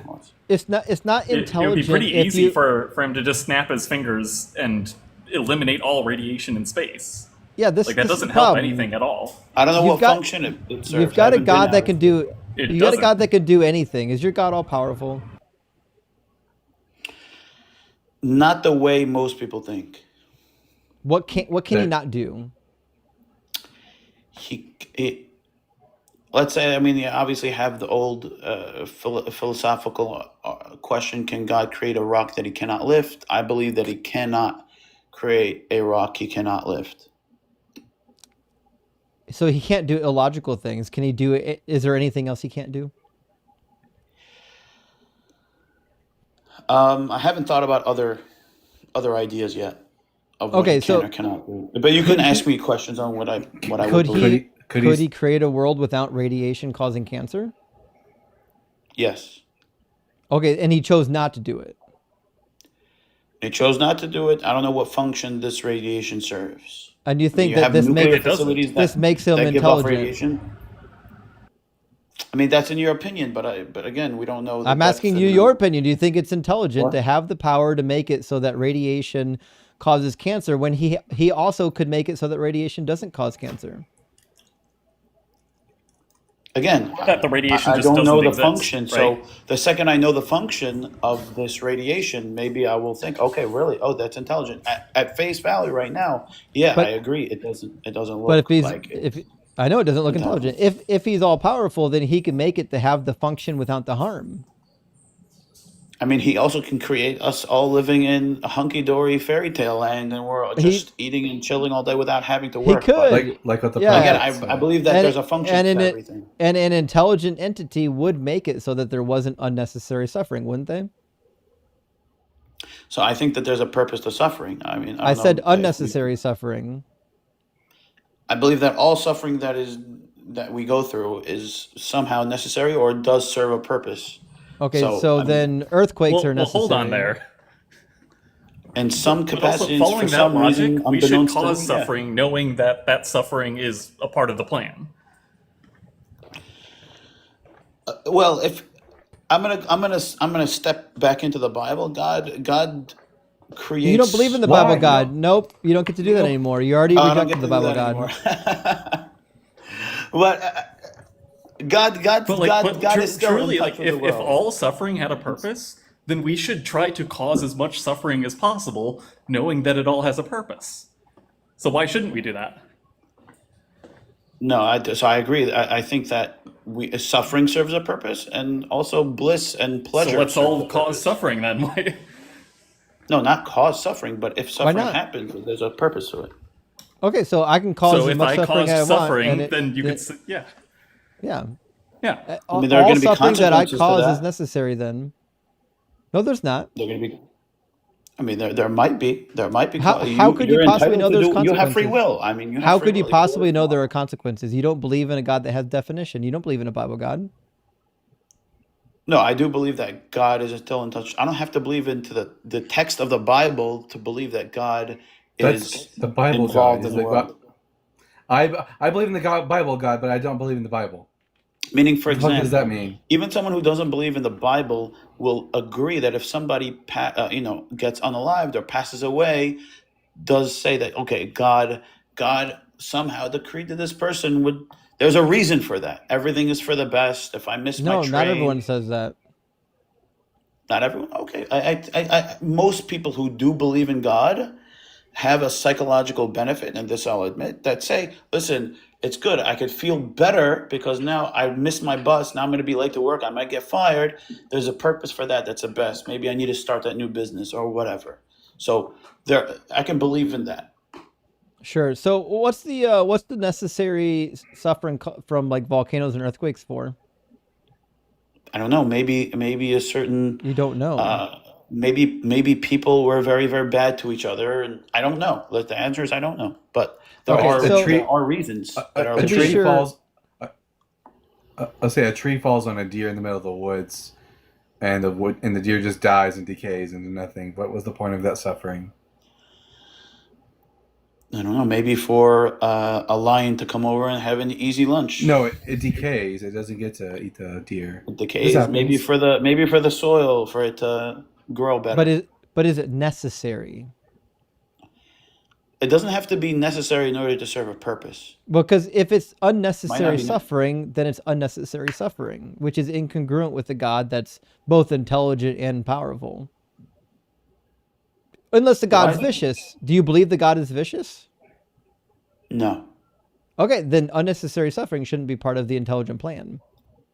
I mean, and from your vantage point, from our vantage point, I will even stand there with you and say, this seems like it's unnecessary suffering, but I don't know. It is. It's unnecessary suffering. It seems like. Not everything is what it seems. This whole argument is circular. Yeah. This whole argument is circular because you're saying that the intelligence of the world is reason for us to believe in a God. However, then you're saying that the reasons why things in the universe don't look intelligent are because there is a God. That's a circular argument. I don't understand. I don't understand the circular nature. What I'm saying is, I'll just repeat the things that don't fit your hypothesis, you're explaining by the conclusion. Which is spell out the conclusion. I want to make sure I understand you. You're saying that the things that don't look intelligent are actually intelligent because there is a God. They're intelligent, but I might not know the depth of that intelligence. They're intelligent. You just don't know how. The only reason why you're presupposing that is because you think there is a God. Right. I mean, because I believe there's a God, you're presupposing the conclusion. Okay, so you know that things are intelligent, you just don't know how they're intelligent. If I said, I know that your God doesn't exist, I just don't know how, would you accept that argument? You just don't know how. I mean, it's either you believe it exists or not. I mean, We'll try that's this again. If I said my argument for your God not existing is that it's not intelligent, I can't tell you how I know that. I just know it. Would you accept the argument?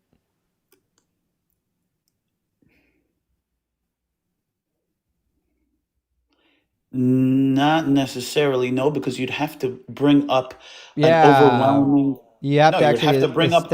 I mean, establish. you You have can't tell to me that there's salt establish the water. conclusion.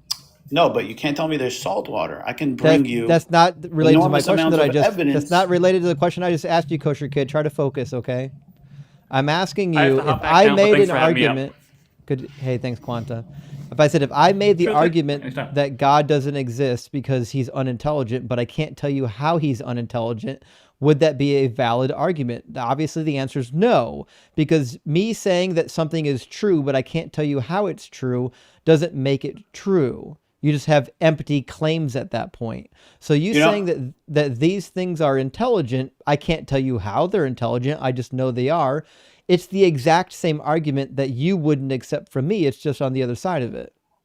granted, I'm not arguing with. I'm not disagreeing Okay. with that. So That's then the a very argument from intelligence doesn't work because every time we probe into whether or not we actually have intelligence, you have to say we have intelligence. I just don't know how we have intelligence. You're begging the question. I didn't say we don't know how. The entire argument is begging the question. Yeah, I mean, you're putting a little bit, a few words in my mouth that I didn't say. I said that the universe is overwhelmingly evident that there is some sort of intelligence and order to the universe. But There that's are the claim. anomalies You that haven't are established that. questionable. That That's the claim. right. That I'm not saying the. Where's I'm the saying on a premise for macro that? level. I'm not saying on Where's the every premise? micro. Where's the support for it? I mean, I cited a few examples about how the world, travels at like very, very high speeds, and we're still around. What's that got to do with You know, intelligence? because if the world wasn't created in an intelligent way, something after all these eons would have gone awry, and we all would have, God forbid, been extinct.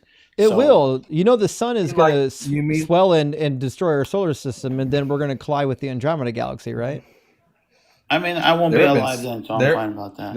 there have been several extinction events in Earth's I history. mean, if a deer dies in a woods, I don't I care didn't about that. I You didn't can't tell hear me, I didn't oh, hear was what he either of intelligent? you guys said because you were talking at the same time. What do you say, Kosher Kid?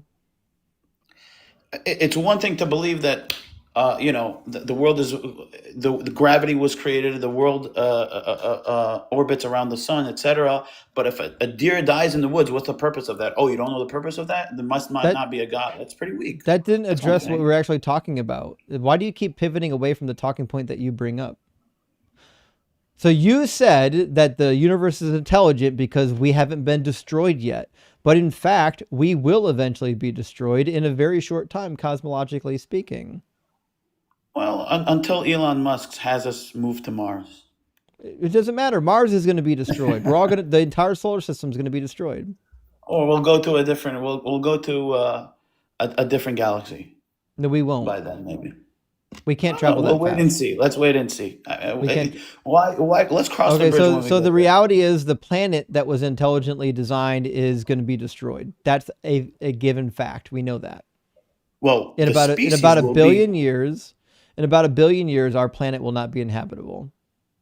in a billion years, this very intelligent species will be living amongst the stars and have their own galaxies. So Doubtful, but also not relevant. a billion years is a long time. No, first of all, it's doubtful, and it's also not relevant Why is it not relevant?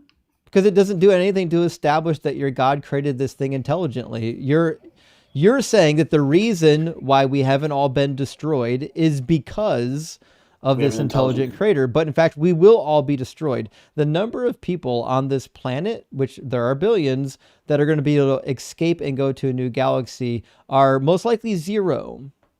Well, that's a good point, but I can argue precisely the opposite. That because there is determined end in mind that will push the species to definitely live amongst the stars and inhabit other galaxies. That I can argue the precise opposite, which is But you can't. which You would have to first demonstrate that the human beings could do that before that became an argument. Bertram, thank you for the Viking lightning. well, I think that we're only at the behest of we're only at the start of what we can accomplish as a species. I mean, Elon, I mean, only like what a few decades ago we went to the moon, or how many decades ago crazy. that was, you know.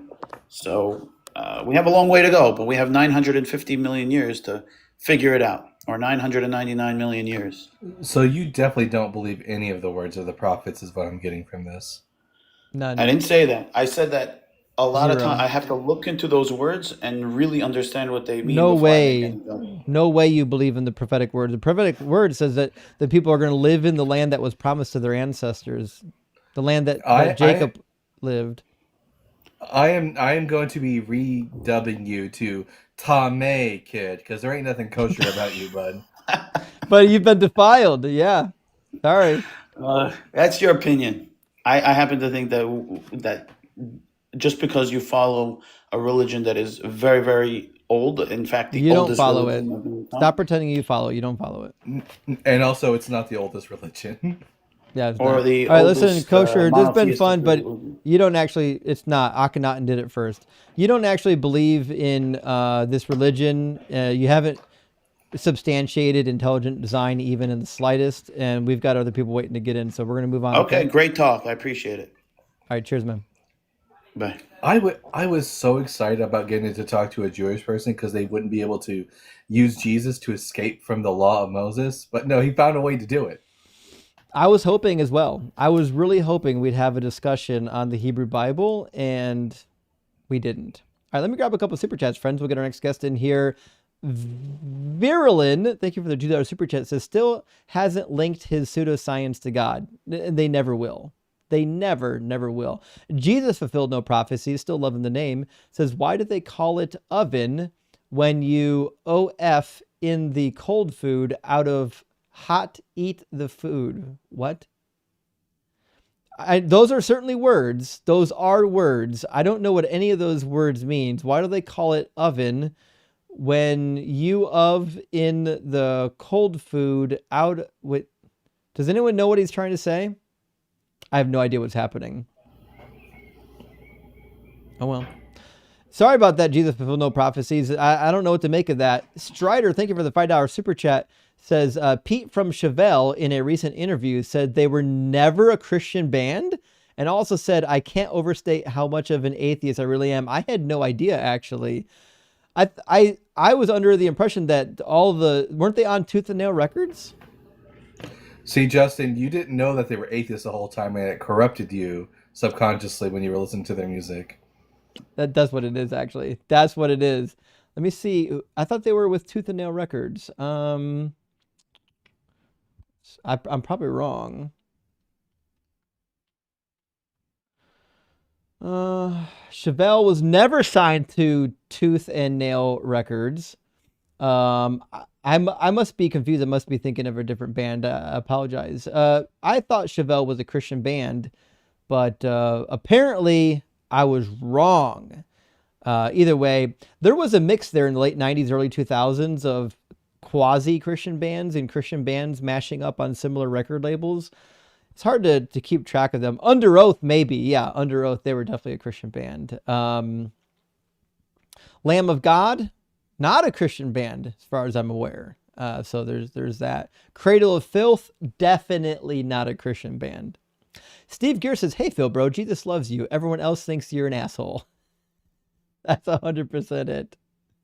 Discordant Rhyme says, 6 Canuck bucks for being awesome. Well, thank you for the $6.99 Canadian dollars. I really appreciate that. I'll make sure and cash those out for some loonies and toonies. And yes, for my American friends who haven't been to Canada, loonies and toonies are real currencies in Canada. That's a real thing, friends.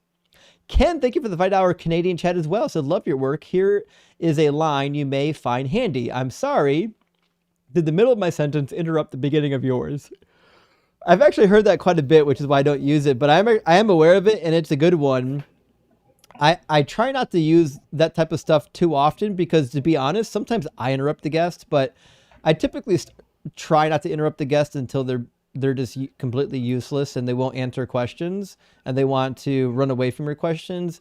If they run away from my questions and pivot from one thing to another, then I just start interrupting them to keep them on track. Because at that point, if you can't give me the common courtesy to listen to my question and answer it, why should I listen to anything that's about to come out of your mouth? I don't owe you that common courtesy if you don't give me the same. Spine on the Pine says, Trey is making the Invader Zim argument for historicity.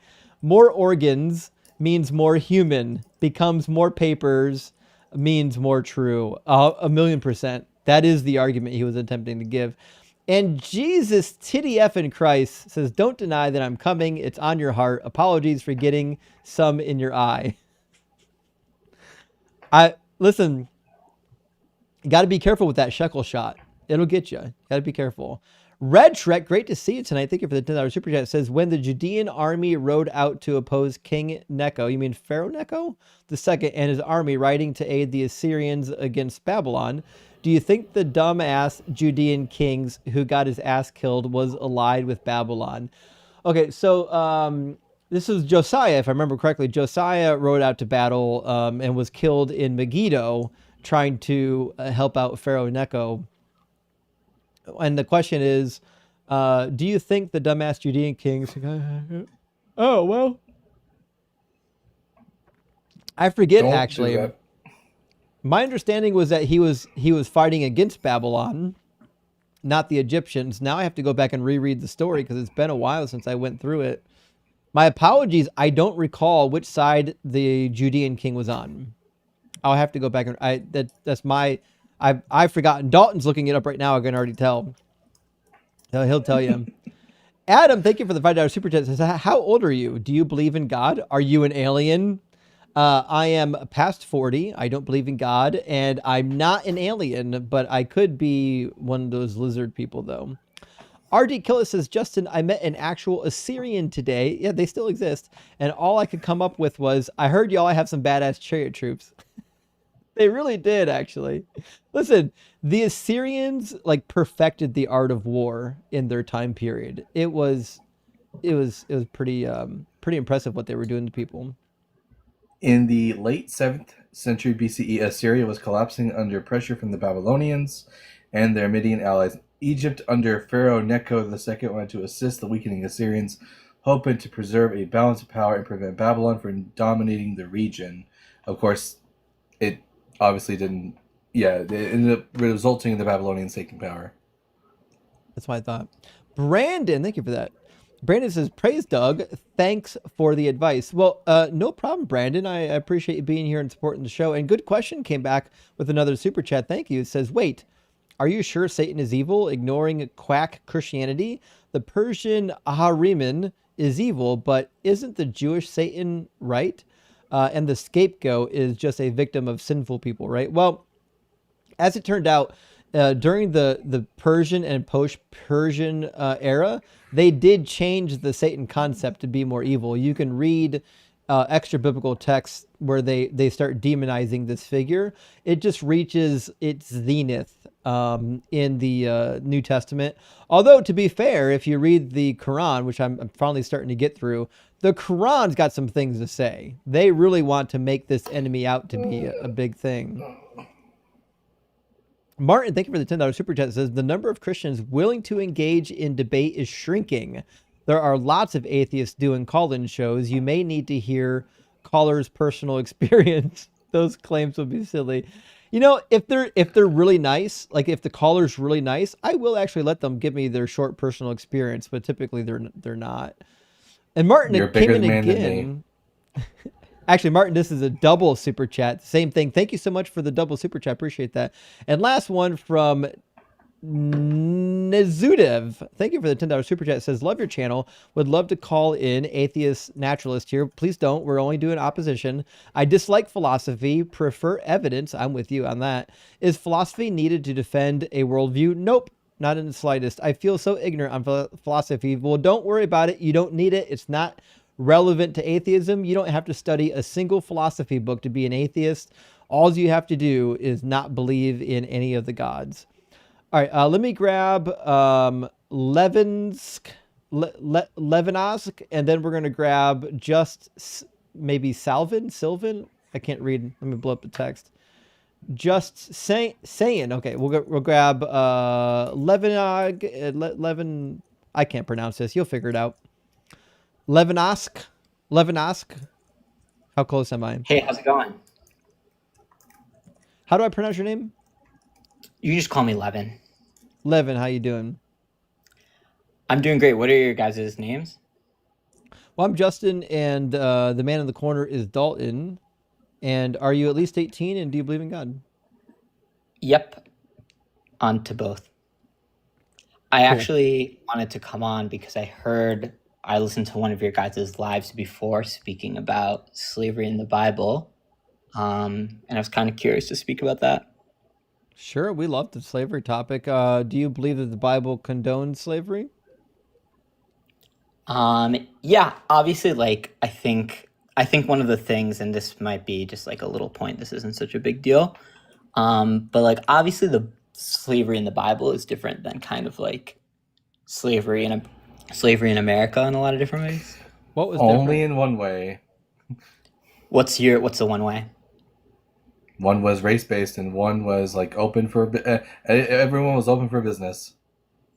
Yeah, so I'd say there's a couple differences, and you guys feel free to jump on something that I was saying that you disagree with, but there's obviously kind of like the freedom aspect and the ability to go free Freedom. if you No, you don't get to go right free if as you're a slave of if the you're a Jews. Hebrew slave and not a Canaanite.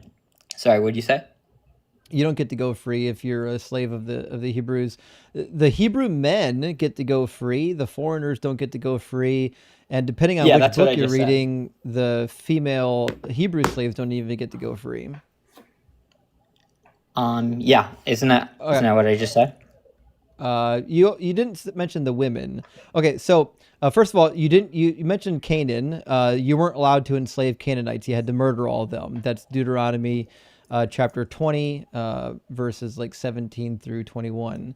But the reality is, if you were not a Canaanite, which means you weren't devoted to destruction, you could become the slave of the Hebrews, and you would become a slave for life. So how is that different from African slave trade?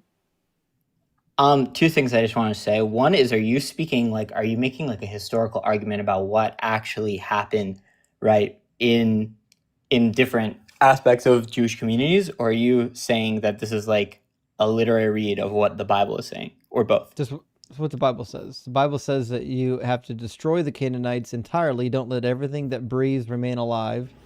And then it says that you can make slaves of the other foreigners. Yeah. Okay, so sorry. So what was the answer to the question? Sorry.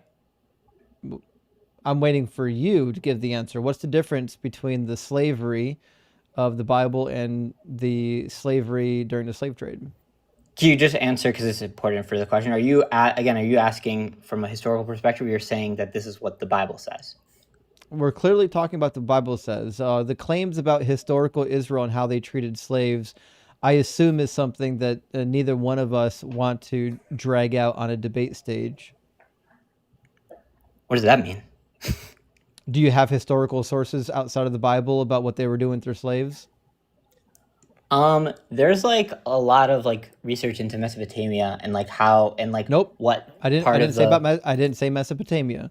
So do you have sources outside of the Bible that talk about what the Hebrews did with their slaves? Yeah, so I think that's important, and I think this leads to my argument is that... That's a yes or no, Lev. Do you have sources outside of the Bible that talk about what the Hebrew people did with their slaves? Yes, like I think that there's Mesopotamian. I could for sure find something about Mesopotamian slave culture. Like I don't think that's so. Nope, not radical for me to Mesopotamian. say. Hebrews. The Hebrews didn't live in Yeah, Mesopotamia. but this is a part of this is so I'll just spell out my argument. I think it'll make sense what I'm saying then is that I believe, like as a Jew, I'm a Jewish person, that the Bible was written in the language of man and it has cultural and moral applications to the times of people who are in Mesopotamia, and that morality is teleological. Did the Hebrews live in Mesopotamia? Abraham did, right? No. And he was the Hebrew. No. Oh, he never existed. You think Abraham wasn't in Mesopotamia? No, Abraham He wasn't came anywhere. from Ur of the Chaldeans, which was possibly in Syria or possibly in Babylon. But the Hebrews came from Abraham. We're talking about the Hebrew people, not one guy that migrated. The Hebrew people. Yeah, but what he sources started. do you have that talk about what the Hebrew people did with their slaves? Is it so radical of me to say that in what Abraham did with his slaves Crazy. is passed down? You think that's crazy? we're not talking about Abraham. We're talking about the Hebrew people. What they did with their slaves can only be inferred from any ancient source that you have. You have not a single ancient source that directly talks about what the Hebrew people were doing with their slaves. All you can do is guess. That's why we're talking about what the Bible says, not what you think history could have said. Yeah, like again, you can again feel free to correct me if I'm not. I didn't think I made a claim about what people said. I just thought that when you make kind of anthropological points about like Mesopotamia or different other cultures, then you can also derive that to speak about how people in the Bible were also acting. Like like I think a best example of this is the type of sacrifices that were brought. We're not doing this. We're just gonna skip past this dumb talking point about historical sources. We're talking about the God of the Bible. Sorry, and what did I say? whether or not the God of the Bible says that you can own slaves, and is this different than what happened in the antebellum South? What's the difference? Can you just point to like something I said that was like incorrect? Because I feel it speak to me like I'm dumb. Maybe I'm just dumber than you because I don't feel like anything I said was so. This is like, crazy I that feel you can't get it. You don't have a single ancient source that tells you what the Hebrews were doing with their slaves, which means the best you can do is guess based on other sources from surrounding cultures. I'm not interested in that. I'm interested in Why the are you actual. not interested in that? Don't I'm you interested think that's in a good way? No, I'm interested in the book that tells you exactly what God wants you to do.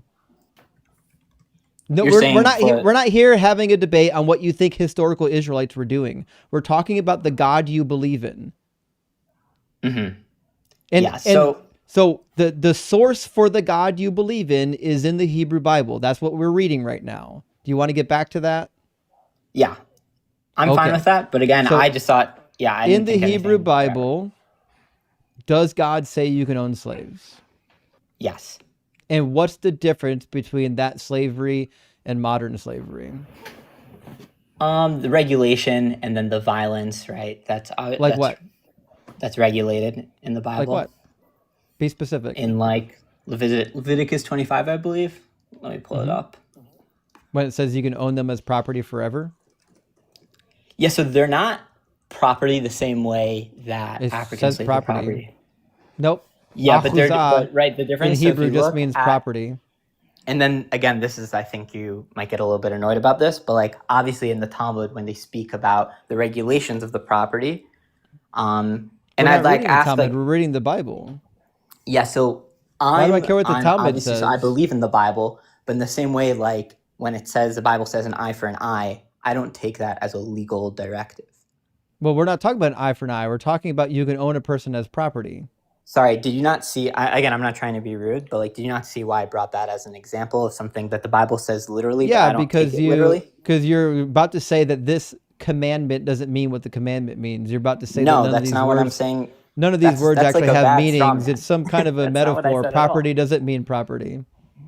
No, that's Also, not we what I'm don't- saying at also- all. I'm saying that there are different also we types don't- of property. Also, we don't need the Talmud to know that eye for an eye, tooth for tooth doesn't mean literally, because the Torah itself goes on to explain that if your servant loses his eye, you must compensate him for the eye. So I don't need a Talmud to interpret that. If All we you need is the text. if you didn't have the Talmud, would you know that line says that? Yes. Yeah, How do you you- can just read it. It's in Exodus 21. It's not even hard. I think that's like a little bit literary, right? You don't think that that's, again, if you're being like a very, very, very, very simple idea, that's pretty literary, no? I don't know what you mean by literary. Every time you read a work, it's literary. Do you think these words have meanings? What are you doing right now? Like, what conversation do you think you're having? I'm having a conversation about interpretation of the Bible and hermeneutics. Do laws work? Like, are they actual laws? When God give you laws, are they real laws? I don't know what you mean by real laws. When God gave you a law about slavery, did he really give you a law about slavery? What does really give? I don't know what you're For fuck's sake, Don't Jordan you- Peterson. Don't petty No, I'm not. fog this I legitimately, conversation. I promise you, I'm not trying to be annoying. Do you I believe promise you. there's a motherfucker named Moses who received a law in Leviticus 25 about slavery? Do you think that really happened in real life? Yes. Yeah, like I think Okay. he got it at Sinai. Yes. Fantastic. And when it says that you can own male and female slaves, that means you can own male and female slaves, correct? Yes. Okay, so far the first clause means exactly what it says. And then it says it is from the nations around you that you may acquire male and female slaves. Does that mean that you can acquire said slaves from the nations around you? Yes. Okay, so all the words in verse 44 mean exactly what the words mean. Okay, verse 45. Yeah, so now let's go to verse 45 because this is really what I want to talk about. You may also acquire them. Yeah, I'd want to avoid 46 too. You may also acquire them from among the aliens residing with you and from their families who are with you, who have been born in your land, and they may be your property. And now you're going to tell me all these words mean exactly what words mean, except for this one word. You don't like this one word. So what does that really mean? Yes. So the word in Hebrew, right, is achuzah, which means like to grab or to hold. And so when, right, is that not true? Am I lying? No, lekach would be to take hold of it. You can also say tafaz. Tafaz means to take hold of something. What? Achuzah isn't a verb. Yeah, but in modern Hebrew, right, achuz. We're not in modern Hebrew. No, but like that's obviously where it's derived from, right? No, it's not derived from modern Hebrew. No, it's the reverse, obviously. Okay, that was disingenuous. You knew that's not what I was saying. I know, based on the conversation so far, I did not know that's what you were saying. Yeah. So, and like, what's yeah, the brown we'll talk after this about like achuzah means property. It comes from a root word achaz, which means to grasp, to take. Because what is your property is something that you own. But it's just it doesn't say it's own. property. So I think so. Again, the Talmud jumps on that, and again, this is just literary. You can tell me. I'm just. I don't care what the rabbi said. Wait, but hold on. You didn't hear what I again, said. we don't care what the Talmud says. No, meaning it's like asking like what does somebody think about the literary question of like what it's saying? I don't understand why that's the rabbis are removed I'm not from making the an writing authority. of the Talmud. The Sorry, rabbis are this removed might from. clear it up. I'm not making like an authority point, like, oh, the rabbi said it, therefore it's true. I'm like that's just where I'm getting it from. You could not care about the rabbi. That's not. Yeah.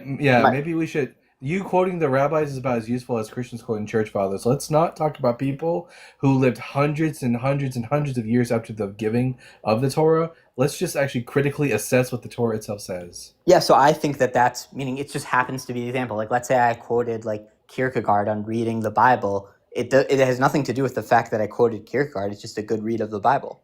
I don't understand the issue. I don't think so. I think Kierkegaard is a shit read of the Bible. That's beyond the point. Oh, you don't like his thing about...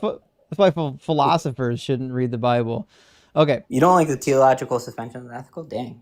No, I think most of the philosophical arguments that include the Bible are childish at best. But the reality is, achuzah is not a verb in the way it's conjugated in this That's sentence. not. I never said it was a verb. You're strong. Okay. Me. So what does the word mean in the way it's actually being used?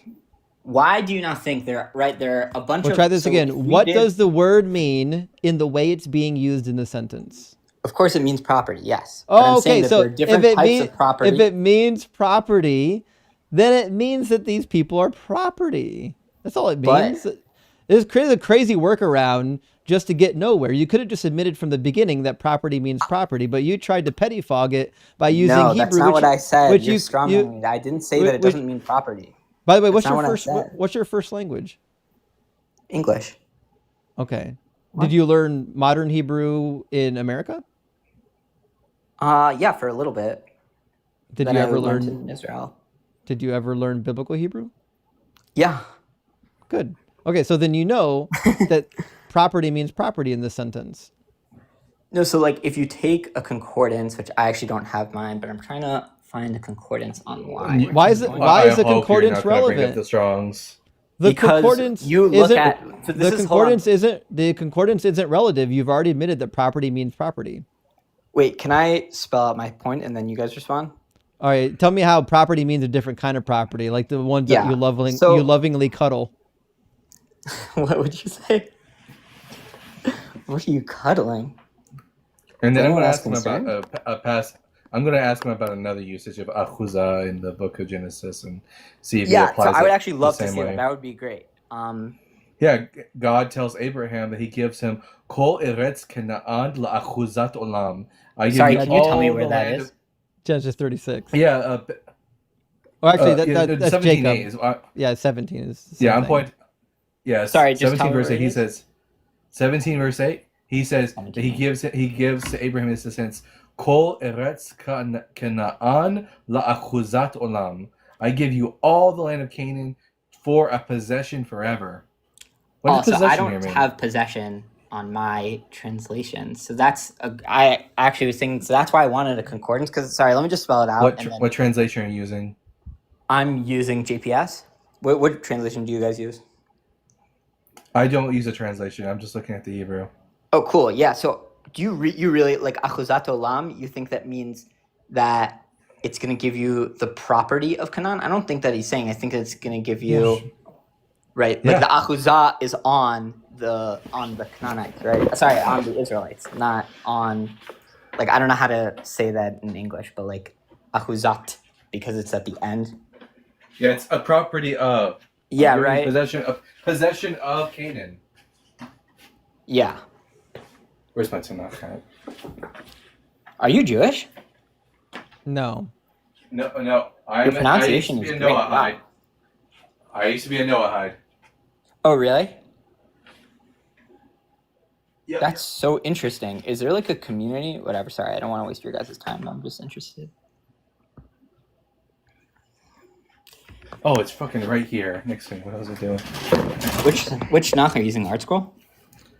Yeah. Cool.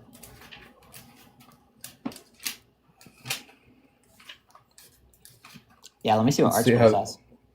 Let's see how these ultra-conservative rabbis translate this.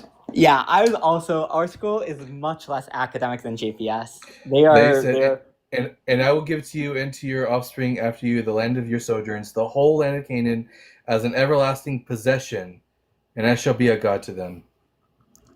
Yeah, They I seem like to the think that JPS Achuzah one. is possession. They think You said it seems to be yourself. Art possession. Scroll has a lot of other motivations, and I definitely like the JPS translation better. Or Robert Alter is so good. He has the best translations. Yeah, Here, so what tell is me that how here? property doesn't mean property. Still waiting for that. Yeah. Yeah, so again, when you look, hold on, let me just establish something that I think you'll probably agree with. Is right. So if you take a concordance and you look at different words that are used in the Bible, different words, right, that might mean the same thing have different connotations. That's fair of me to say, or no? Words have a Depends on semantic range. We context. all agree. The question is, what do they mean in this sentence? Yes. So of course it means property. I'm Then- not saying that they're. I'm not saying then- that slavery was good. I'm That not saying means and that also that that's not my means argument. that the slaves were property. I don't know why you're wasting all this time That there are gradations. to just agree with us. Because No no, one's asking what degree of property. Property is when you own something. It's yours. It belongs to you. Okay, but there are different types of owning property, and there are different levels of that. So, like, there's like, and this is obviously listed out in the Bible, like different things, like owning a house, owning a person, owning a land. Those are all three different types of Owning a owning. person And they as have a their house own rules and regulations. is what we would call bad. Sorry? Owning a person as though it is a house would be bad, and that's what the Bible says you can do. Yeah, I'm not. Hold on. I don't know if we're confused. Sorry, I thought I said this. I'm not saying that the slavery in the Bible was moral. I think that the Bible was written in the language of man, and that there's a development and there's a theological aspect to the morality in the Bible, right? And I think it was regulating a system that already existed. Yeah, Robert Alter translates it as holding for you forever. There'll be a holding for you. Mm. That's actually a really good translation, right? Because of what the word achazah means. A holding is property. That's just you own it. Yeah, it's just synonymous. I'm saying, why did he say holding and not property? Because that's the word he chose. A holding why? has value. Because a holding appreciates. It brings you value. You can own something of Really? property I didn't know that that. doesn't have any value. So the reality is, this human being is property in Leviticus 25. Yeah, again, I said this at the beginning, sorry. That is a little bit disingenuous. I said that of course it's property. I was just saying that there are different types, and that's why I brought the concordance, is to say that ahuzah means something very, very different than bayit or something like that, that would mean like a more legit property and in what we would think of it. And the fact that and again, that's why I brought the historical point, is to say that What's there's also different? a question of like how it was enacted and the choices that were made. What's different? What? You can't do whatever you want with a slave. No one said you do whatever you want. Yeah, Wouldn't not that even mean what property is? No, by because definition? even in antebellum slavery, there were slave codes. You couldn't just do whatever you wanted to. I mean, sure, slave owners got away with a lot of things, like probably Israelites probably got away with a lot of things. But there are slave codes in antebellum South, and there were law codes for the ancient Israelites. It's not special. No, but I actually think that's exactly why I brought up the historical point. I mean, there seems to be an important question that you're alluding to. You don't that have I any don't- historical documentation. It's not relevant. Again, you said it yourself that outside cultures. If you think that the outside cultures are indicative of what the Hebrews did, then you have to agree that they did do eye for an eye. They did do tooth for a tooth. Because if a slave got caught stealing in the law code of Hammurabi, you lost your hand. They chopped your goddamn hand off. No, wait. You're saying just because I think that one law that's similar, and like I can also bring the example of sacrifice, that means every law is similar? That's ridiculous. No, what I'm saying is if you want to put the laws and customs of neighboring city-states onto the Hebrews, you're going to make it That's worse, not what not I'm doing. better. In the law code of Hammurabi and the Middle Assyrian law code and I know, others, yeah, I read it. they would literally cut your nose off. Do you think Yeah, that but the that's not Hebrews my were? argument. Do you think the Hebrews were cutting the noses off slaves?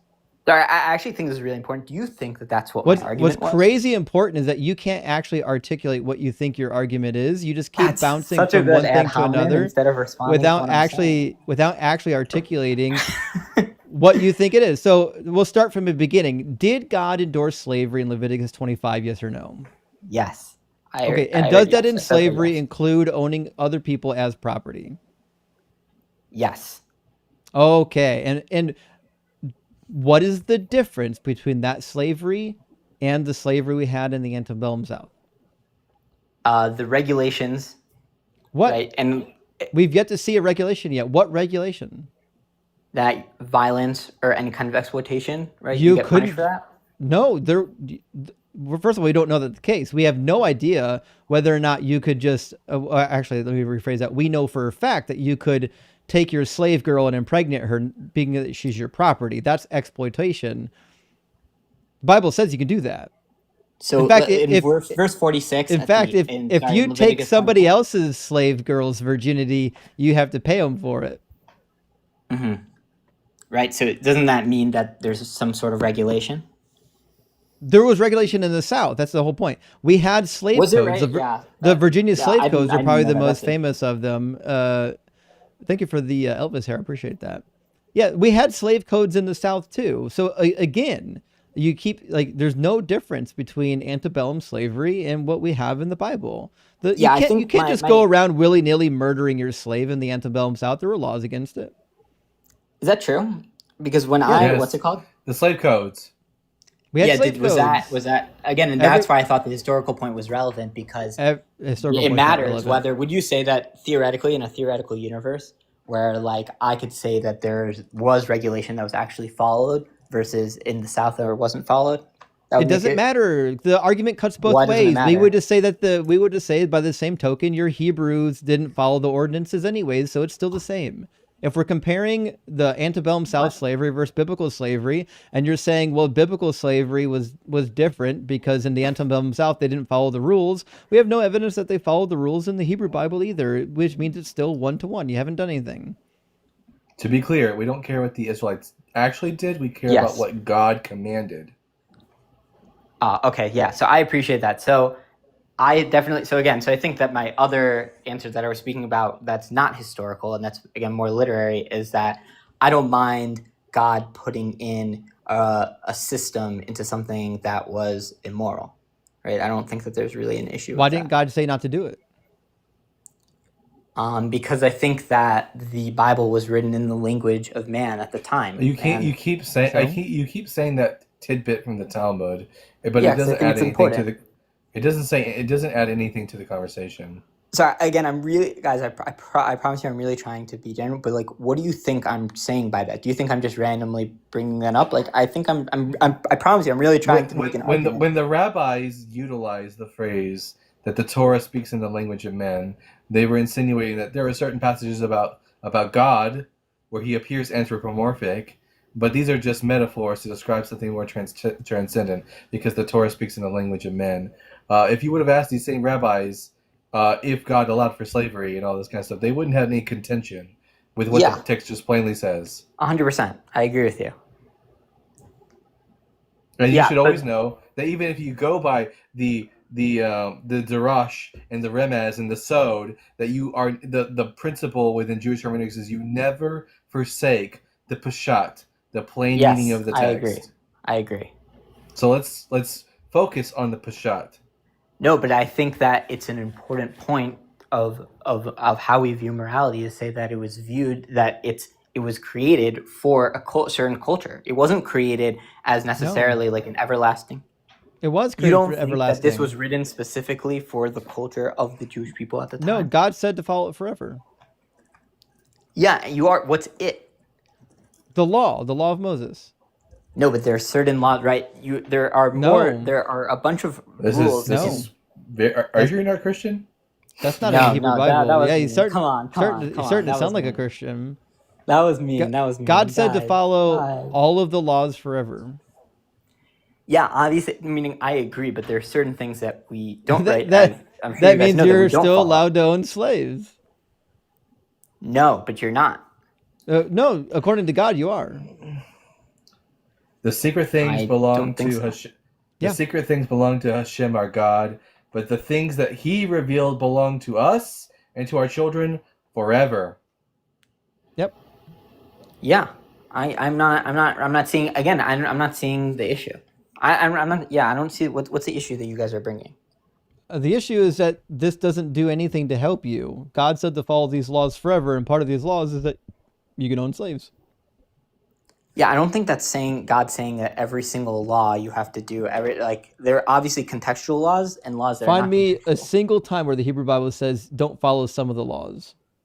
Yeah, that's not really what I'm looking for. Again, I think a better proof find would me be anything in the Hebrew Bible that would lead one to believe that God doesn't want you to follow all these laws forever, because he says over and over and over again to do it forever. Deuteronomy 12:28, be careful to obey all these words that I command you, so that it might go well with you and with your children after you forever, because you'll be doing what is good and right in the sight of the Lord your God. Why would I read these statements and think that God didn't want you to do this stuff forever? meaning you don't think that there are commandments and there are things that God asks the Jewish people to do that are contextual and that there It's crazy aren't how things you that didn't should do answer and my last forever? question. My question is, why would I read this passage and then think that God didn't want you to follow these laws forever? Again, I feel like we already moved past that. That's why We didn't move past it because you didn't answer the question. Why would I read this I mean, passage obviously you should and follow then come that to the passage conclusion that he didn't want you to follow the laws forever? No, I'm saying that of course God wants you to follow the laws forever. Okay, Yes, and that I includes the agree. laws of slavery. I'm saying that would you agree that there are any laws in the Bible that are contextual and not ones that you should follow forever? Well, according to the prophet Isaiah, there will be slaves in the last days. Mhm. For Hashem will show mercy to Jacob. He will choose Israel again and gather them rest upon their land. The Where is proselyte that? will Sorry. join Isaiah 14. The proselyte will join them and be attached to the house of Jacob. The nations will take them and bring them to the place, and the house of Israel will possess them as slaves and maidservants upon the land of Hashem. They will be captors over their captors, and they will rule over their oppressors.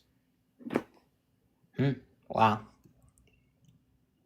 Foreign Jacob will again choose Israel and will settle them on their soil, and strangers shall join them and shall bring them to their homeland. The house of Israel shall possess them as slaves and handmaids on God's soil.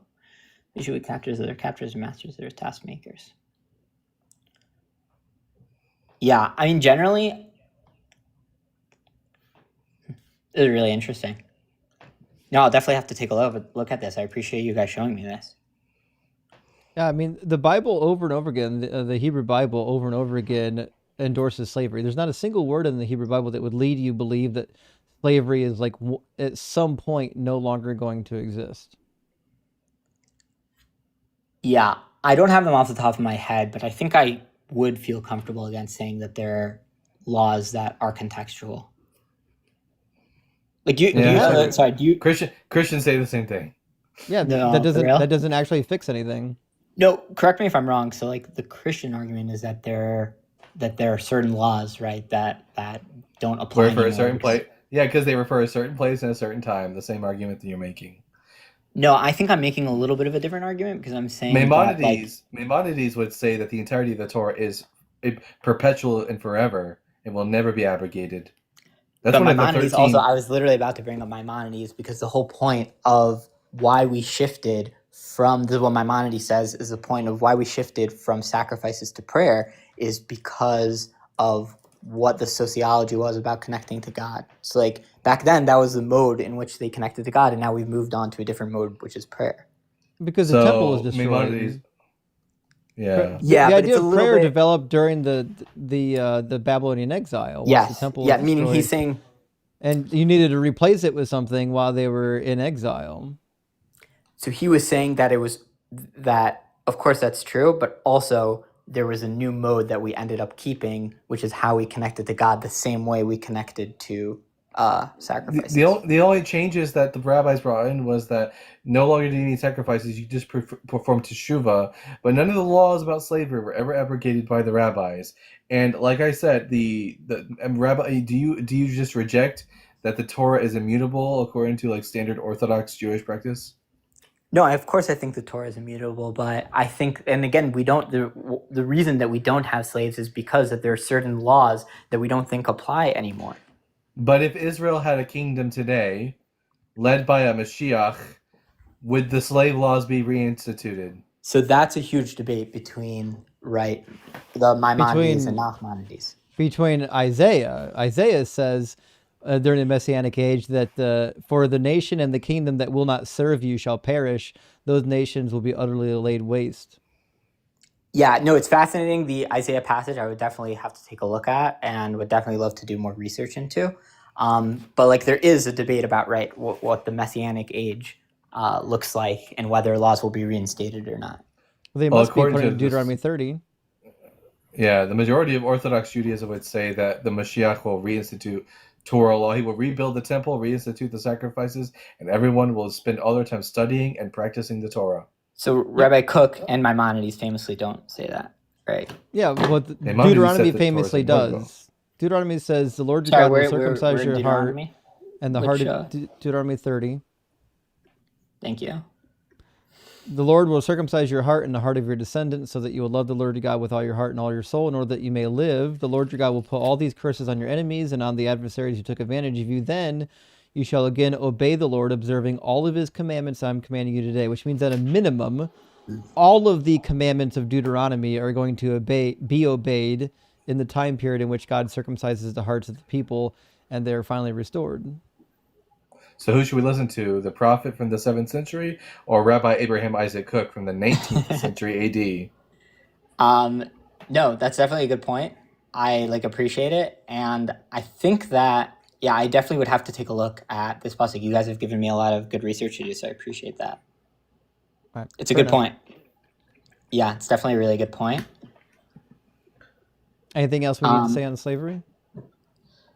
Sorry, can I just summarize the two things that you guys were saying that I thought were really interesting? And you can tell me. I just don't want to do it in bad faith. Right, you were saying, how can laws be contextual? Because no, we didn't say that at all. Nope. Okay, sorry. So please tell me. I thought you were questioning me. I was saying that laws are contextual, and you're saying, no, they're not contextual. They're clear verses in the Bible that say that the laws will be for all time. So how can you pick and choose which verses aren't for all time?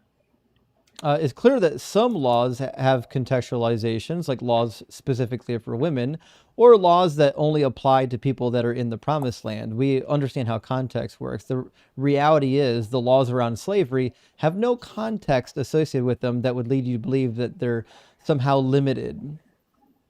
Meaning all of the laws that are I'm sorry, I'm trying to transit like kind of damages, but that's not the right word, that fall under that category don't apply unless you have a state, right? Because there's no ability No. to be punitive. No. So how would any of those apply if there's no ability Israelites to be punitive? follow all the laws that they're capable of following, whether you're No. in the land or not. Well, meaning how could you do the Jubilee, right, if you weren't in the land? I didn't say that. I didn't say all of the laws. It's all the laws that you're capable of doing. We know so you're not that if you're capable not of in the doing land, there slavery. are some laws that you can't do. But when you get So back that- to the land, which is the promise of God, you're gonna have to do this stuff. I'm saying in between that time, you would agree, right? You can't. We're not do talking about slavery. in the in between time. We're talking about the long run, forever. Yeah. So forever, when there's not a state, then there's obviously going to be no slavery. There is a state. What? Where? I don't know if you know this. Israel is a state right now. No, but doesn't fit in the qualifications. What it means It is. to. Israel is a How state. does it fit into the biblical qualifications? Finally, when Mashiach supposedly returns and reinstitutes the monarchy, slavery will be reinstituted. Yeah. So there's a huge debate about whether it's going to be a monarchy or not. I don't think that it's so obvious. That's beside the He's a melech. question. But yeah. The question Why? is, I will think that's slavery be important. reinstituted? Again, Rabbi Cook, right? I'd be happy. I'm not asking about Rabbi Cook. I'm asking about you. Yeah, I would say no. I don't think that. Why? I don't think that there'll be, because I don't think. Again, I think that morality is teleological. I don't think it's moral to have slaves. So you're a moral relativist? Like in a Yuval Noah Harari. Yeah, Morals I are would test it. relative, but you might as well just be atheist. This religion's not doing anything for you. Yeah, this is No, very honestly, heretical thought. I really like it. It's really That is fun. crazy. I like atheists also. Yeah, actually, most of the Jewish people I do know are actually friends with atheists. It's the Christians that can't get along with atheists. How come Yeah, I your actually God just had didn't know that not all women bleed on their first night having to do the deed? You know, What'd you say? how come your God doesn't know that not all women bleed the first night they do the deed? Yeah, wire, because I think that Moses wrote a lot. Like, I think that it was more influenced, right?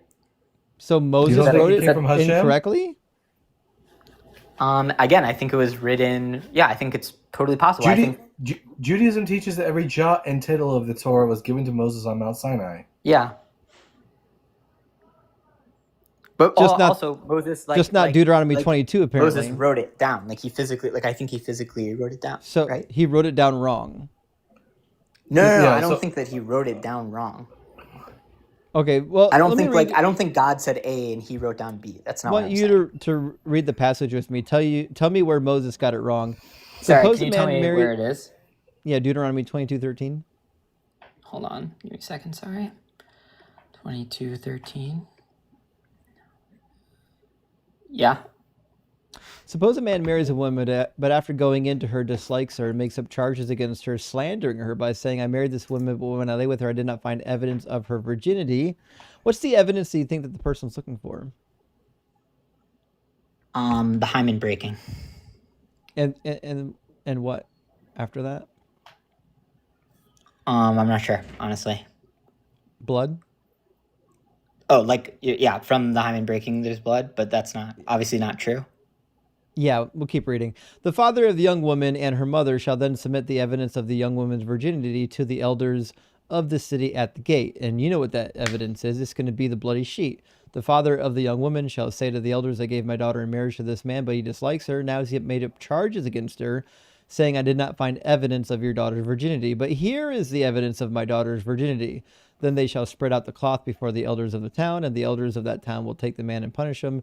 And you know what happens if there's no blood on that sheet. She gets what? What happens to her?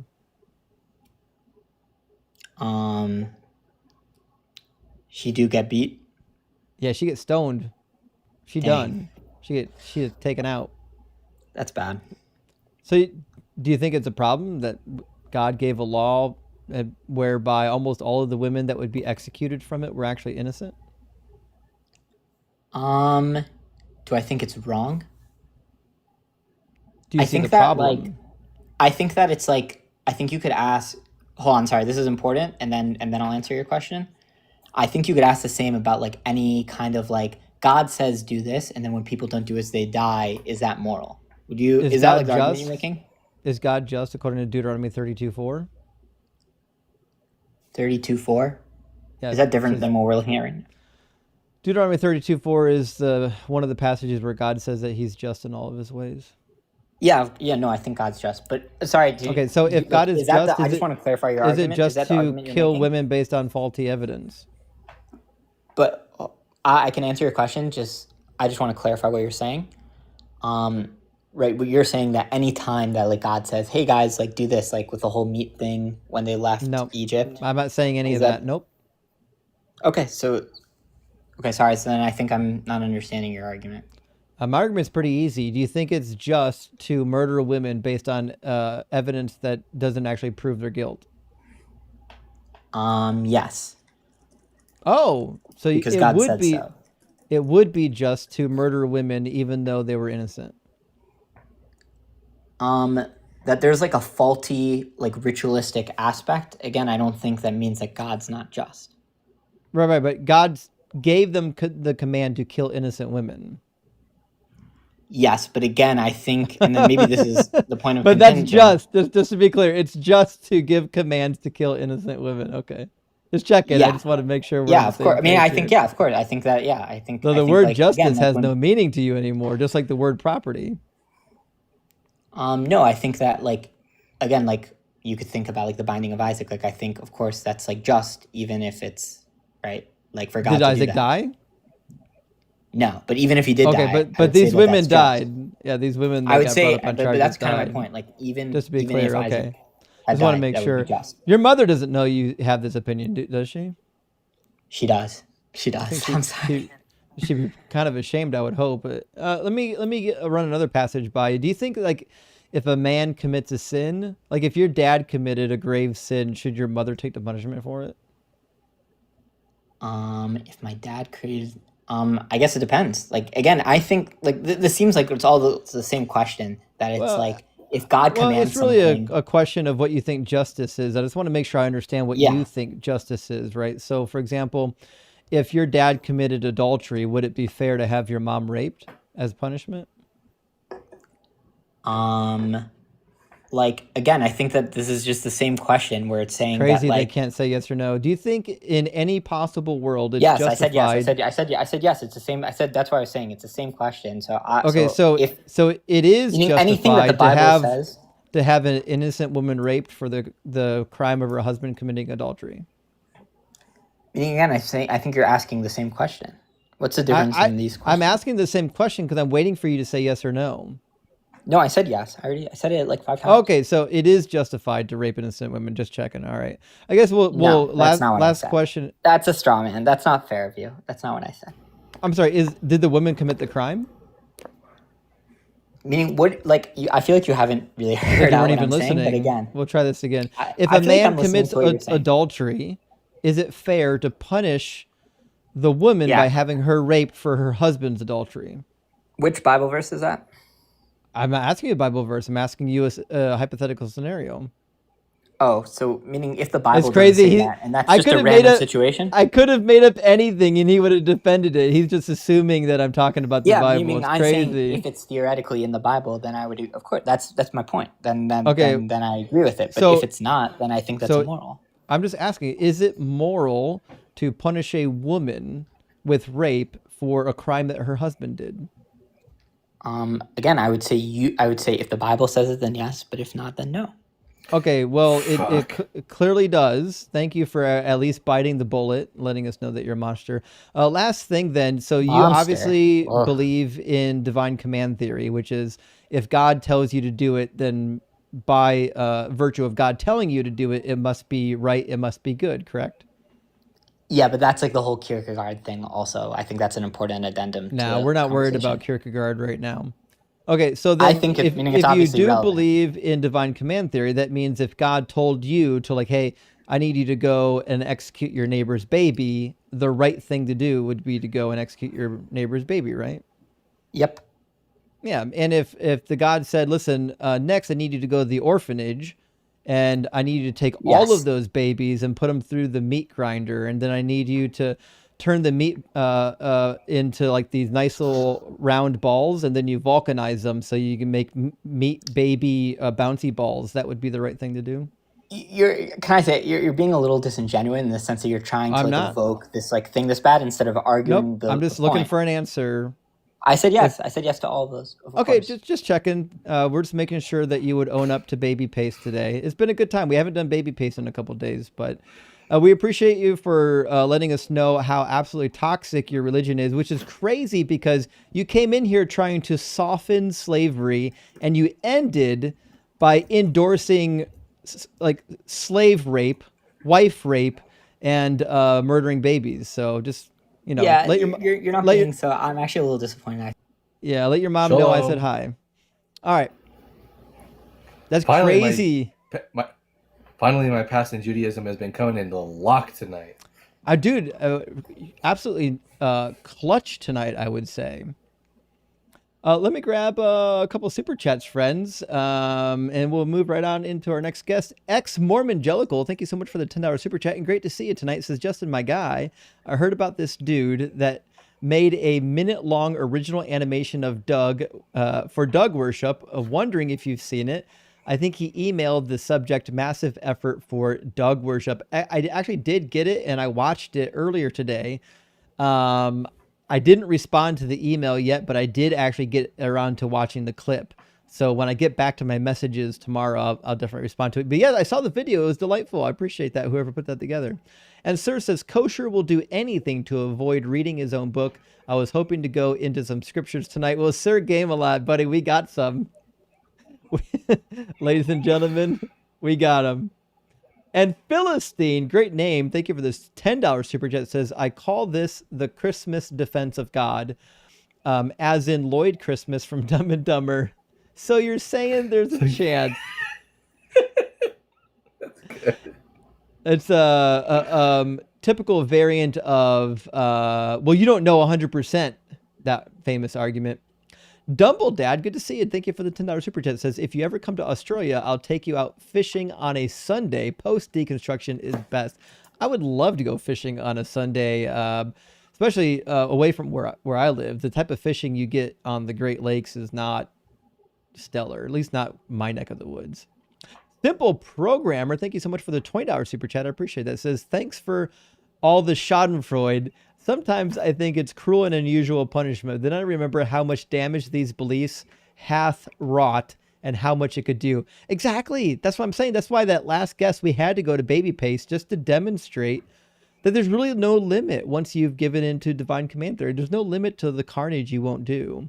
And I am the Big Cheese. Good to see you tonight. Thank you for the $10. Says, why is creating a universe an intelligent thing to do? What justifies claiming that the act of creating a universe is necessarily intelligent?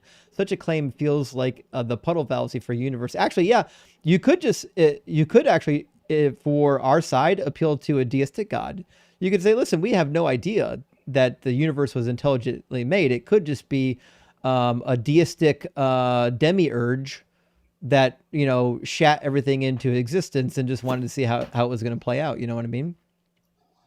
Sonic Shroom says, I think complicated is a relative term. We have no other universe to compare to in order to know if our universe is complicated. And that's just a really good point. It could be that there's even another solar system out there that's a million times more complicated than our solar system that has life. And then ours would be like child's play. You know what I mean?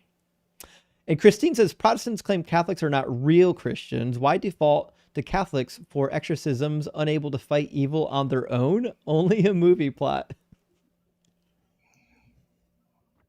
That is one of the things. Yeah, you'll never see it.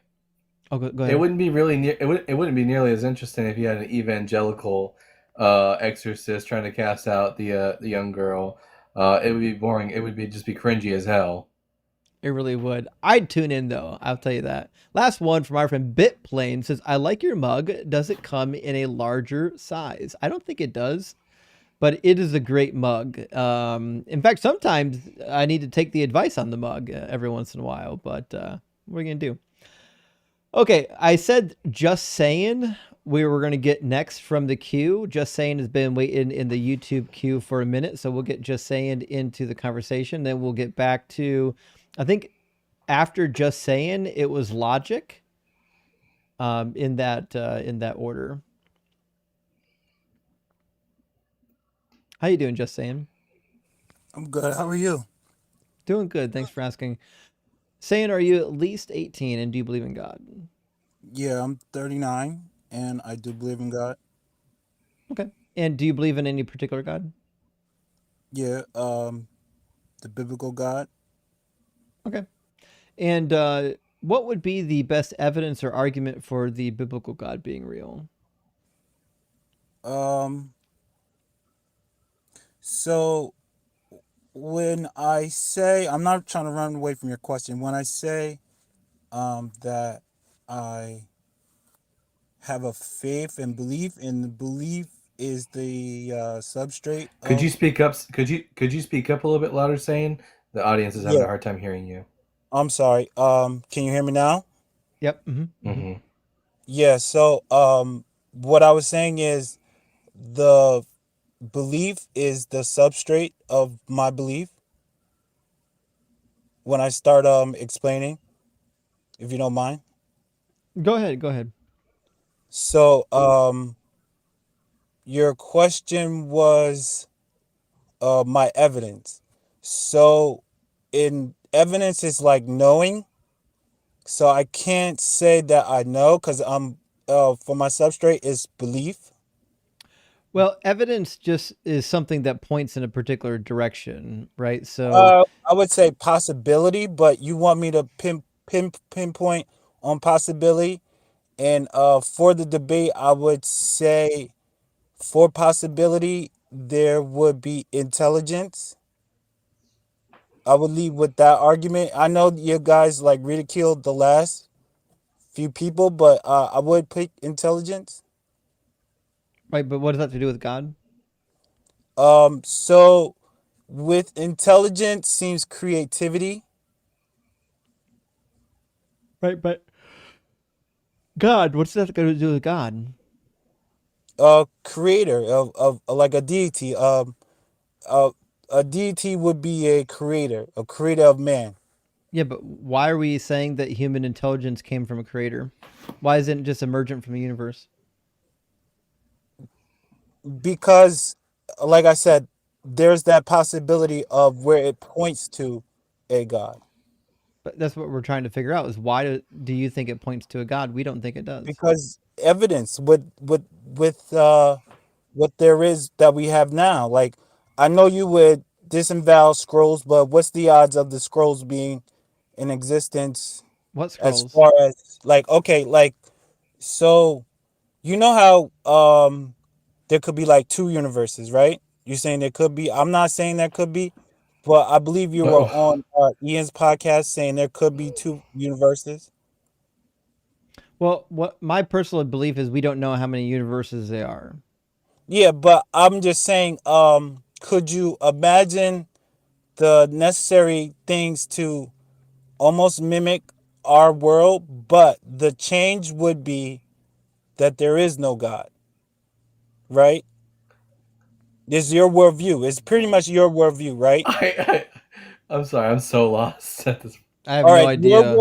your worldview is there is no God, right? There's no God until I am given evidence or an argument to warrant a belief in God. So you're looking for evidence. That's the whole point, yeah. So are you asking personal experiences or are you asking No. like what evidence can a Christian give you? What evidence can you present that would end with God being real? And possibility cannot be one. No, possibility is not evidence. It's possible there's a teapot floating around Jupiter. I don't believe that to be the case. If someone presented evidence for it, How it'd is be that more than. possible? Why is it not possible? You do not know that Where did it objects in come phase from? orbit? Where did it come from? We launched it. Who? Humans. So humans created the teapot to launch it in space, and that was Yeah. its purpose? And now there's a teapot circling Jupiter, yeah. What's the purpose of the story? To show that something being possible doesn't mean that it's true. But it has purpose. It needs purpose. Like you It does shot have a that thing purpose. out just to tell the story of, yo, I went out into the woods and shot a gun. No, Like, we didn't why shoot a is that gun. story We launched rememberable? it with rockets. Yeah, why is that story rememberable? It's not rememberable. I made it up just now. Yeah, that's what I'm saying. It has no purpose. What you're saying is No, it does have a purpose. The intelligence purpose shouldn't is to have purpose. demonstrate that something being possible doesn't mean that it is the case. No, I'm It's saying intelligence possible. has purpose. It's possible. You're It's saying possible look, that you could present an argument for God, but it doesn't appear like you're actually going to be doing that. like, okay, so if a human sees a watch on the beach, a human Oh walks up boy. and looks at the watch. Does the human know what the watch does? Yeah, because we made watches. Okay, so if a dinosaur walks up on the beach, sees a watch on the beach, does the dinosaur know what the watch does? No. Do you think dinosaurs and Because watches lived in the same time it's like, period? but I'm saying the watch has purpose. Just to be clear, do you think that Like, dinosaurs why and you watches would lived ask me? during the same time period? No, I'm saying hypothetically, it's not a real situation. You're taking it as a real situation, as if a dinosaur could Who's walk the up on the beach dinosaur in with a this watch. analogy? I'm saying you because you're not locked into purpose. Like I've been saying, intelligent life leads Well, to purpose purpose. is begging the question. It already assumes that you have a purpose. We don't have No, that but conclusion. it's So, like you're in kind of order to running use away purpose from. as an argument for God, you would have to demonstrate that the God existed already. So, to be clear, Are who's the you dinosaur saying? in the Are you analogy? I'm saying? still trying to figure Are that you out. saying like I see you going like through scientific, like how you know the universe started, but you're not I don't taking think the the universe aspect started. of, huh? I don't think the universe started. Well, I don't know how it came to Also, be. Like I could. if hold on, I gotta make an announcement. If somebody knows if Noah's Lions ate dead babies on the ark is in the chat, let her know that we really need a new dinosaur emoji. We don't have one. Apparently, we need one now. And I apologize to everyone on TikTok. I didn't upload the latest emoji to TikTok yet. The latest emoji is a goalpost on wheels. But apparently, we need a watch with a Rolex now, or a dinosaur with a Rolex. Go ahead, Sam. Okay, so you to me you could run away from intelligent life leads to purpose because of the fact that purpose is explained through a teacup floating in space for a story of the teacup's purpose was to prove that we can shoot a teacup in space with rockets. And you would take that story and tell people as it having Why do you meaning. think? You Why do you just think I no told you no that story? Saying because what I'm saying is to have purpose is not to just do something just because you made it up. why do you think I told you that story? Because you're truly strawmanning me. And I thought this was No, like I wasn't straw manning science, you. like I'm doing letting the you know road that to the something talk being to. possible is not the same as something being true. I mean, I okay, gave like what you are you an saying true? analogy to What's no, demonstrate why okay, saying something is possible isn't an argument for something being true. It could be I said possible, it doesn't make it true. That's why I told you the story. okay, Had nothing to do with purpose. The word purpose had nothing to do with Russell's teapot. but I'm just saying like with intelligence I get purpose, and then somebody brought up some teapot story. Like if purpose is a true thing, it has this Prove that it is. necessity. It's not. So I you don't. haven't accepted that it That's what I is. wonder. If I you haven't don't accepted believe that in we have a purpose, purpose yet. you don't believe in purpose. That's why I need to get to, because you just repeating the Support same it. thing like you did the last time. Support the claim that human beings have a purpose. So you don't believe in purpose. Support the claim that human beings have a purpose. Okay. I saw this with Cliff and Alex Oh, O'Connor. this They is gonna hurt. debated people in the light bulb. It's five people, and only the light bulb can only support four. Who determines who should die? Human beings. I'm asking about purpose outside of human beings. I said, does Yes, humanity have a purpose? yes. And what is the purpose? We observe ourselves. No, what is the purpose given to humanity? we observe ourselves. That's a function, not a purpose. That's a function. How is that a function? Who says that? Observation All is right, a all right. function So of the human body. you That's think crazy. you think monkeys observe themselves and Yeah. observe other species? Yeah. What do Crows do it monkeys do? too. Birds do it. Birds So observe how other do they species observe using each other? How tools, do they and then observe they each other? use tools. In fact, dolphins do the same shit. Dolphins observe other animals using tools and will sometimes do it themselves. This is crazy. They don't. How do They you not can't know about observe this? what we can observe, though. No one said. Well, first of all, they can. The question is But whether or we're not they have talking enough about abstract we're thinking talking about capabilities human to observation. understand what they're We're talking observing. about human observation. Saying why do you want to talk while I'm talking? You know no one can hear you, right? I'm sorry. I'm sorry. Do you want people to hear you? I'm trying to Do get you past want it. people to hear you? Yeah, I do. Okay, cool. The best way to do that is to not talk over me when I'm answering your questions. What question are you answering? I was asking you a question at the moment, which is, do you know that other animals observe other species? My point. Yes, yes. Like they look at other species, but they do not observe them in a way that a human could. No one said that. No one said that was the case. Now you're So moving the goalpost. I just wanted Let's to get put goalposts that on as wheels up here, a friends. different because where you talked about slavery was crazy. Wait. Are you pro-slavery or not? I'm not pro-slavery. Why would I be pro-slavery? Why do you believe in a God that is? I believe that God had instructions for slavery. I This is believe gonna people hurt. have slavery because that's what people are. People have slavery. Like they're slaves All now, right. even today. We're Like gonna go just right because back God to says Leviticus something 25. doesn't mean people follow them. All That's right. also true. We're doing Bible time again.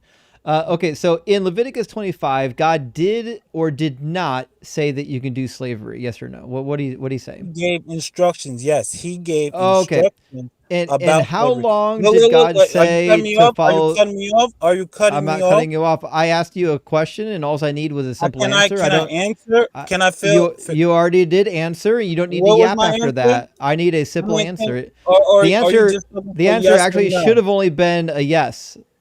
You need a yes or no. You don't need anything beyond that. Like Understood. if I said, do you like hot dogs? It's a one word answer. It's a yes, no, or you could even say I don't know.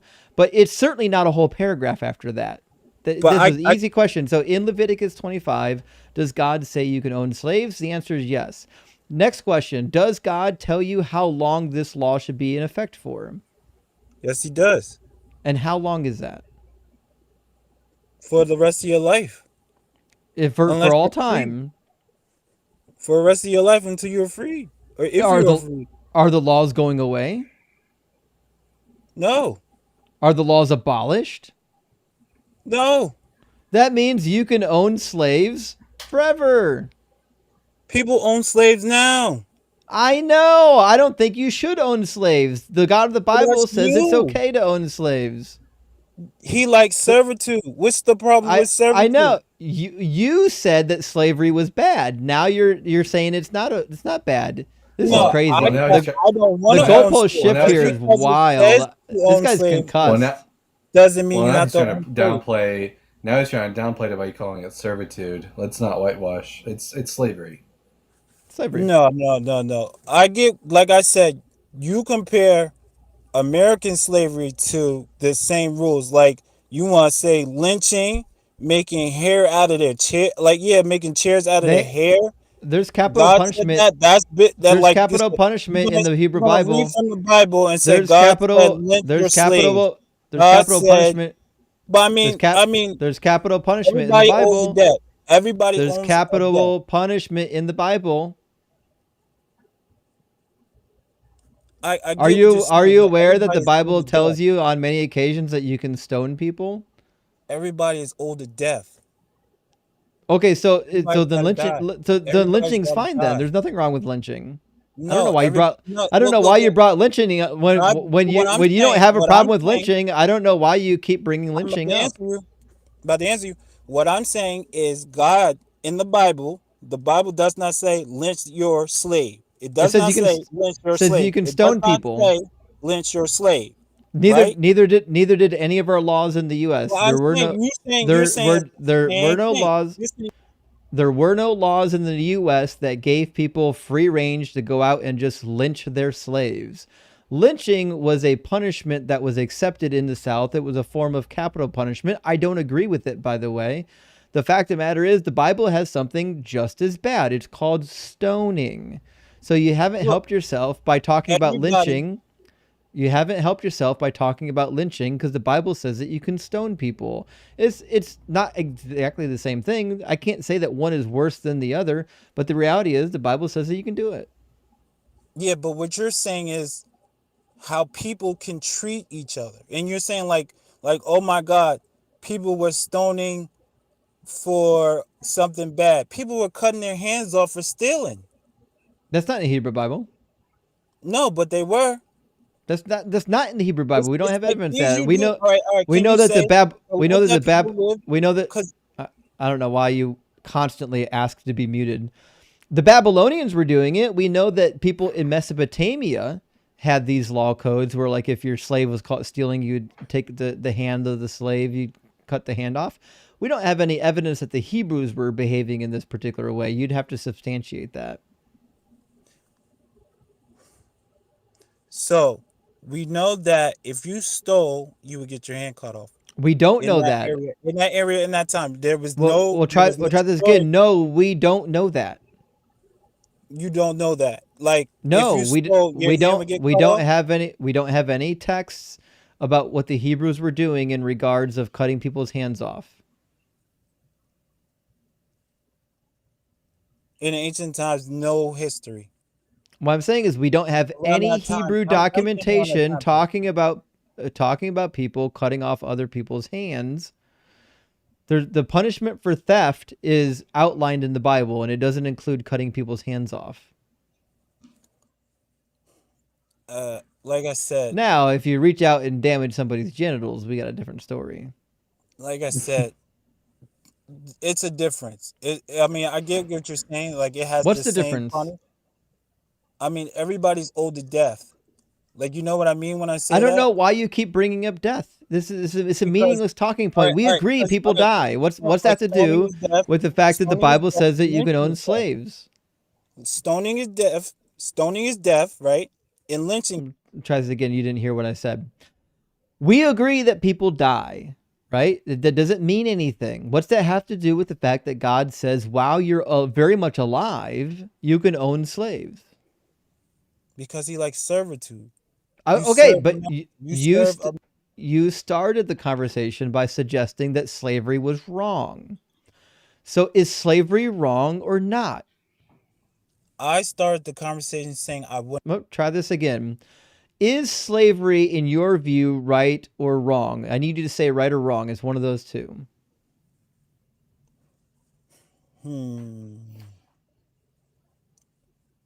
If I had a slave, Try this again. Is slavery right or wrong? I need one of those two words to leave your mouth.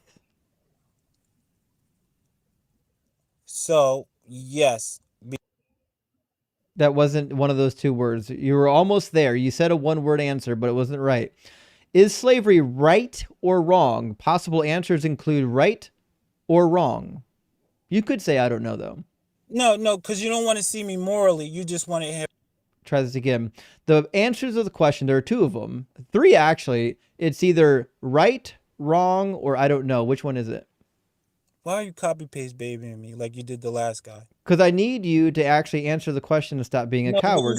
what you're saying is that So what we're trying to do is figure out where you actually stand on the topic of slavery, being that this was the point you brought up. You came in with this dog shit talking point about slavery, and it started with you saying that slavery was wrong, but the biblical slavery was different. I'm just trying to get your opinion, so we'll try this again. Is slavery wrong? Now you just say yes or no. Is slavery wrong? Yes or no? lie. Yes You or no? did lie because I came with, Yes or with no? intelligence. I know I can. Yes or no? Okay, we'll put a count. I'll put it on the board here real quick. So I know he's having trouble keeping track of the conversation, but I do have a notepad. So let's say, is slavery wrong? Question mark. Answer number 1 could be yes. Answer number 2 could be no. And then obviously answer number 3 could be I don't know. I don't know. Okay. So these are the options on the board. Which option would you pick to answer the question? I already said yes. Okay, so slavery is wrong. No, I said yes, that slavery can be good for a thing, a purpose. I'm sorry, is it wrong? Yes In or its no? necessary purpose Is it form. wrong though? Is it morally wrong? Not if Yeah. you are kind to your slaves, not if you are supporting your slaves, not if you feed your slaves, treat your slaves nicely, What if you actually beat give them? them, actually, like it's like adoption. Like What your if you beat child is not them? a slave, but you can be kind to What if you people. beat It gives the them? opportunity to be kind to What if you somebody. beat them? See, that's the negative. See, that's Okay, immoral. so the That's Bible wouldn't tell you consciously that you could beat immoral. your slaves. Okay. That's Cool. Well, Exodus consciously immoral. But you well, beat your kids. well, Exodus 21 Some says people that you beat can their beat your kids. Some Exodus people beat their 21 kids. Exodus 21 says that you can beat your slave so severely that they accidentally die. So it says, when a slave owner strikes a male or female slave with a rod and the slave dies immediately, the owner shall be punished. But if the slave survives for a day or two, then there's no punishment because the slave is the owner's property. So in Exodus, we learn that you can beat your slave so severely that if they accidentally die a couple days later, you won't be held liable for it. You think that's moral? I think everybody's owed to death in That's a how yes or you no question. don't Do you see think how that's you go moral? out. Do you think that's So moral? moral. No, I don't think that's moral. Oh, okay. So the Bible told you you can do something that's immoral But then. everybody's owed to, like how people Just were to make sure treated back we're then. clear on this. How Okay. people were treated, especially women. You act like humans were really kind back I then. didn't say that. I have no idea But why I'm you think really I said that. I'm just asking you whether or not you think it's moral to beat your slaves in this particular way. And now you're saying it's not, which means God gave an immoral command. all right. This is my first premise. Premise 1. Oh, I love a premise-based argument. Let's have it. Premise P1. 1 with slavery, right? I'm waiting. Yep, P1. So if slavery is a form of servitude, does it give opportunity to be kind to your slaves? That's not a proposition. Not a proposition, not a question. It's a question, but not a proposition. It's a question. A premise cannot be a question. Okay. Okay, so where can I go? I was hoping P1. Yeah, no, I'm with so if Sounds like a question again. yeah, so it sounds like a question. I'm trying to think of how I can phrase it.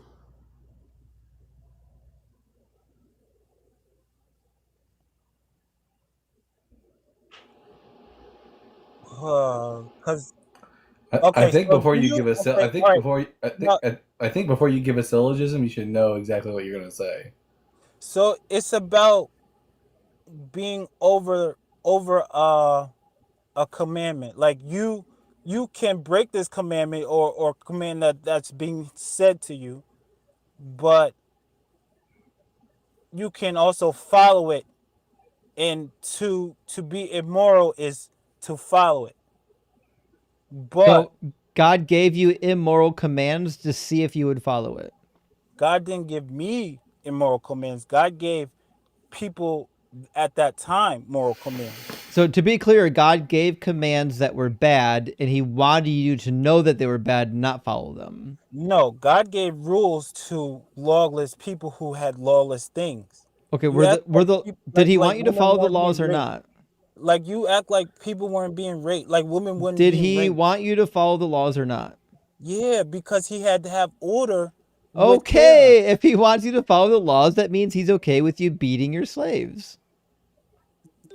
He said that. It's been I know stated. Like he I said said, it. Yeah. So if you think it's immoral to beat your slaves in this way, then God gave an immoral but you're command. Now saying, you're trying to cope with the fact that but you're God gave an saying immoral me as command in God and you're told not doing a me. good job of it. We're trying to figure out But I'm right now saying why he's not you telling think as me. a human being that God gave an immoral command. He's not telling me. If you It, heard does, me, it doesn't matter. He told human beings this. It doesn't matter if yeah, we at know that time it was a bad we know time. you weren't You there. get to We know you reflect weren't on it. there. You're not even here right now. You get You're to not even reflect present in on this it. conversation. You have no idea what's even happening. You're Yes, concussed. I do. I'm on the phone in the podcast. Now, how can you be so oh what's the word? Precise, Arrogant. cutting, Arrogant. correct, Arrogant. That's what I mean. logical. Arrogant. Right. And you said everything else but arrogant You with your spelled right. arrogance. You spelled right wrong. Right starts with an R, not an A. How do you know which one I was talking about? It's a synonym. No, they're not Oh, this synonyms at all. This is words. This is not a good place for you to be. The battle of words is not the thing you should be but in you right don't even now. hear me. Like you don't understand what I'm saying. I do. We're I speaking do like hear two you. I different understand exactly languages. what you're saying. Are Right you that now, high and what you're trying to trying to reflect? do is trying to figure out why God gave an immoral command. I don't know if you've been Because paying attention. That's the at last that point time, we left off on before you started shouting in the background of me my talking. And answer. so we're clear, saying you can talk over me all you want. I can promise every time you do, no one can hear you. Just to be clear, you guys can't hear him when he talks over me, right? See, there you go. What? Again, I I'm used to it. I don't mind. I um, don't mind it. You can talk over me all you want. I'm just letting you know that if people can't follow you, it's because you're trying to talk while I'm talking. I'm not. We keep talking at the same time. I'm trying to get out something and you want yes or no answers. So when I say yes, you give a immoral structure where I look like I'm immortal because I said that at that time God told people how to handle slavery. And if killing your slave was was part of it, then that is a thing that they did at that time. Like Attila So the Hun, so do he you think killed morals are people. relative? But I'm saying, how is morals irrelevant if you don't Buddy, get that do from a you believe that demon? morals are relative? But how do you get that from it without a Do demon? you believe that morals are relative? I will ask you 100 Is times till that you all answer right? it. Relative as in meaning with meaning? No, that's not what relative. Oh my gosh. I've Do you never know heard what? someone use so many words and say so little. Do you know what I don't know relative what you morals what didn't are? critique what I said.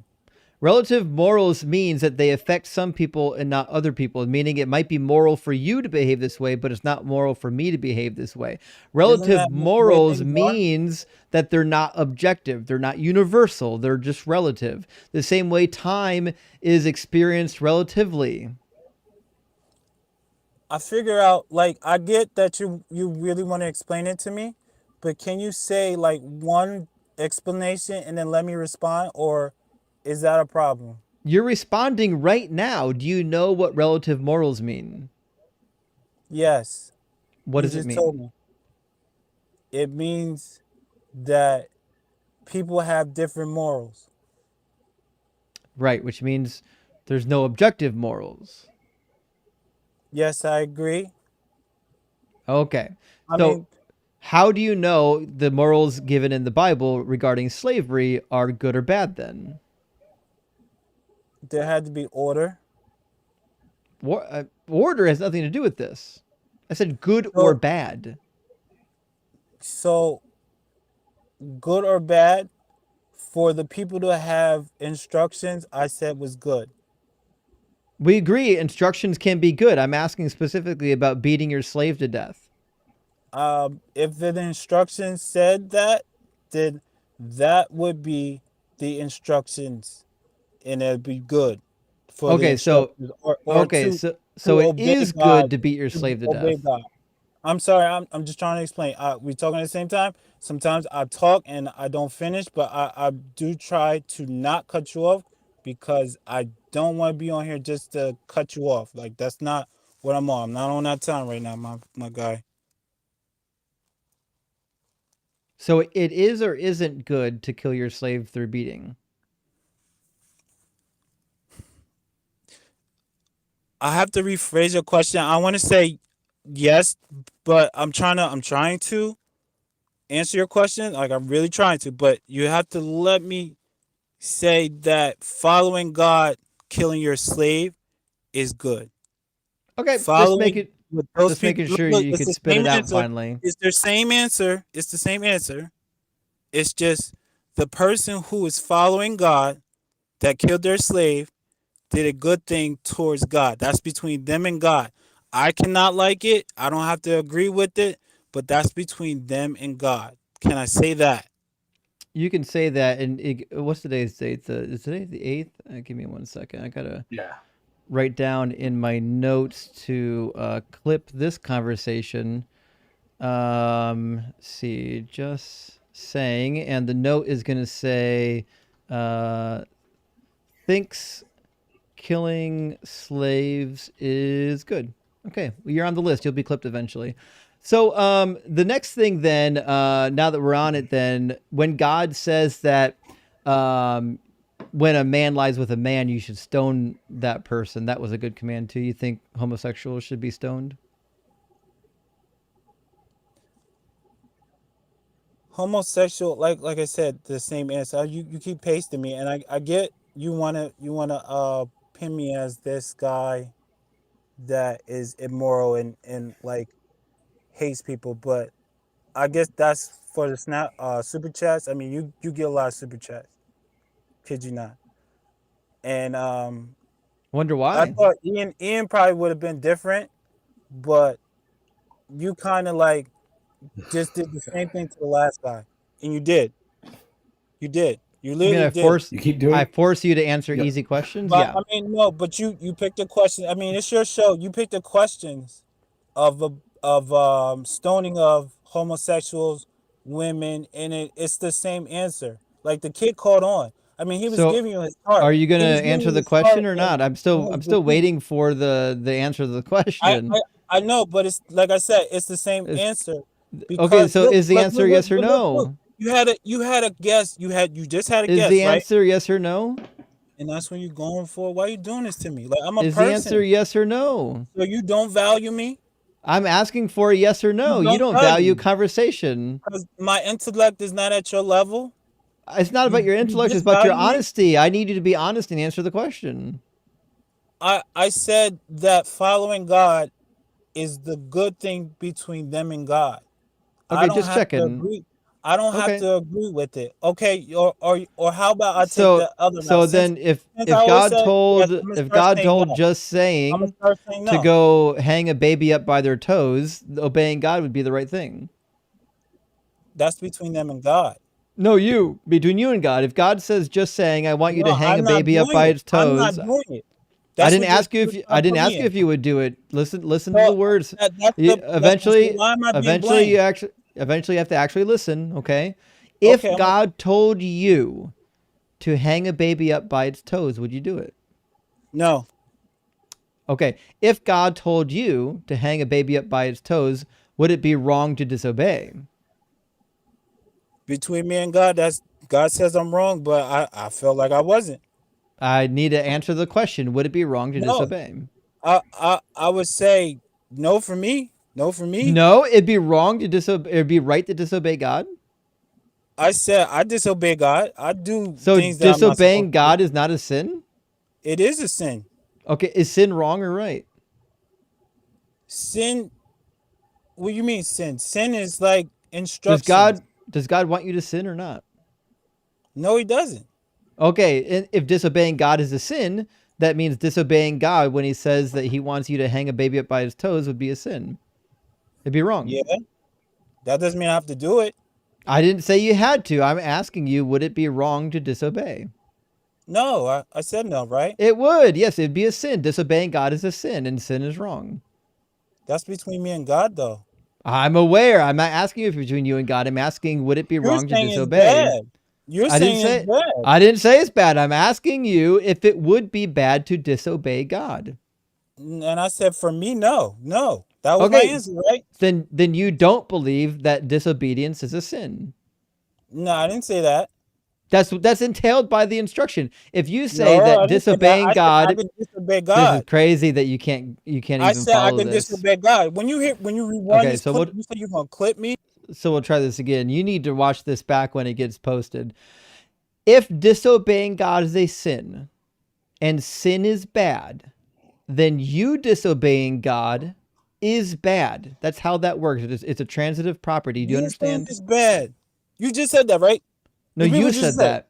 Well, we'll try this again. I will put it in a syllogistic form, even though you can't. So premise number one. Let me put it on the board so everyone can see it. I cannot believe a full-grown adult is having this conversation. Okay, so premise number one is disobedience is a sin. Premise number two is all sin is bad. Conclusion, disobedience is bad. All right, do you see what's happening in the syllogism? Yes. Okay, so if disobedience is a sin and all sin is bad, that means disobeying God is bad, correct? You're saying it's bad. I said it's bad. That's between me and God. You didn't say it was bad. You said it's good. No, I didn't say it was good. I This said guy's I can a I can be million percent concussed. Okay, so if God told you to hang a baby up by its toes, would it be good or bad to obey? I said, Don't say anything about it between you and God. I don't want to hear it. okay, so for me, no, I'm not doing it. I'm not I hanging didn't a ask baby you up. if you were doing it. I said, would it be good or bad to obey? I think it would be good to not obey. You said to obey, Why? it'd be bad to Why? obey. It'd be a sin. It'd be a sin if you disobey. Cause the baby. Think about the baby. But it's still a sin. God said you to do it. Yeah, but it's the But baby. what? Okay, so is sin not always bad? Is sin not always bad? Yeah. I think sin is bad. Oh, then that means disobedience is always bad. I don't think that the sin I think is he's short circuiting. the same. I don't think it's the same. All I right, guess it listen, is the same, but listen. like I Just said, saying, disobedience. I listen. get. You're not tall enough to drink at this water fountain. Okay, you got to go somewhere else. This isn't the place for you. So I at least you've been somewhat courteous, but you're not in the right place for this. I don't think you're prepared for this conversation. Okay. I redub him just saying nothing. He lost me after dinosaurs and Paley's watch. Oh my gosh. But at least we have a new emoji coming. In fact, let me put that in my notes. Let's see here. Let's see. I was in tears at one point in this conversation. We're definitely going to do a T-Rex with a Rolex. That's got to happen. T-Rex. What are we going to name it? T-Rex with a Rolex is actually snappy. Trollex. I don't know. I'll work on that. We'll work on that. All right. Let me grab a couple of super chats. We'll get our next guest in here. Good question. Says Doug is better than Jesus and Yahweh. He created everything, including the laws of logic. He enjoys lifting infinitely heavy, square, circular rocks. I don't know. Actually, that's not a question I've pondered for Doug, whether or not Doug can do things that are illogical. I'll have to seek some guidance from Doug on that. I don't actually know, but it's a good thought. And Hammond, good to see you tonight. Thank you for the super chat. Says, I'm denying Hashem. Looks like he's not a part of the... What's that? Him denying Hashem. Oh, I'm sorry. I missed the H at the beginning. Him denying Hashem. It looks like he's not a part of the righteous remnant. Hashem is resurrecting him to eternal shame. Yeah, Daniel 12 says so. Thanks for the correction there, Dalton. I can't believe I missed the H at the beginning of that. It's okay. It's that last conversation. Eventually, It took it out on me I'm just too. gonna get a bigger screen. I'm not terribly far from my screen, but it's really hard to read the text. And before you guys say I don't actually need glasses, I just need a bigger screen. I've got so much happening on my screens that everything's real small, and I just what are you gonna do? You know, first world problems.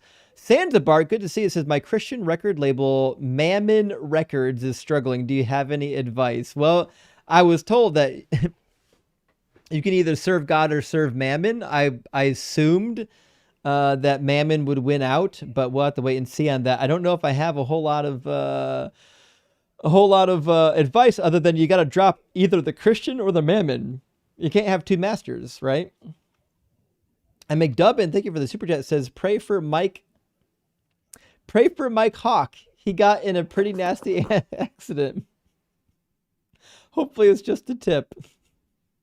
And Trav, thank you for the super chat. It says, perhaps confusing Chevelle with Chevette. I certainly had to pray a lot to make sure mine would start from day to day.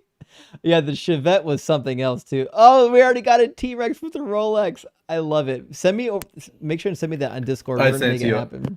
Yeah, I already did. Waited you. I love it. I love it. Logan, thank you for the super chat. Says, did you ever listen to DC Talk, a Christian rap group? So embarrassing thinking back. I was a bona fide Jesus freak back in the day. You know that I was doing some DC Talk. I don't care what they might say. Jag, thank you for the $5 super chat. Says, listening to Levin makes me understand why Thinker raised her age standard to 25. Not that 25 and up has better slavery apologetics. It's a fair point, though, because the quality of guests you get at a particular age is it's true. It's relative. It moves. You know what I mean? And Bucky, good to see you tonight. Bucky says, how did your guests not get raptured yesterday or today? And that's a fair point. They were supposed to get raptured again on the 6th and then again on the 8th. And now we're sitting here on the 8th and no rapture. I got to be honest, I'm a little disappointed. I was hoping we'd finally get these Christians out of here, but we're still stuck with them. And Vinny Angels Rock and Roll Bedroom, great to see you tonight. Thank you for the $10 super chat. It says Vinny Angels Rock God to all available on Spotify. Oh, you're on iTunes as well now. And all streaming services starting October 1st, 2025. Thanks for your inspiration. Praise Doug. I love it for you, Vinny. Thank you so much for letting me know that you guys are rolling out to all the platforms. I'm happy to hear about it. We'll be downloading some music. He makes atheist music, my friend. Last one from our friend Sam. Thank you for the 666. For some photon juice, as long as photon juice means coffee, we can just change definitions, right? Words don't mean words. Gives me a laugh every time. I love photon juice too, by the way. That's never going to die. That's going to be a new unapologetic /Blitz/Ian/Justin live stream saying photon juice is just too good to not keep bringing around, you know? All right, I think Yoshi was next in line. So let me grab Yoshi from our queue. Welcome, Yoshi. Hey, how's it going? Good, how you doing? Doing good. Okay, Yeah. I guess. Okay. Yoshi, are you at least 18? And do you believe in God? Yes and no to the second question. Okay. Can we help you? Yes, actually, I was trying to get straight answers from ChatGPT about child sacrifice in the Old Testament regarding the Israelites and the whole redemption thing. And it's like, to me, I'm like, what are they getting redeemed from? And it seems like God is trying to say, like, okay, I saved you with the whole Passover thing when I took the firstborn of Egypt. So now your Israelites belong to me, right? And he has a claim on them, but then they're allowed to like buy them back for 5 shekels. And it doesn't go with Christian theology at all, because they won't. What's the point in buying them back? You know, like the whole thing is funny. And I was actually hearing a sermon about Abraham and how the whole point of Abraham, like, near sacrificing Isaac was for God to, like, teach us, like, child sacrifice is bad because that's what all the people were doing back then. And, like, God was trying to show us, I don't want human sacrifice. So he If was, it seems kind of strange because if God was really trying to teach the lesson that human sacrifice was bad, he should have told Abraham, "You failed the test. You weren't supposed to actually almost kill your kid." right, exactly. If you're looking for more straightforward answers on this topic, the book I would recommend for you to read is written by Francesca Stavrakopoulou. It's called King Manasseh and Child Sacrifice: Biblical Distortions of Historical Realities. She wrote a whole book on the ancient Israelites' practices of human sacrifice and how that was eventually weeded out. Can you repeat that, the name of the book?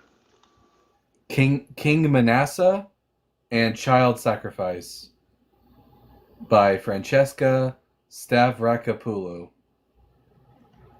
Okay, okay. Awesome. There Yeah, are okay. I don't definitely want some good scholarly resources on this. If you're talking to your friends about it, I would also put them on Ezekiel 20 verses 25 and 26, where Ezekiel is interpreting the Exodus passages as being about child sacrifice.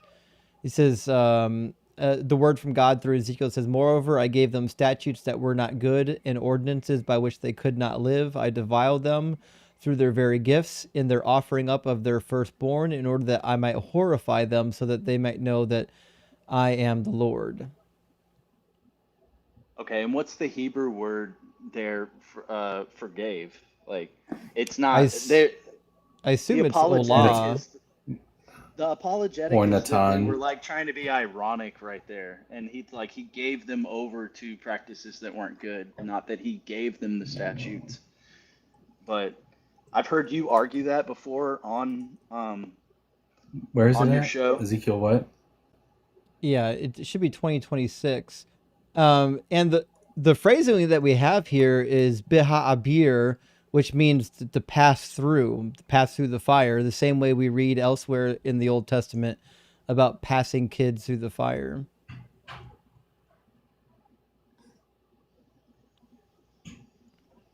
Yeah, so from your understanding, the whole redemption process or substitution process with the 5 shekels buying them back, it's so that they don't get killed, right?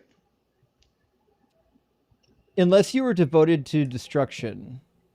So if according to Leviticus 27, if you were devoted to destruction, you could not be ransomed or redeemed. But the Israelites specifically were supposed to, depending on what you're reading, be able to be ransomed or redeemed. And to be sure, as at least as Dr. Francesca Stavrakopoulou points out, that the commandments that you see in the Pentateuch, for you can like exchange money to ransom your children, this is something that came about later on in Israel's history as a way of sort of backtracking from the child sacrifice. Because don't forget that the 5 books of Moses, even though they're at the beginning of the Bible, were actually written after the words of the prophets. Got you. Yeah, that makes sense. So like the chronology that they accept is kind of like not always in line with what the scholars are saying. It's like they want to read it from Genesis to Revelation, not from like looking at it as actual compilation. You know what I mean?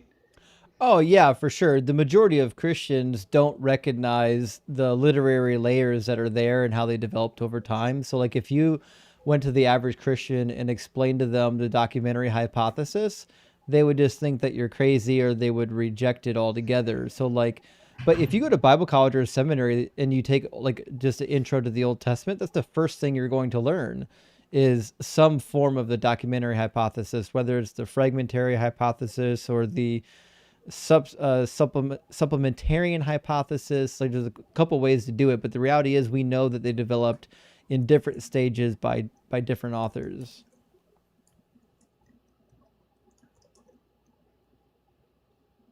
Yeah. All right. I'm sorry. I didn't want to take up too much of your time. I That's just okay, wanted man. to be able to nail down this argument. Where they're saying God was trying to teach us not to do sacrifice by, ironically, asking them to sacrifice someone, and then it really makes no sense because the whole plan of redemption for humanity is literally a child sacrifice.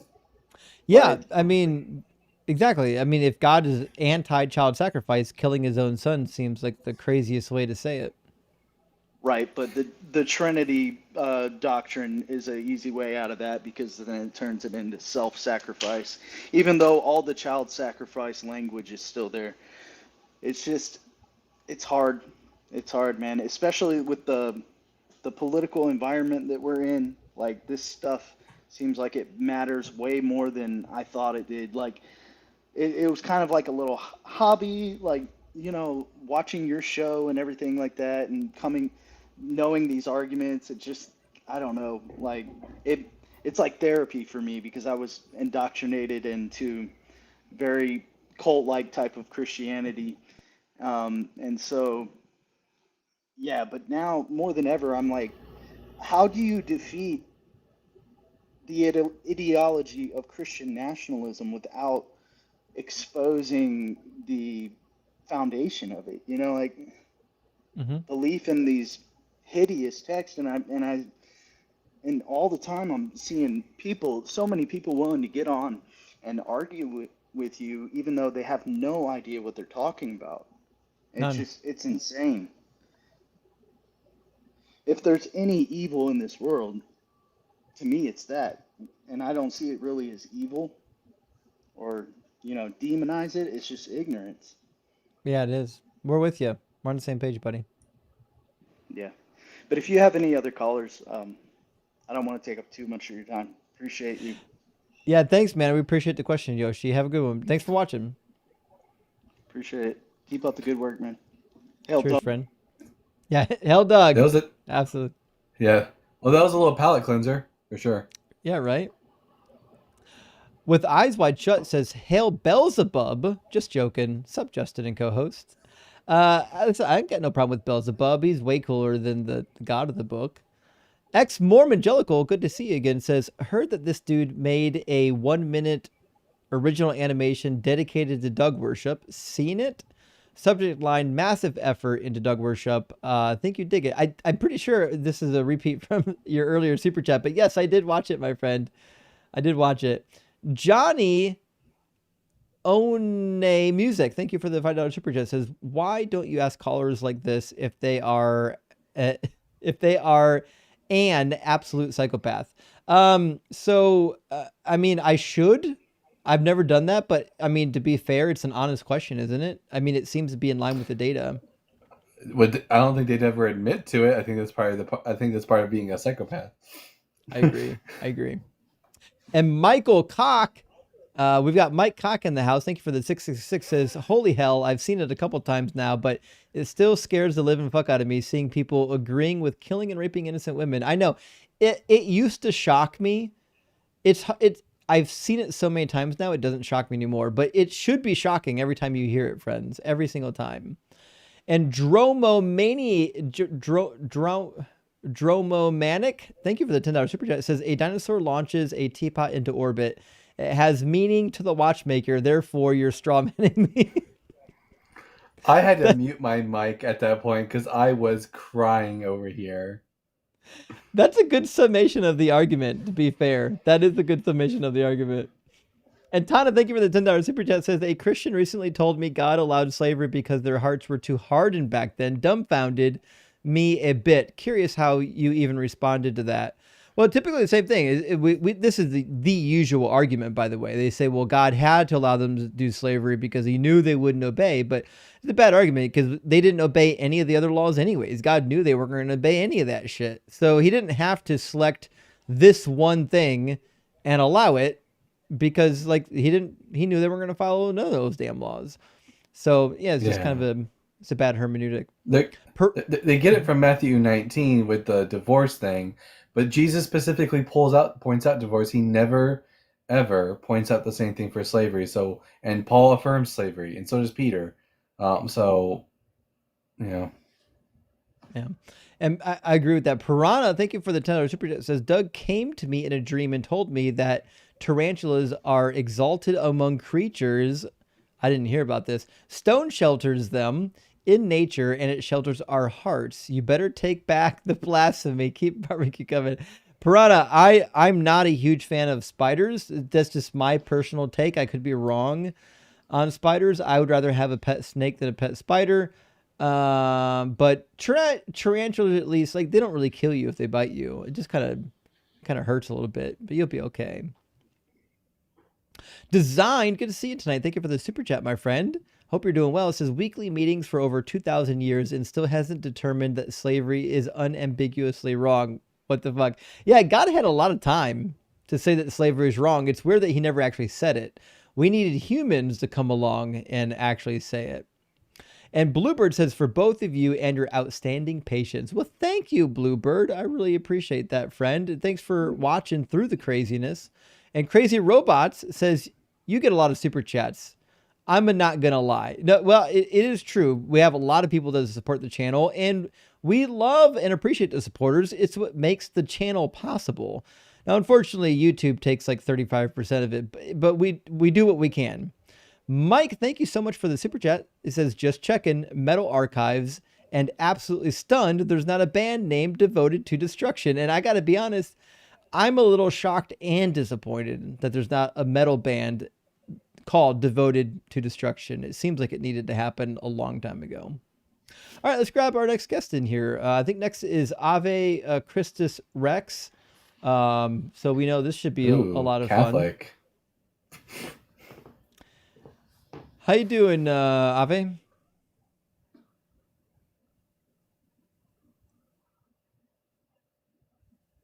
Ave? Hello? Okay. Well. All right, then. We'll move on to the next one after that. Let's grab Reasons from our guest queue. Welcome in, Reasons. Hey, sorry, I'm letting the dogs out right now. So finally we answered the age-old question, who let the dogs out? It's Reasons.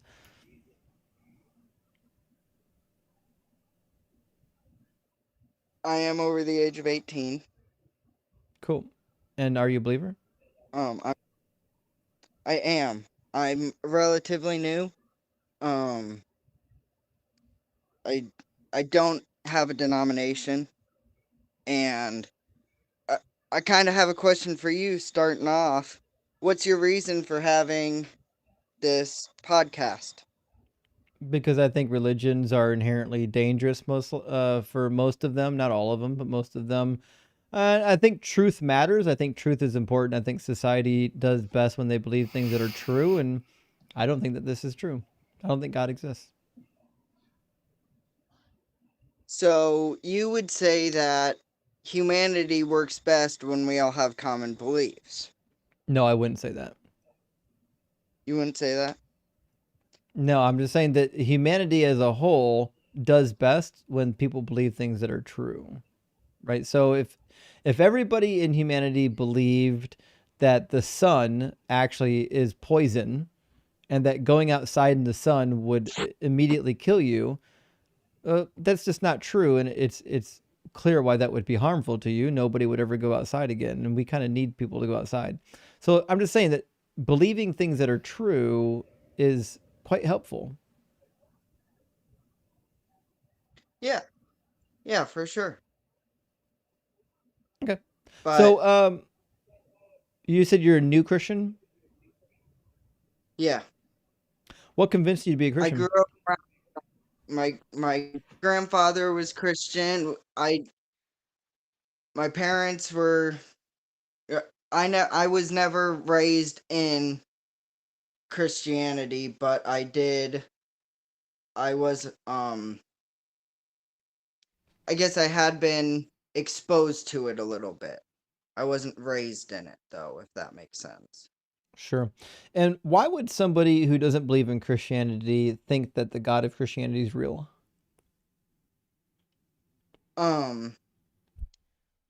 Have you heard Pascal's reasoning for why he believed? Pascal's wager? Possibly. Do you think that people can Or force themselves to believe? I think that if you can believe, why wouldn't you? Well, I can't. I need evidence. So what's the evidence that this God is real? It's not belief. It is. Yeah, that's how beliefs work. Beliefs are formed on evidence. Okay, so beliefs are formed on evidence. They should be. Do you believe in things without evidence? I'm saying right now we live in a time where there are plenty of beliefs that have no evidence. Like what? Like the COVID vaccine. Oh, but you don't want to People do talk. vaccine conspiracy theories. Well, those are beliefs without reason. No, they're backed up by loads of evidence. Even to get that to market, there are millions and millions of trials that went into that. We've been working on mRNA vaccines since the 70s. Correct. I'm saying the opposite. People believe that the vaccine's bad, Okay, there we even go. with all the evidence it's the other way. I agree. Yes, people can believe these things without evidence. I don't think they should. Well, so once you have proof, how does it become? It's not belief, it's fact. No. You don't believe, you can't believe in fact. That's just the way it is. So you don't believe that things are true? So, for example, is it a fact that we're talking right now? Yes. Do you believe I'm real? Yes. Oh, there you go. Yeah, so we believe in things that are true. No, that's not a belief. That's just how it is. It's something you That's believe what I'm in. saying. I can sit here and believe that we're in a computer simulation. That's a belief. Beliefs And have that no tangible evidence. and there would be a reason why you have that belief. You would point to some sort of fact or some sort of evidence. The reality is we form our beliefs because of data that we're taking in. It's not just randomized. It's not for no reason. All of our beliefs have some data point behind them. Sometimes the data point's not good. Sometimes they're bad data points, but they're still a data point. Like the people who don't believe that vaccines are efficacious are dumb and they've taken in bad data points, but they're still forming an opinion based on data points, right? So my question is, what are the data points that would lead one to believe that your God is real? Okay, let's take the law of superposition. Oh, Jesus. Okay. There's millions and billions of other possible realities where none of this happens. So by the law of superposition, it didn't happen. It's That's not not what the law of happening. superposition is. That's not even close to the law of superposition. Okay. The law of What's the law of superposition is a fundamental principle in geology and archaeology used to determine the relative ages of rock layers. I think he was referring to the the spin, like Schrodinger's equations. I know what you're talking about though. There's another way to use that word. I Okay, assume he was so going with quantum womb. Oh. Why should we believe there are other realities, other possible realities? That's a good time to freeze right there. I like that face. it's connection. Yeah. Thank you. Yeah, it's a pretty good face, huh? Why possible realities? Instead of why is you're saying why should we believe that there's any other way humanity or anything else could have evolved? Nope, that's not the Why question. should we, he said why should we believe that there are other possible realities? No other realities. Oh, I didn't say we should believe in other realities. I'm saying we should believe that there are other possibilities that evolution could have taken place. We were not talking about evolution. I don't know what conversation you're having, but you're in a different conversation than we are. Oh, hey, chat. No, I brought it into the same. It, Ooh. what I'm bringing To be clear, what we're trying to figure out right now is why would anyone believe in your God? correct. And I was going to bring it into the whole architect theory. Go for it. You know? Lay it out. Okay, so life originated. One of the theories, life originated from a pool of amino acids. Got struck by lightning. Not quite Correct? that simple, but go on. To simplify it, right? Well, what do you think life is? Life is anything with a ooh. Well, we can go by the scientific answer. It's anything that can on.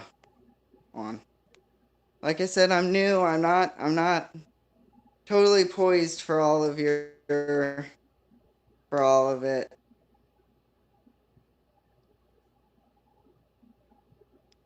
Give me a minute.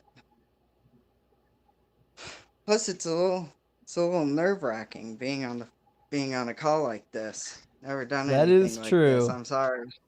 That is true. Yeah. And not to put any It, pressure on you, but there's a lot of people watching right now. yeah. Um.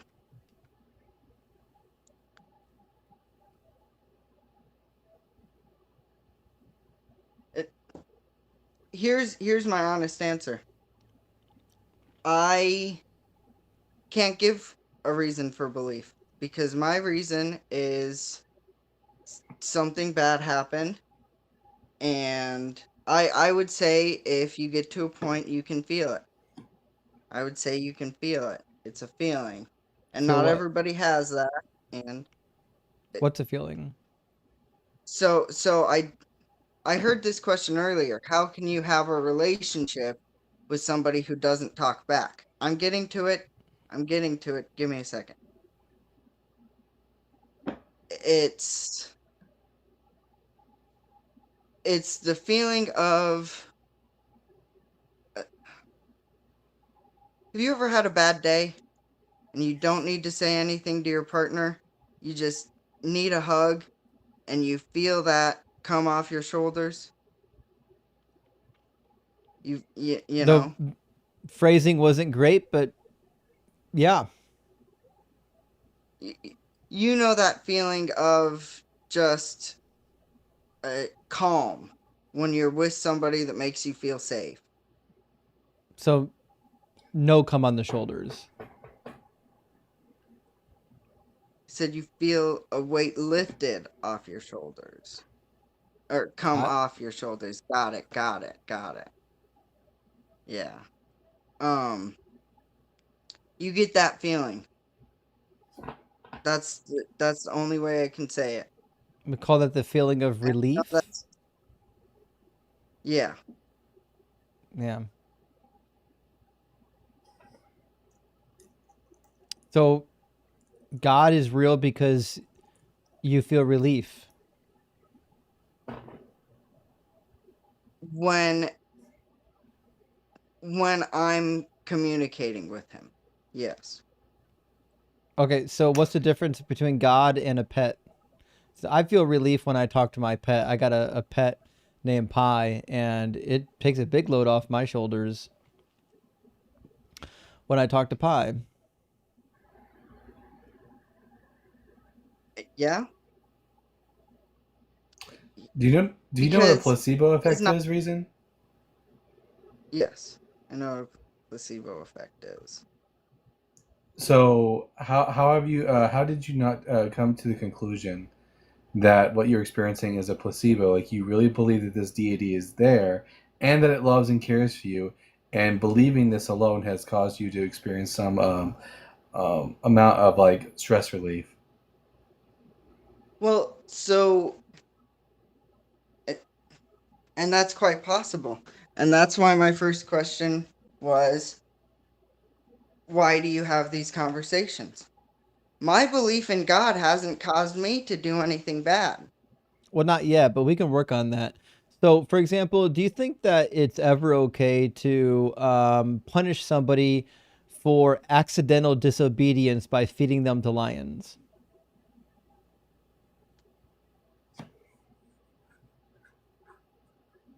Could you give me the context on that? Yeah, let's say, for example, that somebody walks up to me and says, "Hey, I want you to slap me in the face." And I say, "No, I'm not going to slap you in the face. That's ridiculous." And then because I refuse to slap them in the face, they say, "Hey, listen, God told me that you're supposed to slap me in the face. And since you wouldn't do it, now God's going to have you eaten by lions." Well, that is taking the Lord's name in vain. At no point in time was the Lord's name taken in vain. Did God really tell you to make me slap you in the face? I Because gave that you is quite literally I gave you the a Lord's name in vain. hypothetical. I gave you a hypothetical in which that is the case. Okay, that is the case. Actually, I'll just read the Bible passage for you. Don't worry. Not everyone does well with hypotheticals. So Like it I says said, in First Kings 20, at the command of the Lord, a certain member of a company of prophets said to another, "Strike me." But the man refused to strike him. Then he said to him, "Because you have not obeyed the voice of the Lord, as soon as you have left me, a lion will kill you." And then when he left him, a lion met him and killed him. So there's a prophet who went to another prophet and said, "Hey, strike me." And the other guy was like, "I'm not going to strike you. What are you, crazy?" And then the other prophet's like, "Well, because you didn't do the thing God wanted you to do, he's going to have you eaten by lions." And then lions ate him. You think that was an okay thing to do? Sorry, I'm getting.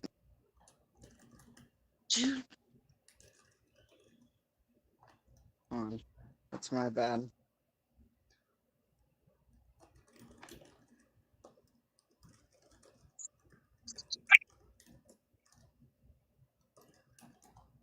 I know.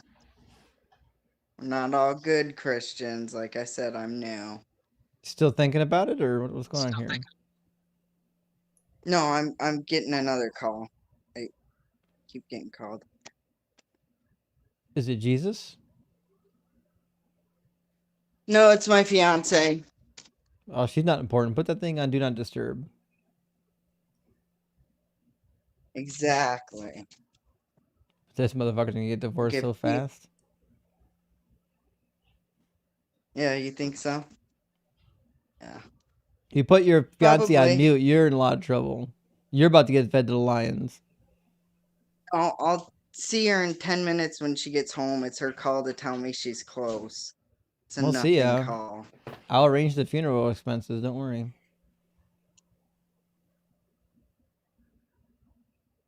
So the reality is it okay for a man to be eaten by lions for accidentally disobeying God?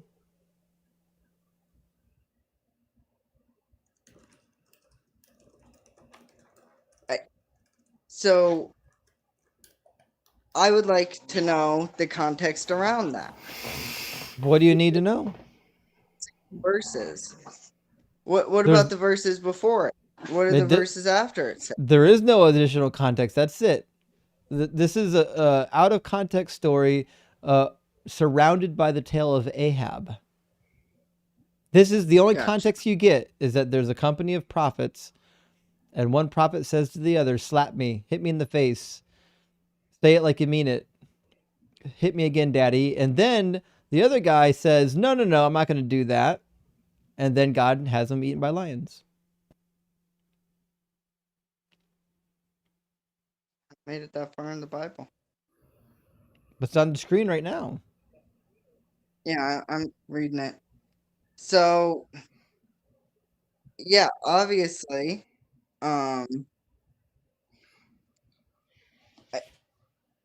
yeah. I mean, I would argue that um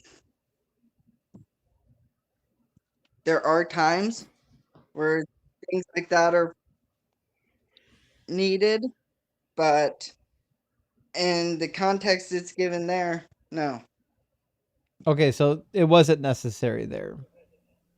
No, it was unnecessary. Okay, so God did something that was unnecessarily cruel.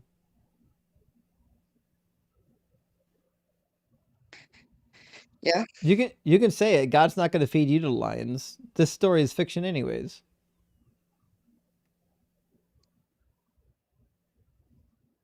Okay, way to be honest. We appreciate that. Cool. Okay, so Yeah. let's. Mhm. I mean, like I said, I you know what? We can sit here and I can say, "Oh, it's because of God's plan and he was meant to be eaten by the lions." And fact of the matter is we don't know. Well, I mean, I do. I think it's just a fictional story. I do, since you're a new Christian, I do want to give you something interesting, and you could be part of an ongoing game I've been playing. The prize is $100 over Venmo if you can find me the quotation that Jesus or that Matthew says exists in the Gospel of Matthew. When Jesus is betrayed, it says, then was fulfilled what had been spoken through the prophet Jeremiah. And they took 30 pieces of silver, the price of the one on whom a price had been set, on whom some of the people of Israel had set a price. Can you find me this quotation in Jeremiah? Keep in mind, the price is $100 if you can do it. So I have to go find. Hold on. I have to go find where it says in the book of Jeremiah, and they took the 30 pieces of silver. Gotcha.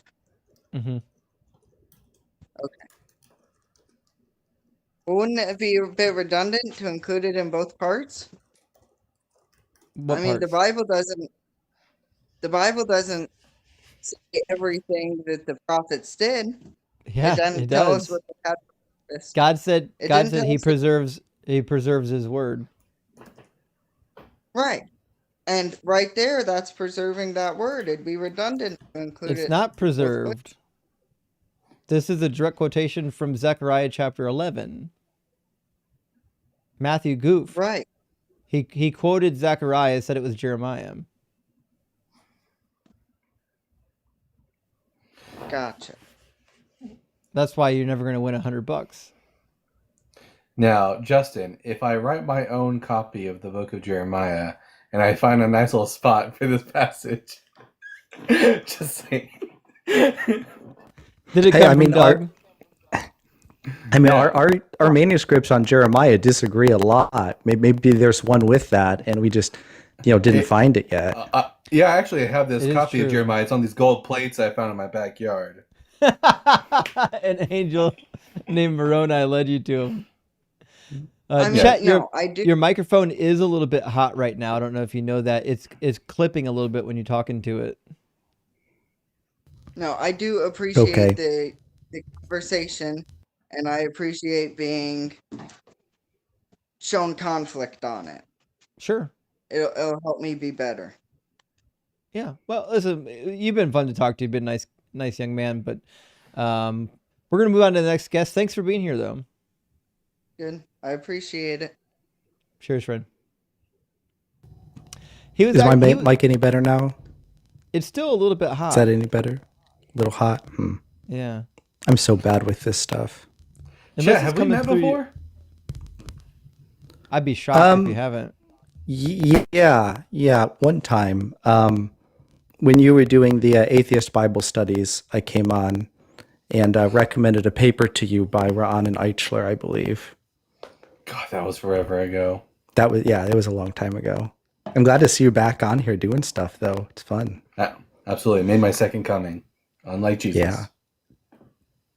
If for people who've been around long enough, everyone knows Chet. For those who might be new to the channel, if you're not following Chet or Dalton, the Bible guy yet, make sure you drop both of them follow. Chet, are you going to be going live anytime soon? So my internet is down at the moment, but I'm going to be trying to do mornings, 9 to 12 Eastern time is what I'm shooting for. I work afternoons, which is why I'm, usually late to the show when you're streaming because I literally just got off work. So, yeah, but I'm going to try to cover mornings about 9 to noon. So it'll be just before I go to work. Okay. Just as much as I can. Sometimes I have to work 12, so it'll be hit and miss, but Monday through Friday sort of thing. Yeah. Okay. Dope. And for Dalton, I don't know if you know my buddy Chet very much. Chet and I grew up together, but he went to OSU to study Hebrew Bible, and he's Chet, if I remember correctly, you can read the Paleo Hebrew pretty well too, can't you?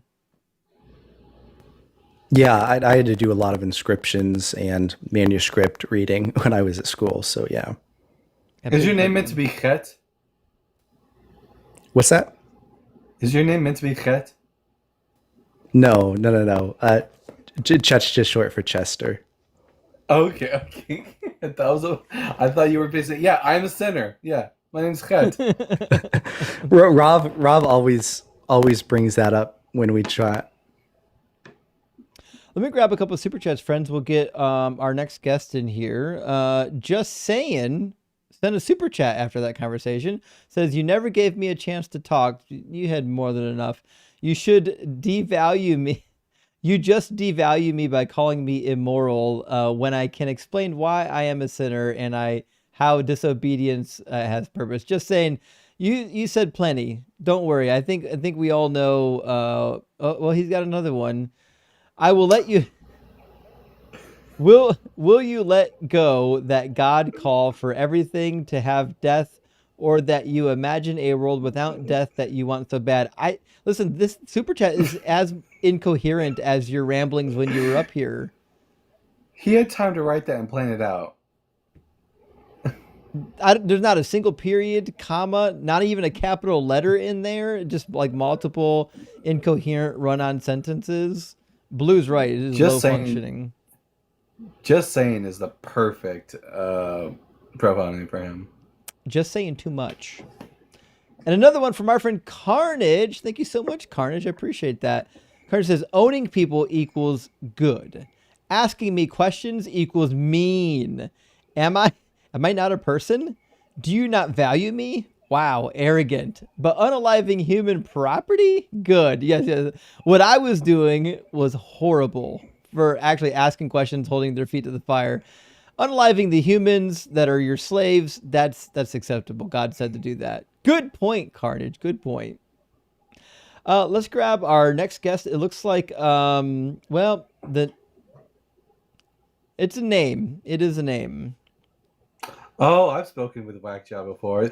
Whack Job made the claim, this is great. Whack Job made the claim that just because his name is Jacob, that he is the Jacob that Isaiah spoke of as the servant. Oh, dear God. So prepare yourself. Well, I actually saw that. I didn't get to see it. Yeah, I watched that stream. Is my mic better? I turned the gain down. It's crazy loud. I don't know why. It might just be me. Is Wow. it for me or everyone? No, it's very staticky.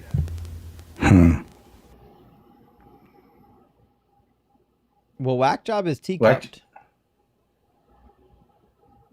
Jacob, are you there? Hello? Whack Job? Okay. We can hear your mic. Whack Job. Okay, well. They'll come back if they want to chat, I suppose. God, I was so ready for that. What? You what needed weird, you needed to take a little bit of what I took. All right, so. Yeah, I'm a little sad someone like Whack Job didn't connect. We'll try again. They're back. Nope, they dropped. Okay, well, guess we'll move on to Sean. Whack Job, if you get a better connection, come on back. Afton said he's too busy whacking it. That's about right, yeah. Welcome in, Sean. Hello? Sean, are you at least 18 and do you believe in God? Yeah, I'm 18, or I'm 21, but yeah, Do you believe in God? yeah, I'm Catholic. Cool. And what would be the best evidence or argument for the Catholic God being real? I mean, like personally, I'd say like the most convincing thing for me was that it doesn't seem like the alternatives really have like a good grounding for morality in a way that like I feel like morality needs to be like transcendent and like actually true. It can't just be like a convenient um like thing that we believe in, you know? So Like in that, immutable? yeah, exactly. So morality can't change over time? Yeah. Okay, so Like it then has to you'd be be true. so the okay, so then you think that morals are truly objective. Yeah, exactly. Okay. So you think slavery was dope then? No. But the Bible says you can own slaves. Um, that doesn't mean I think it's like it's dope, you know. I thought you're kind of But is it permissible? like no, I'd say no. But the Bible says it is. Like the Bible puts forth I think certain like rules for owning slaves whilst like kind of undercutting like the very idea of slavery by by putting forth like the idea that human beings have like inherent value. It doesn't say Whereas like that I though. think that human beings are made in the image of God, it does say That has that. nothing to do with value. That's a statement of what they look like. The same way it says that Adam's child was made in the image of Adam. It says in Leviticus 25, 44, as for the male and female slaves who you may have, it's from the nations around you that you may acquire male and female slaves. You may also acquire them from among the aliens residing with you and from their families who are with you who have been born in your land. They may be your property. So just owning another human being is property. Yeah, like I wouldn't say that's normative. Like I wouldn't say that's a good thing. So like, but Okay, so like if God you're gave bad commandments. gonna, okay, look, if you're gonna like tell me that the Bible is like a moral, like if you're gonna make a moral claim against the Bible, I think you have I to like didn't. put forth. I didn't make a moral claim. I'm trying to get you to make a coherent claim because you said that morals don't change over time and that they're objective, which means it's still objectively moral to own slaves. It's not that they don't change over time and that like people change like Okay. culturally over time. Like the practice of owning slaves So obviously used then to you exist. take that back then. You take back the claim that they don't change over time. It's not that they don't change. Like okay, so I'd Right, say but like in do you practice, rescind the prior statement when you said that morals don't change over time?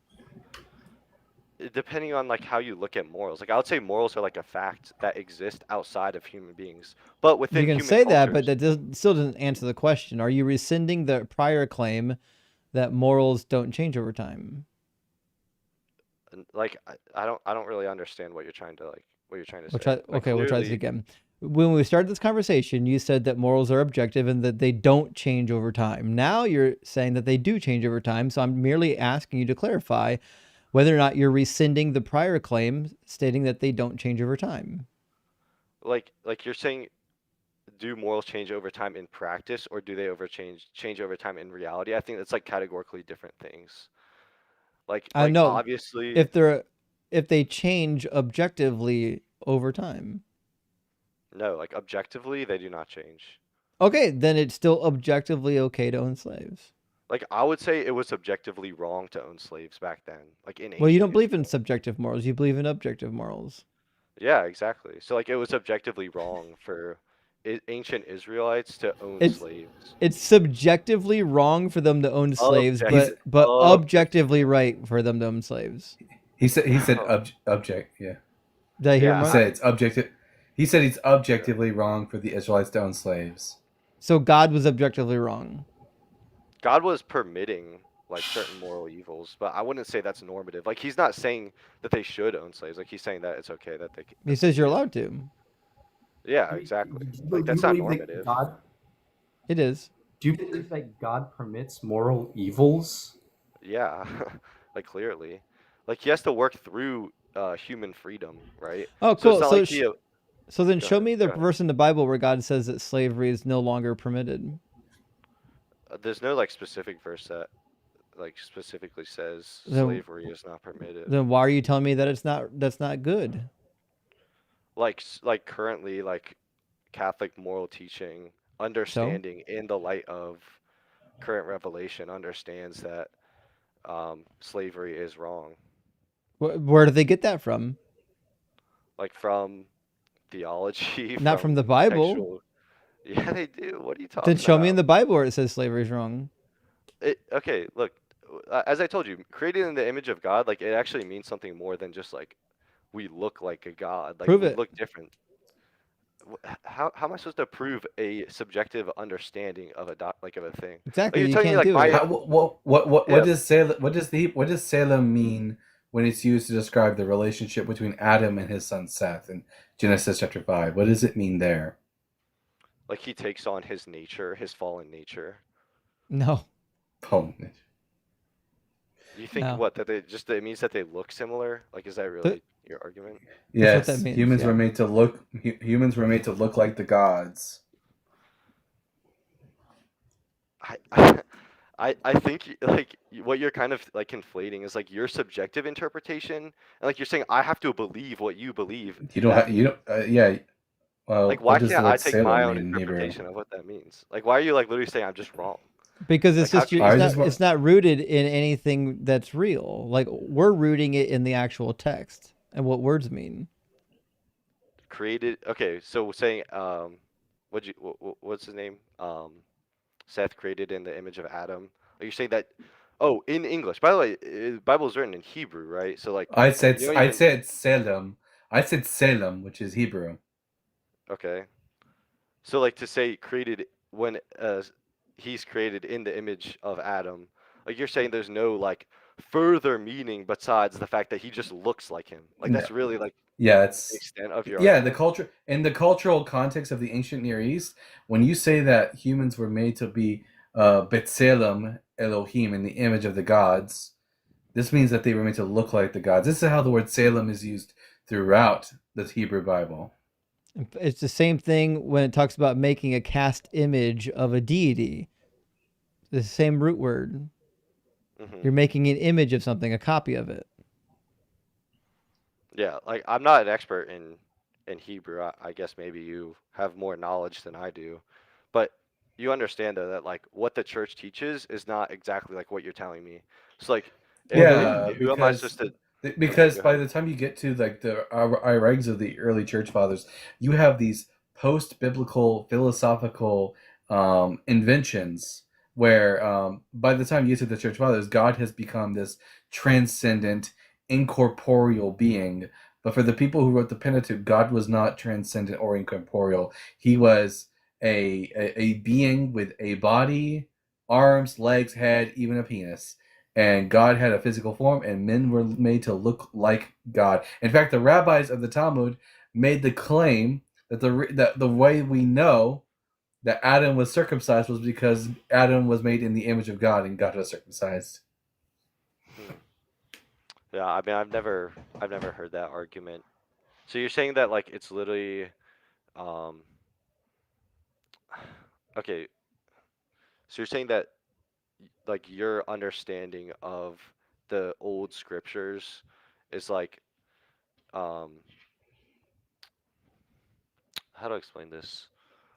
So like I would say like in terms of like church fathers and stuff like that, like we have like thousands of years of history of like theology and like scholastic understanding of the Bible and stuff like that.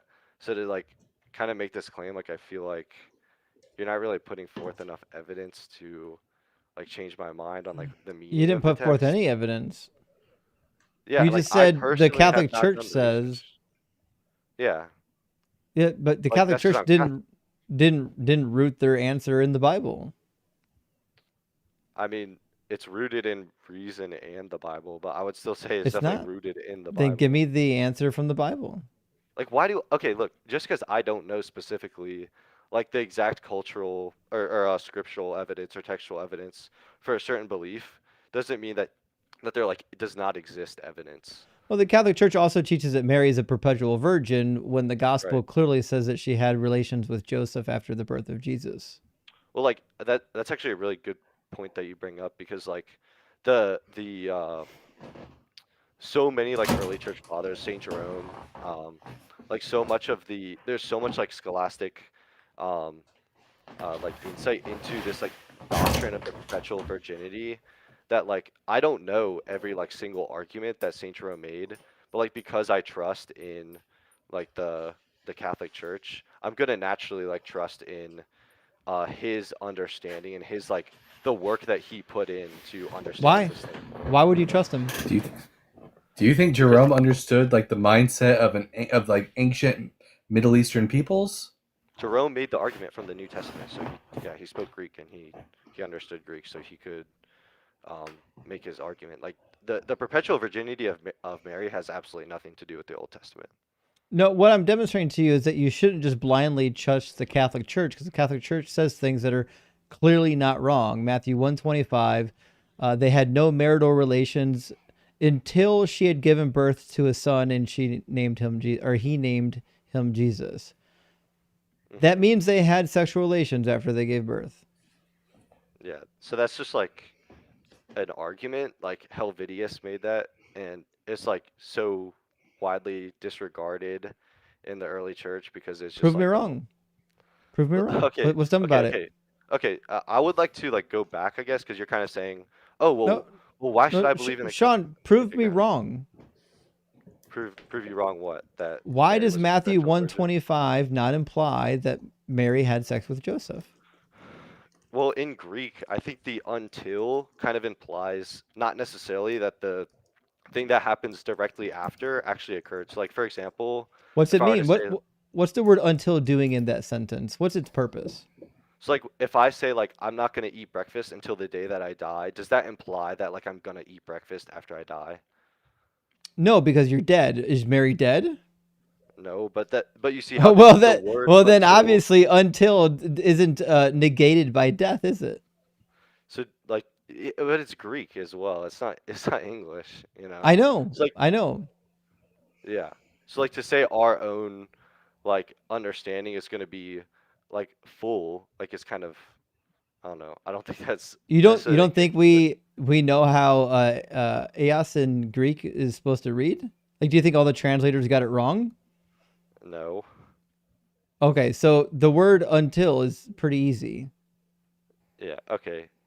Let's And this would have been super easy for the author to just say that she had no relations with Joseph ever, or until, like you said, she died, right? Like, I mean, there's no reason why it would have to say until she born a son, right? The reason it says that is because it's expected that they're going to try to have more kids. I mean, it's a commandment.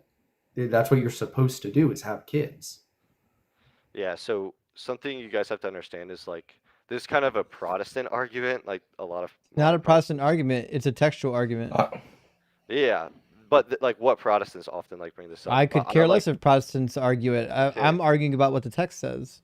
Yeah, so I would say like if you pull up like First Timothy 3:15, like as a Catholic, I kind of believe that Oh God. the church acts as a pillar of truth, right? We know you believe that. We're asking to justify it because the church Yeah. clearly doesn't know how to read its own book.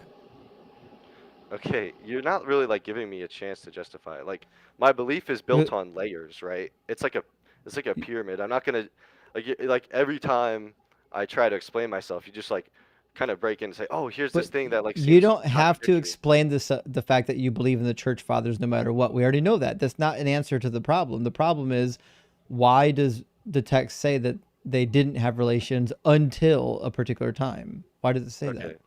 So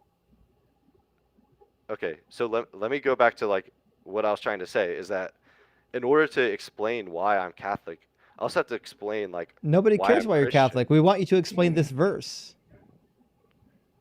I just explained it to you that the word until is not necessarily done in such a way like it does not necessarily have that exact meaning. It I could pull does. up. Okay, do you want me to pull up like a different verse that I Yeah. think? Yeah, Okay. show me where until doesn't mean until. Okay. I mean, you're gonna need to give me a second to look it up if that's fine. Take your time. Appealing to a a book that probably wasn't actually written by Paul. It's crazy. First By the Timothy, way, I didn't Justin, here's one think that here's was. one of my old shirts from back in the day. That's I got a crazy. bunch of I still got so many of my Catholic shirts in here. Don, do you have any Christian tattoos? No, I don't. I don't have a single tattoo. My first tattoo I'm gonna get a the pentagram, the anti-demon tattoo from Oh hell Supernatural. yeah, that's what's up. No, but when I was younger, I was gonna get one of those really cringe tattoos where it was like you see like it's your hand, but actually it's Jesus's hand on your arm. You know what I'm talking about? Or actually, when I was considering Judaism, I was going to get La Adonai on there.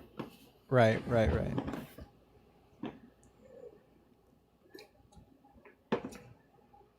Okay, I have like a list here if you want me to like just start going through some. Let's do what? Like passages where until is used in that sort of way. In what sort of way? Like where the uh latter thing, like the thing that happens after the word until, oh wait, no, prior Until doesn't it necessarily. doesn't happen? No, So like they had sex before Jesus was born? no, she didn't. No, she was a virgin before and after, right? But like Well you're then, saying, well then the statement doesn't work. If you're saying that until means that they did something until a particular time, well then it still I supports my misspoke. interpretation. I misspoke. I was saying like where the former thing does not necessarily like become true after What the former word thing? until. There's I no mean, former thing here. the no marital, like the marital relations part, like that's before the word until, Or right? sorry, it is former. I apologize. Not I was thinking latter. Yeah, Right. the former thing is here. It says they had no relations with her until what? Until she had given birth. Okay, which means after she gave birth, what happened? What do you mean? Why is the word until in the sentence? What function does it serve? I mean, I don't know. It's a useless word. If until doesn't mean until, then it's a useless word. It doesn't belong in the sentence. He could have just said that they had no marital relations, full stop, end of story. The word until does nothing for you. Yeah, like I like what I've heard is like I think this verse it's supposed to like be specific, like showing a specific thing that of the like virginity, the virgin birth. Like it's supposed to be like showing like this is like a miracle, right? And so You're right. to just The right. point here is to demonstrate that Joseph didn't have relations with Mary until after the birth of Jesus. Therefore, Jesus was a miraculous birth. But in doing so, in defending that position, it explicitly is stating that she had relations with Joseph after Joseph was born. I mean, it's really just it's a semantic issue, you know. It's an issue of wording and like It's not. if yeah, like if your Words just argument have is meanings, and you're saying that they don't have meanings. that's not what I'm saying. I'm saying like To okay, be look, fair, Jesus wasn't born of a virgin anyways, and nor is that even a prophecy in the Bible, but go for it. okay. Yeah, like as I was like trying to explain before, like my belief in Catholicism kind of implies that I'm gonna believe in certain Catholic teachings, right? And so my belief in Catholicism is because of a belief in Christianity, and my belief in Christianity is because of a belief in God as a whole, right? So that's why I have like this this trust, I guess, in Catholicism. So why would you? Okay, why even be Catholic when Jesus clearly wasn't even the Messiah? He didn't fulfill a single messianic prophecy. Like Isaiah 53, is that not like the No. common one everyone brings That's up? not about the Messiah. Arguably, yeah, but I think most people read that as if it is like explicitly about Jesus. If you want to pull it up right now. Yeah, only if you've never read the rest of Isaiah. Have you read all of Isaiah? I mean, I haven't. I'm like not a big. Or I'm not like super knowledgeable in the Bible, so no. Do you think that maybe Isaiah tells you who the servant is? Israel. I know Yeah. that, but I think clearly, like in Isaiah 53, it's like discussing a different idea No. um, because like we're talking about an individual like person suffering, or we're talking Nope. about okay. So No, not it. No. if The we read it actually, as when we Israel, it read, doesn't really make sense. I feel like. well, if we read the original Hebrew, it becomes quite clear it's not talking about a singular individual person. If you read verse 8, it uses the plural word they or them to refer to the servant. Okay. So how can this be about Jesus? And I just thought like in the context, it doesn't seem like it could apply to What the whole context? You haven't state read of it. Israel. You haven't read the God, context. You have no God, idea what the hold on. context is. What's No, the I mean context of Second Isaiah? in this whole passage, I guess it's like he was pierced for our sins, crushed for our iniquity. No, the He bore the context before Not and after pierce. that passage. Also, it doesn't say pierce in the Hebrew. Right. Okay. But like we had gone astray like sheep, but the Yeah, Lord we all pleaded know for it. I'm asking you us. the context before and after this passage. What is it? I don't know, but it doesn't seem like this So how could you could possibly speak know what to the context of Israel. Isaiah 53 is when you have no idea what's happening before or after it? Are you gonna like explain the context or just How can you know what's happening in 53 when you don't know what's happening in 40, 41, 42, 43, 45, anything up leading up to it? I don't know. This is just what I've like heard this one quoted a lot. That's why I I brought it up. know. I didn't say Yeah, this is I'm an Catholic's favorite expert. prophecy. Okay, so the prophet tells you who the servant is on 8 different occasions leading up to chapter 53. It's expected that you had read the chapters prior to 53 and you know who the servant is already.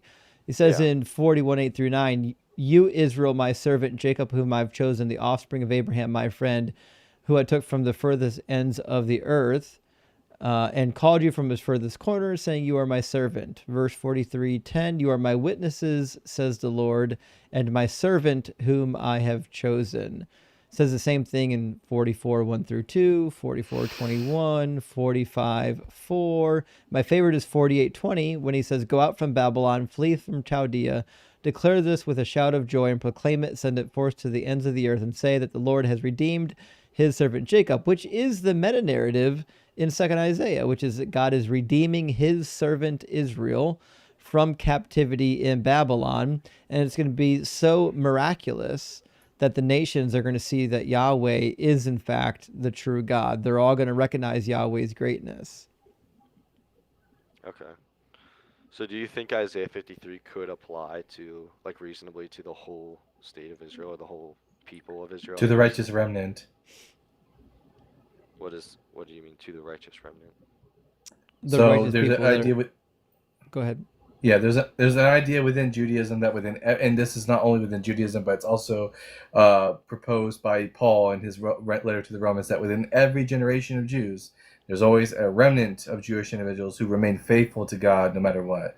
The author of Second Isaiah is presenting as if through all the sufferings that they endured in Babylon, God has redeemed Israel.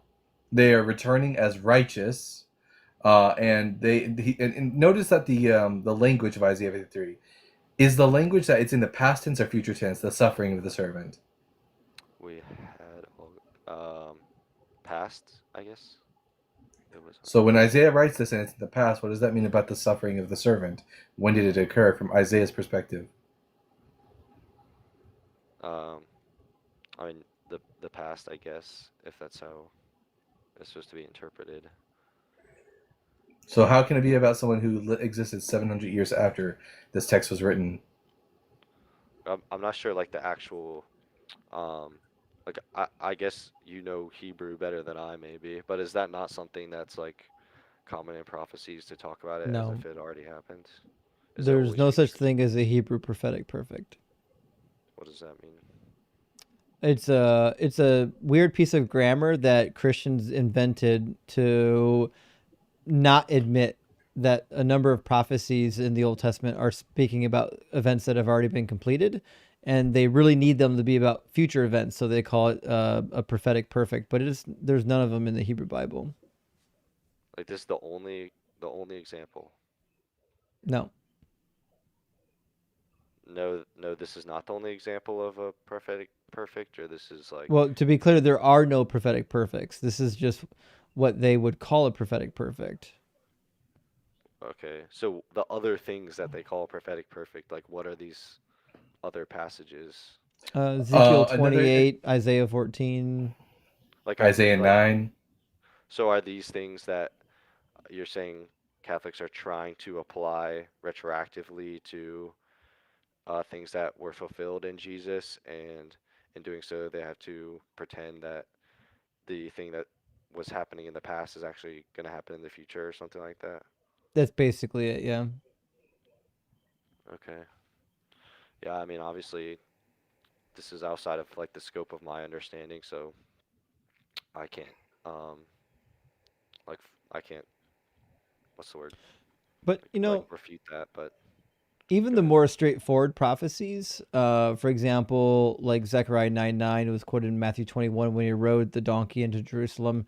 If you just bother to read the whole prophecy, it's really clear that it's not about Jesus, because it says that he's going to end all of the wars in Palestine. He's going to be an actual victorious king, but Jesus wasn't a king for even 5 minutes. He certainly wasn't victorious over the enemies of Israel. You said this, where did you say this was? Zechariah 9. So in Matthew 21, he rides the donkey into Jerusalem, and they quote Zechariah 9:9 as a fulfillment. It says, "Rejoice greatly, O daughter Zion, shout aloud, O daughter Jerusalem. See, your king comes to you, triumphant and victorious is he, humble and riding on a donkey, on a colt, the foal of a donkey." Now, the reality is, this is about a real king who is legitimately triumphant. Triumphant over what? Well, it tells you in the next verse. He will cut off the chariot from Ephraim and the war horse from Jerusalem, and the battle bow would be cut off. So this is a military leading king that is victorious over the enemies of his people, which certainly Jesus wouldn't fall into the category of. Yeah. So yeah, obviously the Jews like didn't see Jesus as the fulfillment of their prophecy, but I do think like obviously most Christians interpret that like Jesus fulfilled part of the prophecy now, and then What like the part? rest is fulfilled, like the victory over death and um. That's but that's not in So, this prophecy. Well, what part of Zechariah 9 got fulfilled? all right, can you like scroll up? Mm-hmm.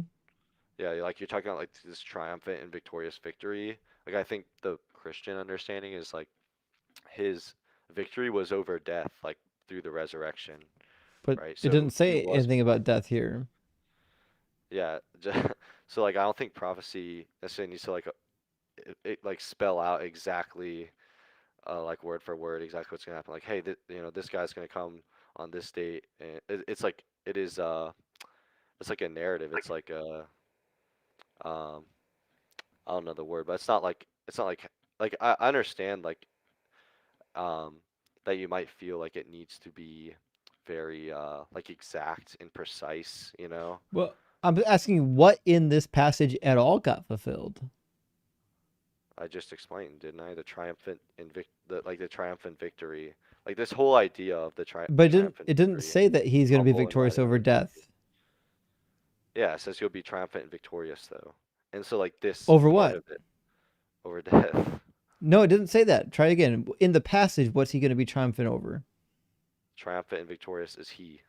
That's Over what?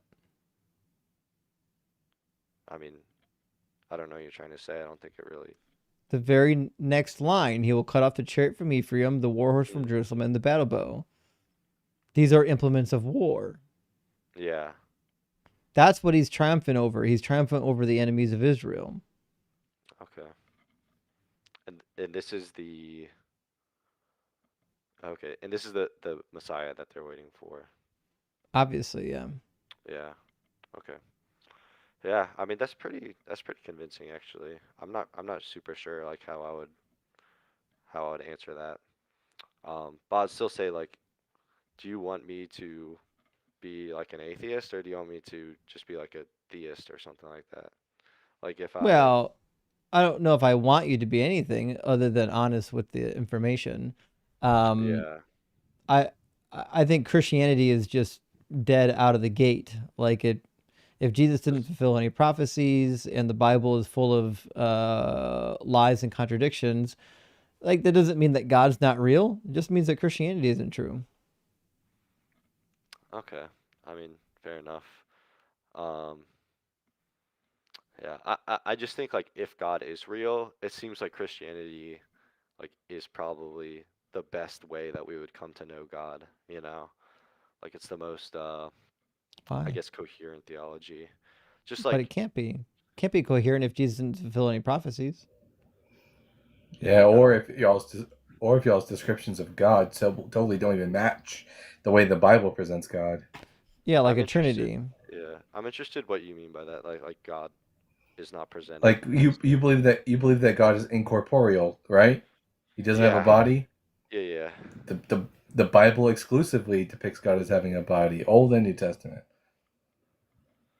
New Testament, I don't think that is the case. I Yeah, think he he's sits on described as he sit spirit. he's the book of Revelation. Well, spirit doesn't mean incorporeal. That's a common assumption that's brought into like modern philosophical talk. For the ancients, spirit was a finer material, but it was still material. Spirits could be seen and had bodies and stuff like that. Okay. And God sits on a throne in the book of Revelation. You don't sit on a throne unless you have a tuchus. Don't you think that this could be a metaphorical throne? Do you think that this has to be taken N- literally? not not literally, plainly. Just read it for what it plainly says. But The isn't Bible a gives me no throne, indication that I should take it metaphorically. I feel like that's kind of like self-evident, like to say throne could be seen metaphorically. You don't think that? Mm-mm. It's Nope. no. I mean, would you read throne metaphorically if we were talking about Zeus sitting on Mount Olympus on his throne? Would you take that metaphorically? I mean, I don't know. Maybe, probably not. Right. I treat the Bible the same way I treat every other religious text. Yeah, I guess, but in light of the teachings of the church that God is incorporeal, it seems It's obviously a it's to post be. biblical innovation. Um, you really think that all the New Testament authors believed in a corporeal God? Eh, it depends on what part of the New Testament you're reading. The Old Testament for sure, but the New Testament seems divided. You know, God is God is definitely more transcendent in the New Testament, existing very far away, which is why you have all these intermediary figures. But I don't think we get any direct indication that they thought of him as being incorporeal. Hmm. So like, what? Okay, why did then like the Old Testament talk about God speaking through like the burning bush instead of like actually just like appearing? he did appear. But he does appear. Yeah. He appeared to Abraham. Yeah, but I'm Genesis saying in 18. in, Or in the to Moses though, why doesn't he just like appear to Moses? Why is he actually speaking He to yeah, him? did. Moses saw his backside. He has a Yeah. back. Exodus 33.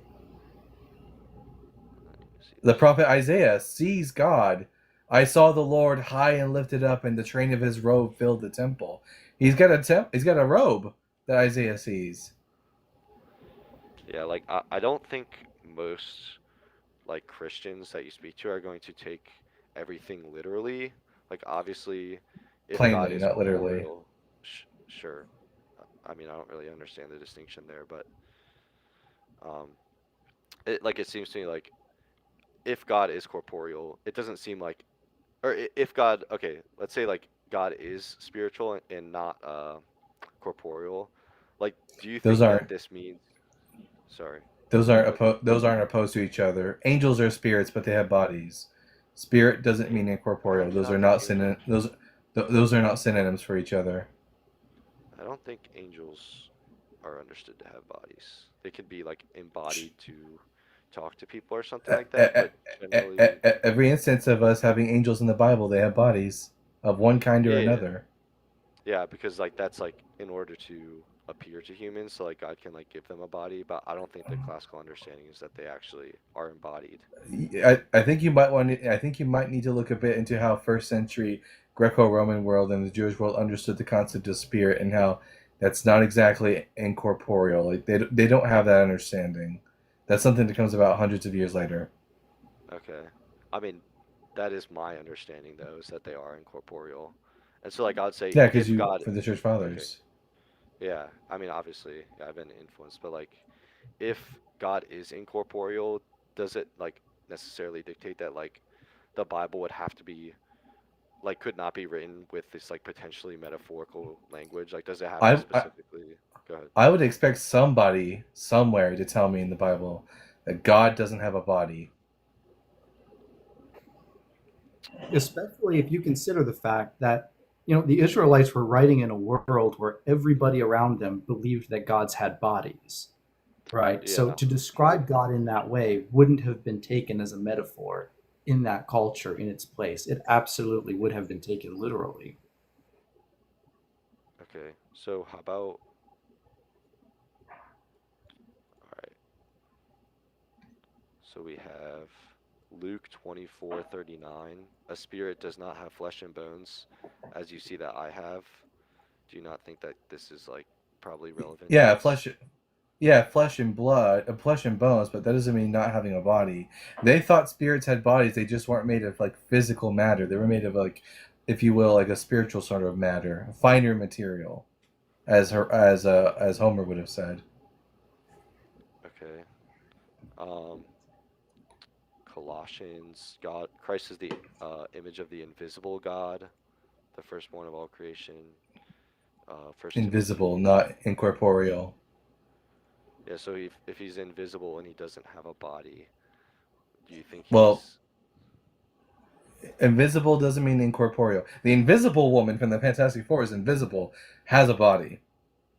yeah, she has flesh and bones as well. But I would say like if he doesn't Yeah, have flesh and bones and he's but invisible, I have a hard time we believing shouldn't just this. think that invisible equals incorporeal. Those two words are not synonyms. Yeah, but in light of the other things that I brought up, don't you think that that seems to imply that he's incorporeal? No, if you would have asked the Greeks if Zeus was invisible, they would have told you yes because you can't see him; he's too far away, So you think invisible just means like not present? not physically present. They would have used that same exact terminology to describe the Greco-Roman gods. And when it describes Jesus as being the icon of God, as being the image of God, like this was common language for, like, for example, if you would have read Philo of Alexandria, Philo thought that God had a body and that he existed very, very far away, so no one could see him, but that the Logos, which was the highest of all God's archangels, was the perfect image of God, and thus was like a sort of representative for God here on the earth because God was too transcendent. Mm-hmm. Mm-hmm. Yeah, I don't know. Like I would say like even as a Christian though, like our ideas, our understanding of God like can develop over time. I don't see why that's incompatible with the faith. Incompatible with the Bible. Yeah, it's just an innovation. What If you want, that if, I'm fine with you saying that you're innovating on what the Bible says, but you're not believing what the Bible says. I'm not saying innovating like our understanding of what the Bible says is furthered. Like that's what I would say doctrinal development actually is. It's like our understanding is being furthered, not like the actual meaning necessarily changed.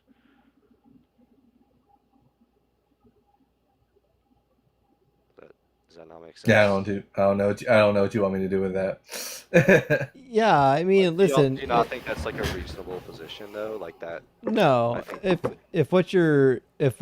your post biblical innovation doesn't seem to line up with the Bible teaches, I'm not going to treat it as progressive revelation. I'm just going to say somebody came up with a different opinion later, and wants you to ignore the previous opinion, and that's fine. But listen, Sean, it's past midnight. I've got to read what's left of my super chats and get some sleep. I don't know what time zone you're in, but I've got to get myself some shut eye before I wake up early tomorrow morning. All right, thank you, man. Have a good rest of your night. Hey, good to hear from you, bud. Take care. All right, you too. Bye bye. Poor Sean. We gave him a little bit of a beating there. He took it well. Friends, I'm going to read some super chats here. It's just K. Good to see you tonight. It says it took one word to destroy Cyber's entire argument. Actually, yeah, he kind of destroyed himself. To be fair, that was a while ago. People might. What word was that? I forget now. I have to go back and look it up. Yeah, it must have been good. Well, shit. It'll be in the super chat history.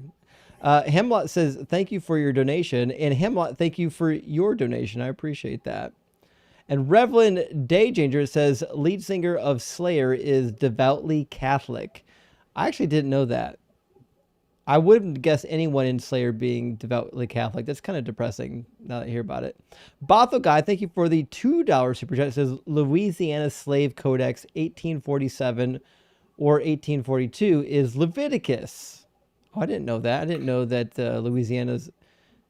Yeah, under the French like slavery code during the before the Louisiana Purchase, it was a felony to kill your slave.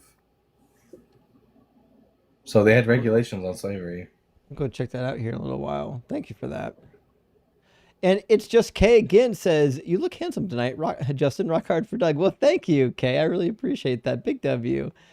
And Adam says, theme of the night, look at the sophistries. That's good. That is dynamite. That's a huge win. That's a huge win.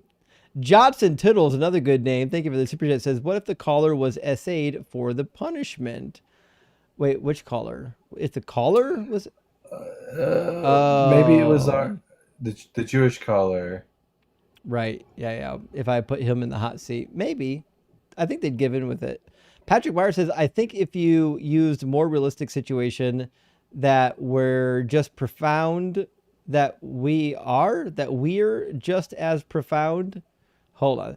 I think if you used more realistic situation, I think you mean situations, realistic situations that were just as profound as baby paste, might be more persuasive. Just a thought. Well, there's some run-on sentences happening there. I think what you're saying is if I use scenarios different from baby paste, we can catch them and get more agreement with them. But I think that's the fun with baby paste, is seeing how far you can push them. Like the goal is to push them all the way to the edge and see how far they'll go. I thought it was interesting that I don't remember who Cliff Knechtel was talking to. It wasn't on a college campus. He was actually on an interview with someone, and they posed to him if he was one of the Canaanites and he knew that the Israelites were coming to kill him and his family because it was God's decree, would he be okay with it, knowing that it was God's decree? That was Alex O'Connor. O'Connor, yeah, it stumped him. It was fantastic. It shouldn't stump anyone. The answer should be no, I'm not going to do it. Evan, thank you for the super chat. It says, Doug is our substrate, our solid foundation. Indeed, your feet are on Doug as we speak, my friends. And Cosmic Gibbon, this must be a play on Gutsick, says, I hope you don't mind me saying, but Dalton is cute. If you're not gay, please don't tell me. I won't tell you, but Dalton is dashing, is he not? Look at him. Come on. Come on. And I'm not telling. Dalton, are you giving mustache rides later? Oh, God. Design says the purpose of the teapot is it serves you your ass. That's funny. I wish I had seen that earlier. Yeah, that is the purpose of the teapot analogy. And the Eyes Wide Shut says, with Eyes Wide Shut, the meaning is a B of A. What's a B of A mean? BOFA? Bank of America? What's the meaning of BOFA? BOFA these nuts. Oh, BOFA these nuts. You're right. That's what it is. Helping Mega says, just saying shows what Christian brain rot syndrome does to the brain. Indeed, it's shriveled. Shriveled. It must be cold up there. Ham and Molek, thank you for the $5 super chat. It says, you guys know about Rabbi Avraham Baruch. I don't actually. That guy is crazy but hilarious. He likes to scream about wigs and Jews following the Gentiles. This is new to me. I don't know Abraham Baruch. Yeah. No, I don't know at all. I know Abraham Heschel. Ronnie, thank you for the super chat. It says, dinosaurs greater than watch. I know what you do. Wait, I know what you do? I don't get it. Ronnie, thank you for the super chat. I really appreciate that. Sorry I didn't get it. Leftover mana. Remember, leftover mana spoils. Got to be careful. It says, all pleasures have purpose. I do agree. I do agree. Remember, you only collect as much mana as you can eat. Everything else will rot. Viper34, thank you for the $5 super chat. Says, you're a fucking saint for dealing with just saying so calmly. My liver couldn't possibly filter through Kraken to allow me to get through that call. That was a tough call, to be fair. We had a crazy list of callers tonight, off the rockers. And Boop and Boom, good to see you. Boop and Boom says, for parody, will you refer to the Virgin Jesus and the Virgin Yahweh like the Virgin Mary, one of three? She is the only one that isn't still a virgin. Okay, so this is interesting. That I was thinking as I'm reading this. If we refer to Jesus as born of a virgin, would it be wrong to say that Yahweh was born of a virgin if Yahweh is Jesus? Well, Yahweh's, if we go by the oldest pantheon idea that Yahweh was one of the 70 sons of El, then his mom was Asherah and his father was El, and they did divine coitus. Bumped some uglies. Hank, So thank he you for the married his additional. mom? I mean, basically, Yahweh- Jesus consummated with his own mother to give birth to himself. Yeah, him and his dad have so much in common. Hank says, guys, it's okay to own people as long as you're nice and you feed them, you know, like they're pets. Did he get lost on his way to a Wiggles concert? I don't know who Wiggles is, but it's The Wiggles. crazy to... What? The Wiggles. I don't know that. You know the Salad, kids. yummy, yummy. They have the red, yellow, blue, and they dance and they sing for kids. It's for toddlers. Oh, but well, that It makes was sense. after my generation, but my niece watched it. So I'm old. generation, yeah. I'm old. I didn't watch any of those. My son doesn't watch either. Susan says, painful guest today. You are doing Gord's work. I appreciate that. You're right. The guests were they're pretty rough today. We have days like that. Tim says, Smexy Rexy, the T-Rex with the Rolex. Smexy Rexy I could rock with. That's a good name, actually. And Monkey King Ghost says, my offerings to Doug. Well, thank you, Monkey King. I appreciate that. Doug appreciates that as well. And remember, also be sinfully wet for Sharon. And Orin Patch, thank you for the donation, says, I love you, but maybe steer clear of telling people they can't drink at a water fountain. Rock hard for Doug. To be fair, I said you're not tall enough to drink at this fountain, but I should say you're not tall enough to ride this ride or some other nonsense like that. Yeah, you might want to stay away from drinking fountain language. There's a bad history with that. I'm with you there, actually. And Noah's Lions Ate Dead Babies on the Ark says Tolex in your messages, which means there's already an emoji, and Tolex might be the right thing to do. I'm okay with Tolex. I'm going to name it Tolex. The Hum says, 43, hey, Mike, you're dreaming. Have fun, thanks. Oh, yeah, right. Fuck you, Mike. Did we talk to him, Mike? Or is he talking to the comments? What? Philip, thank you for your donation, my friend. And Just Saying, I missed one of Just Saying's comments. It says, and you let Yoshi talk more than me. Well, Yoshi was nice. Just Sorry. saying, thank you for paying Justin all this money. I'm more than happy for you to pay your money to me to complain. And Eyes Wide Shut again says, God doesn't give an F about it, him, or us. That seems to be the case. That fucker does not care about us. That's for sure. And Josh Barba, good to see you tonight, says, what a weirdo. Reason's been smoking the high-speed chicken feed. That's what it is. Don't smoke the corn silk, friends. And Arter K says, Matthew 11, gotcha, only works with bad translations. Well, that's the thing. If you don't like what it says, you can do words don't mean words. And the easiest way to do that is say, well, but the translation, the guy with the PhD got it wrong. I don't know the language, but I got it right. Flanker 420, good to see you, my friend. Thank you for the $10 super chat. Says, the scary thing is when you realize the difference between thinking God tells you to do something and God actually telling you is indistinguishable. This is why divine command theory is scary as fuck. And I agree. This is why we try so hard when we get people in like the divine command theory realm to push them to see what kind of crazy stuff they'll agree to demonstrate how dangerous the faith is. And Sonic Shroom says, is Jesus Freak offensive to Christians? I don't think so. It's a Christian song. What would people do if they learned that I was a Jesus freak? I mean, it's a classic. Oh, you know, anyways, Irish convert. Interesting. I didn't know you could convert to being Irish. Says Domino's Vobiscum, Sean. You put in a good, solid effort. Pray more and study more, and you'll be able to put these vipers to shame. Irish, that certainly won't be the case. Nobody will be on this stage putting us to shame on the Bible.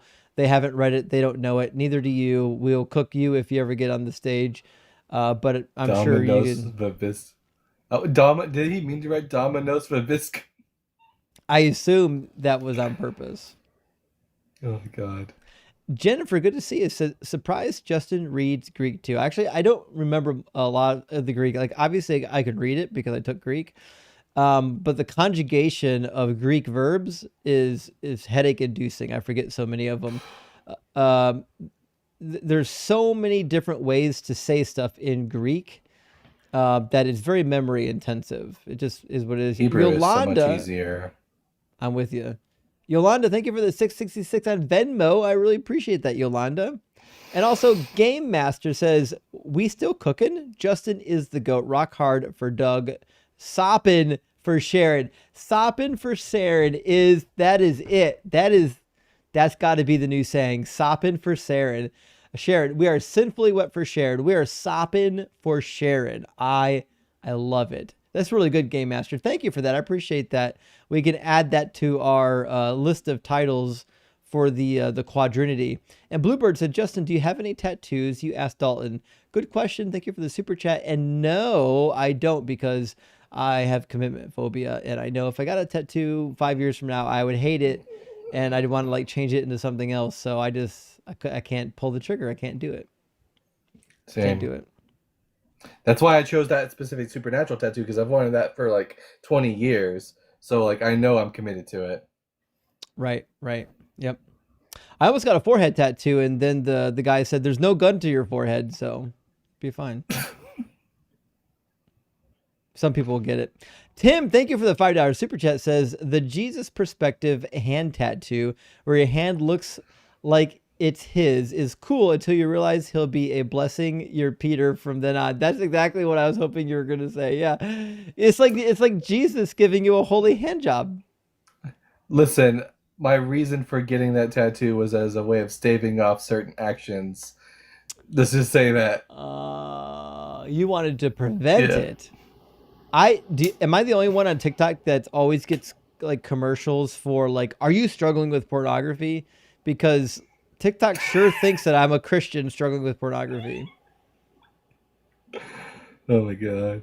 No, yeah, it's same.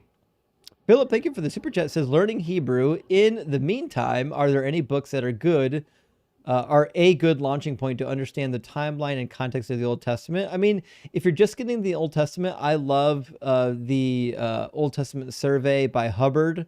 It's kind of a classic. I'm sure there are more up-to-date ones now. I love it. Who else was book? there? John J. Collins has a book on the Hebrew Bible. And then, of course, Dr. Bowen has his book on the Hebrew Bible. Indeed. Chet's probably got a survey of the Old Testament behind him. But there's quite a few Old Testament survey books that I think is a good launching point into the Old Testament. And let me see. Let me find that one. Well, since you're learning, the individual asking is learning Hebrew. If you're interested in like linguistic developments that are going on, there's a great book.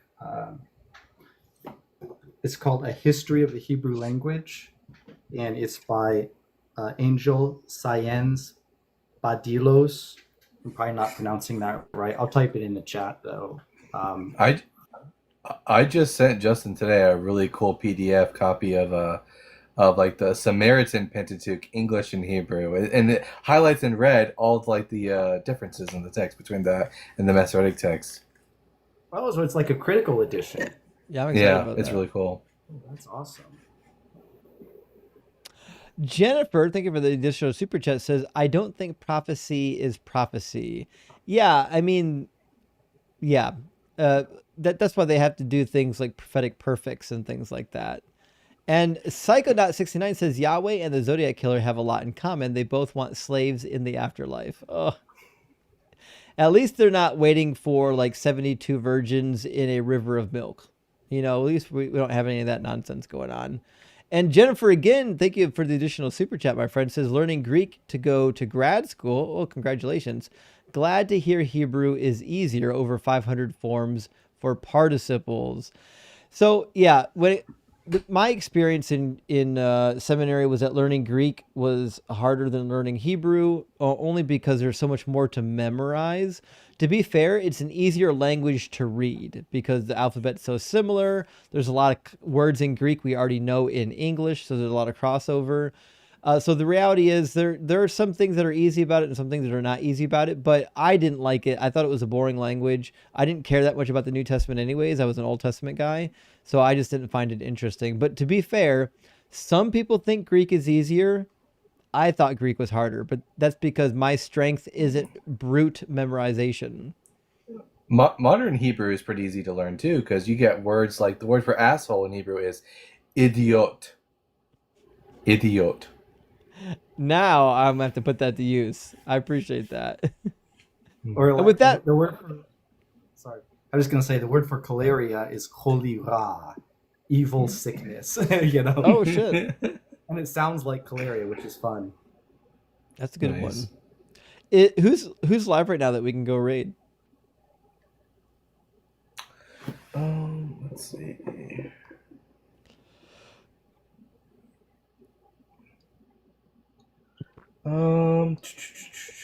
Mezzo is live. Born Again's live. Quantonaut is live.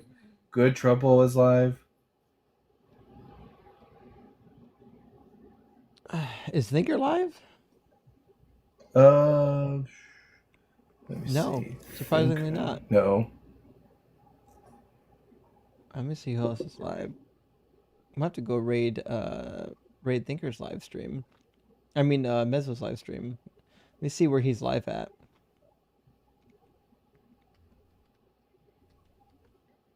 I assume he's live on Deconstruction Junction. He is. Okay, so Mezzo's live right now on TikTok. Let's go raid Mezzo on TikTok and also on YouTube. His YouTube channel right now that he's live on is at the Deconstruction Junction. Looks like there's 215 people watching now. Let's bump that up. Let's get that thing over 250. Let's go send a whole slew of people over there and bump this number up. It looks like he's got Daniel Green with him. Daniel Green should be a treat for those who don't know Daniel Green. The handle that you want is Deconstruction Junction on YouTube. Let's go raid Mezzo. I'll be over there in just a few minutes. Friends, thank you so much for joining me. Dalton, Chet, thank you for joining me. It was great to have you. I always appreciate the assistance from these brilliant minds. And guys, thank you for all the likes and shares and super chats. And I really appreciate all the support that the channel gets. It really warms my heart to know that so many people are supporting my work. So from the bottom of my heart, thank you so much for all the support that you guys show me. And with that, we'll see you in 2 more nights. We'll see you on Friday night, friends.